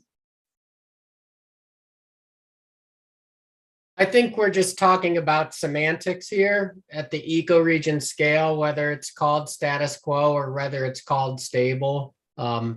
Essentially, we're talking about the same thing. We're talking about either 183 lions per year being harvested at the ecoregion or 176 lions at the ecoregion. So just to simplify things, what we're suggesting is get rid of the status quo and let's just consider those 4 alternatives, and stable is status quo. It's good that we had it in there to begin with because it's identified that something went wrong in our scoring, since stable and status quo aren't essentially identical.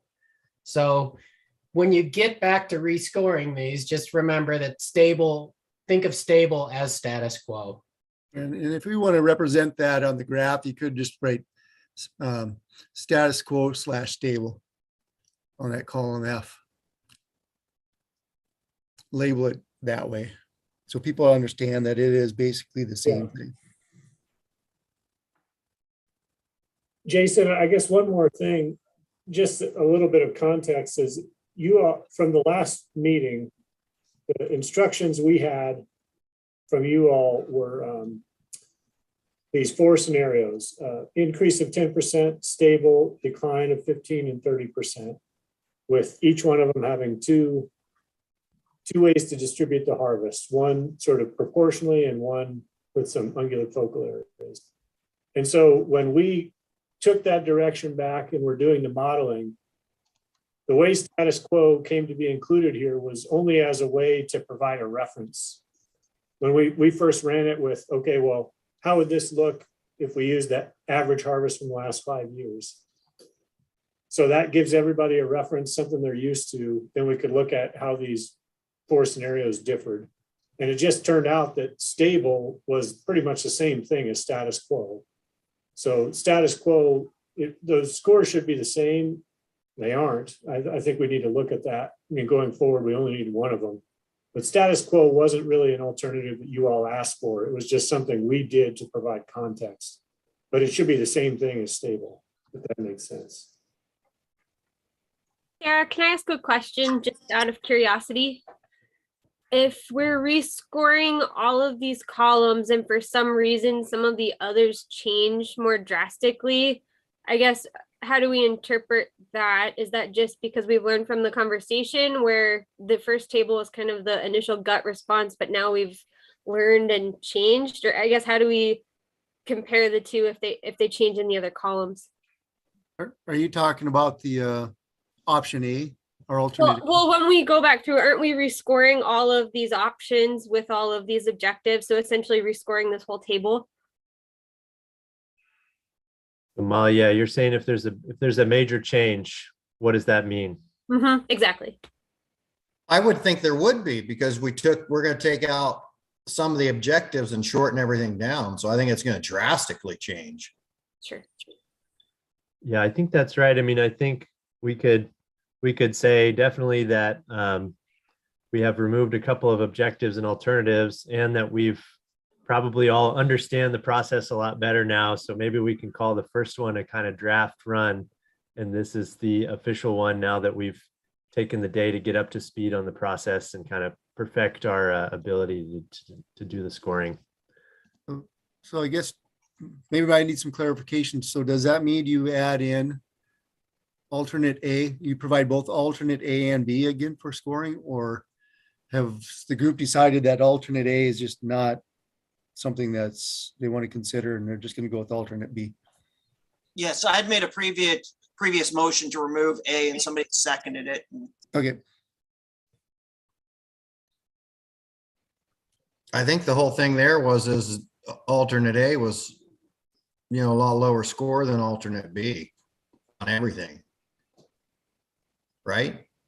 That's Why right. it was removed? Everyone was comfortable with removing that one across the board. So that was why we were able to do that. There was consensus there. So this table that you can see now would be the one that you'll receive if this looks good to you. Differences are we've moved out the option column A ones for Alt A across the board, and we put status quo / stable Alt B there, right? So they're virtually the same, and we've removed the second row there for the objective, and everything else is identical. So now you'd have 8 times 440 consequences to score out again.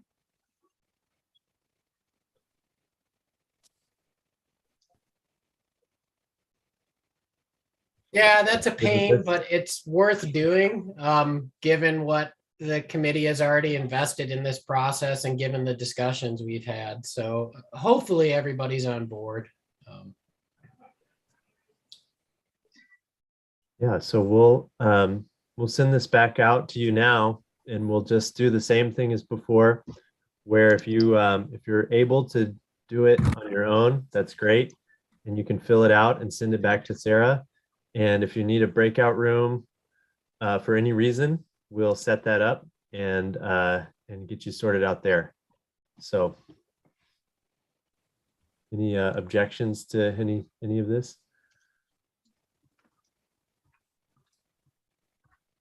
Am I the only one that thinks the score is going to be way different? I think it's going to be different too. Okay, here we go. All right. So yeah, Sarah, if you'll send that out, I'll start sorting out the breakout rooms here. Yeah, you should have it in your inbox any moment, if not already. So let me know if that isn't the case. This will be an Excel spreadsheet to fill out.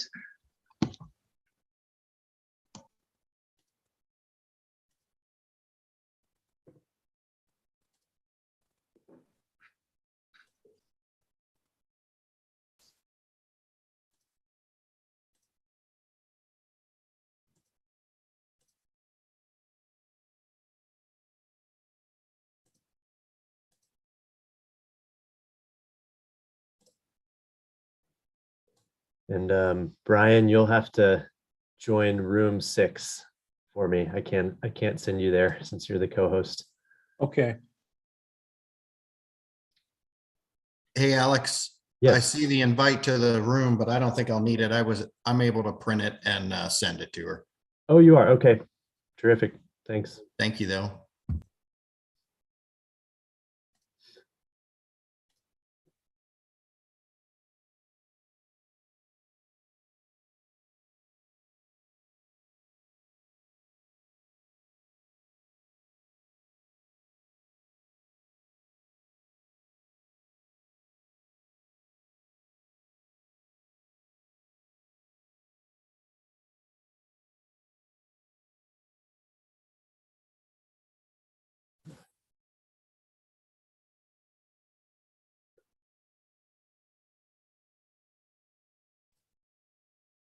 Okay. Anyone else need a breakout room?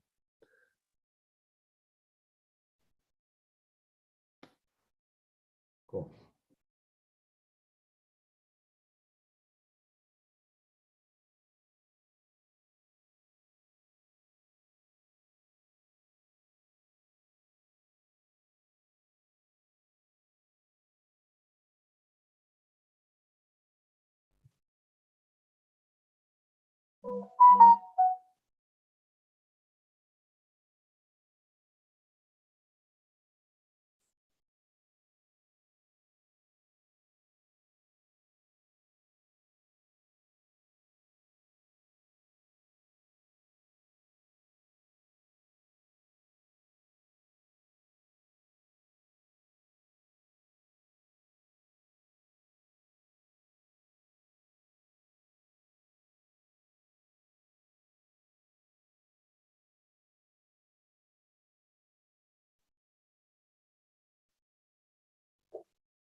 Hey, Alec. Yes. Hey, sorry. Just to double check, make sure I'm not messing this up. So basically we're ranking, so 1 through 5. If I rank something a 5, the next one down would be 4. You can't rank the same thing 5 and 5, right? I think you can rank them the same. It's just for each one, whether you think it would have a really negative effect on that objective or a positive effect. So Okay. yeah, there can be the same score for, yeah. Okay, thank you. Yeah, good question.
So I know we still have one group that's in a breakout room, but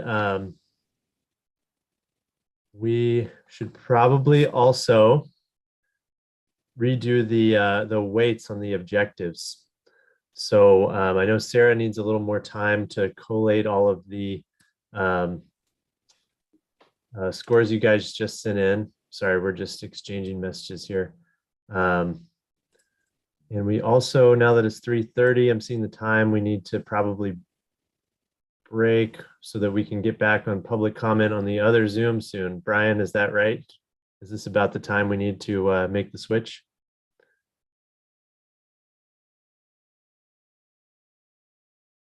I might have lost Brian.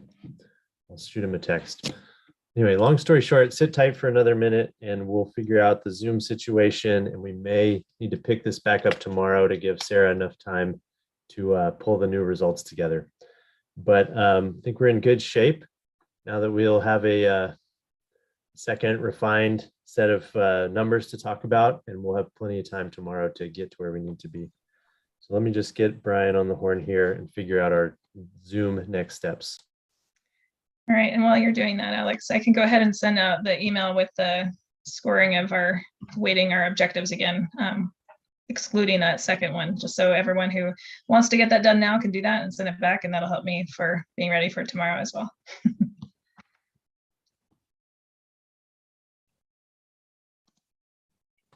I'm muted.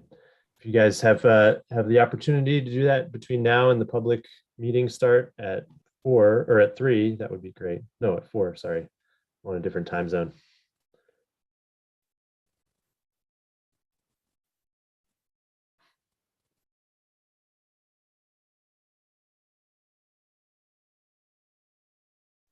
What was the instructions there, Alex? So Sarah just sent the objectives, the second sheet for you to weight the objectives again, now that we removed one of the objectives. So if you can do that now, that's great. That'll get us speeding ahead for tomorrow. But I think I'm about to talk to Brian. Hey, Brian, I think we're about to make the switch to the other Zoom. Is that right, Brian? Or are we switching to the other Zoom?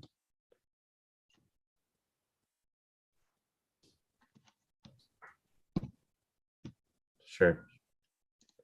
Yeah, we've got one group that's still finishing up in a breakout room, but I think everyone else is ready to make the switch. So, yeah. Okay.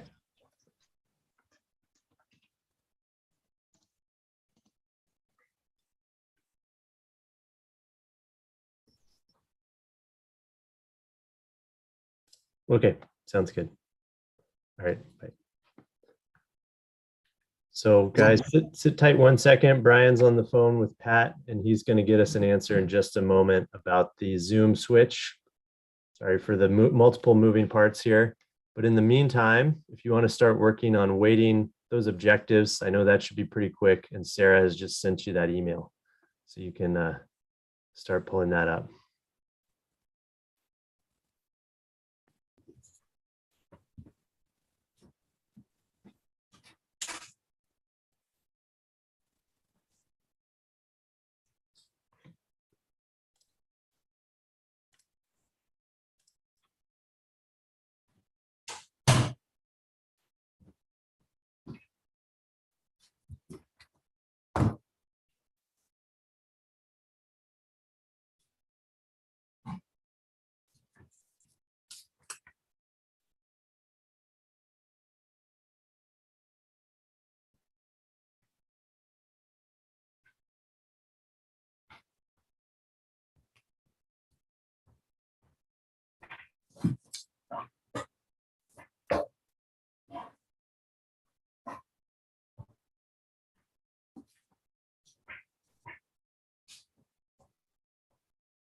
Hey, Alex, where are we at?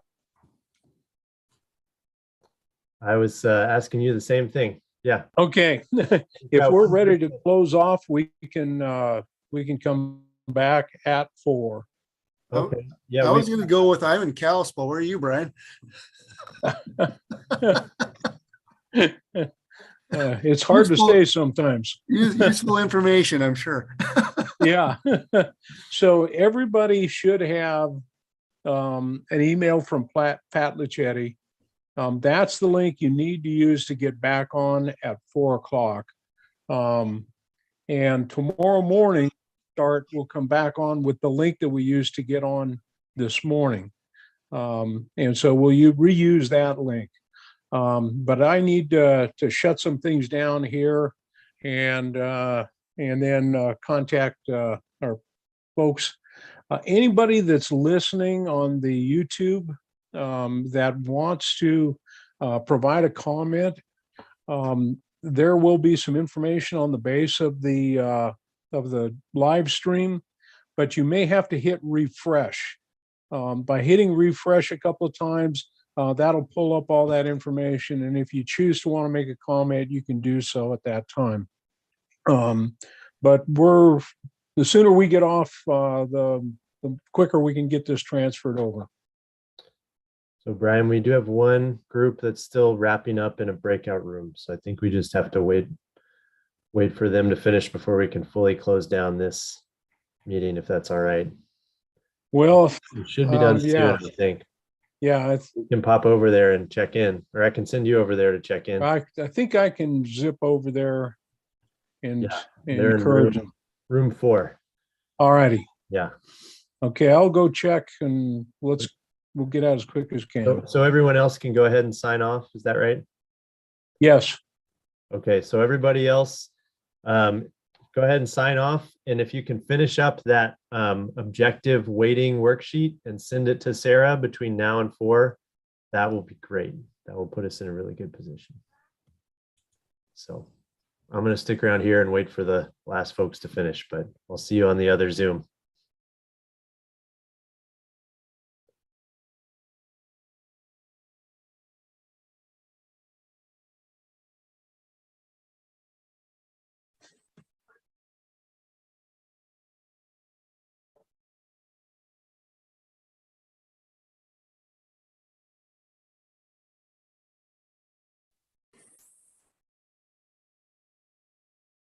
Okay, so now do we hang up on this one and click the other link? Yeah, click the other one at about 4 o'clock. That's when we'll start the next one. And the whole thing, I got to do it over. I'm working on it again. I'll be over there in a minute. So this one will be completely closed out. We'll use this one again tomorrow morning when we log back on. We'll use the same link, but we'll need to log off of this one, shut it down, and then use the other link to get in at 4 o'clock. Okay. So Alex and Sarah, Benny and I got through the predicting the scoring, but we did not do the weights.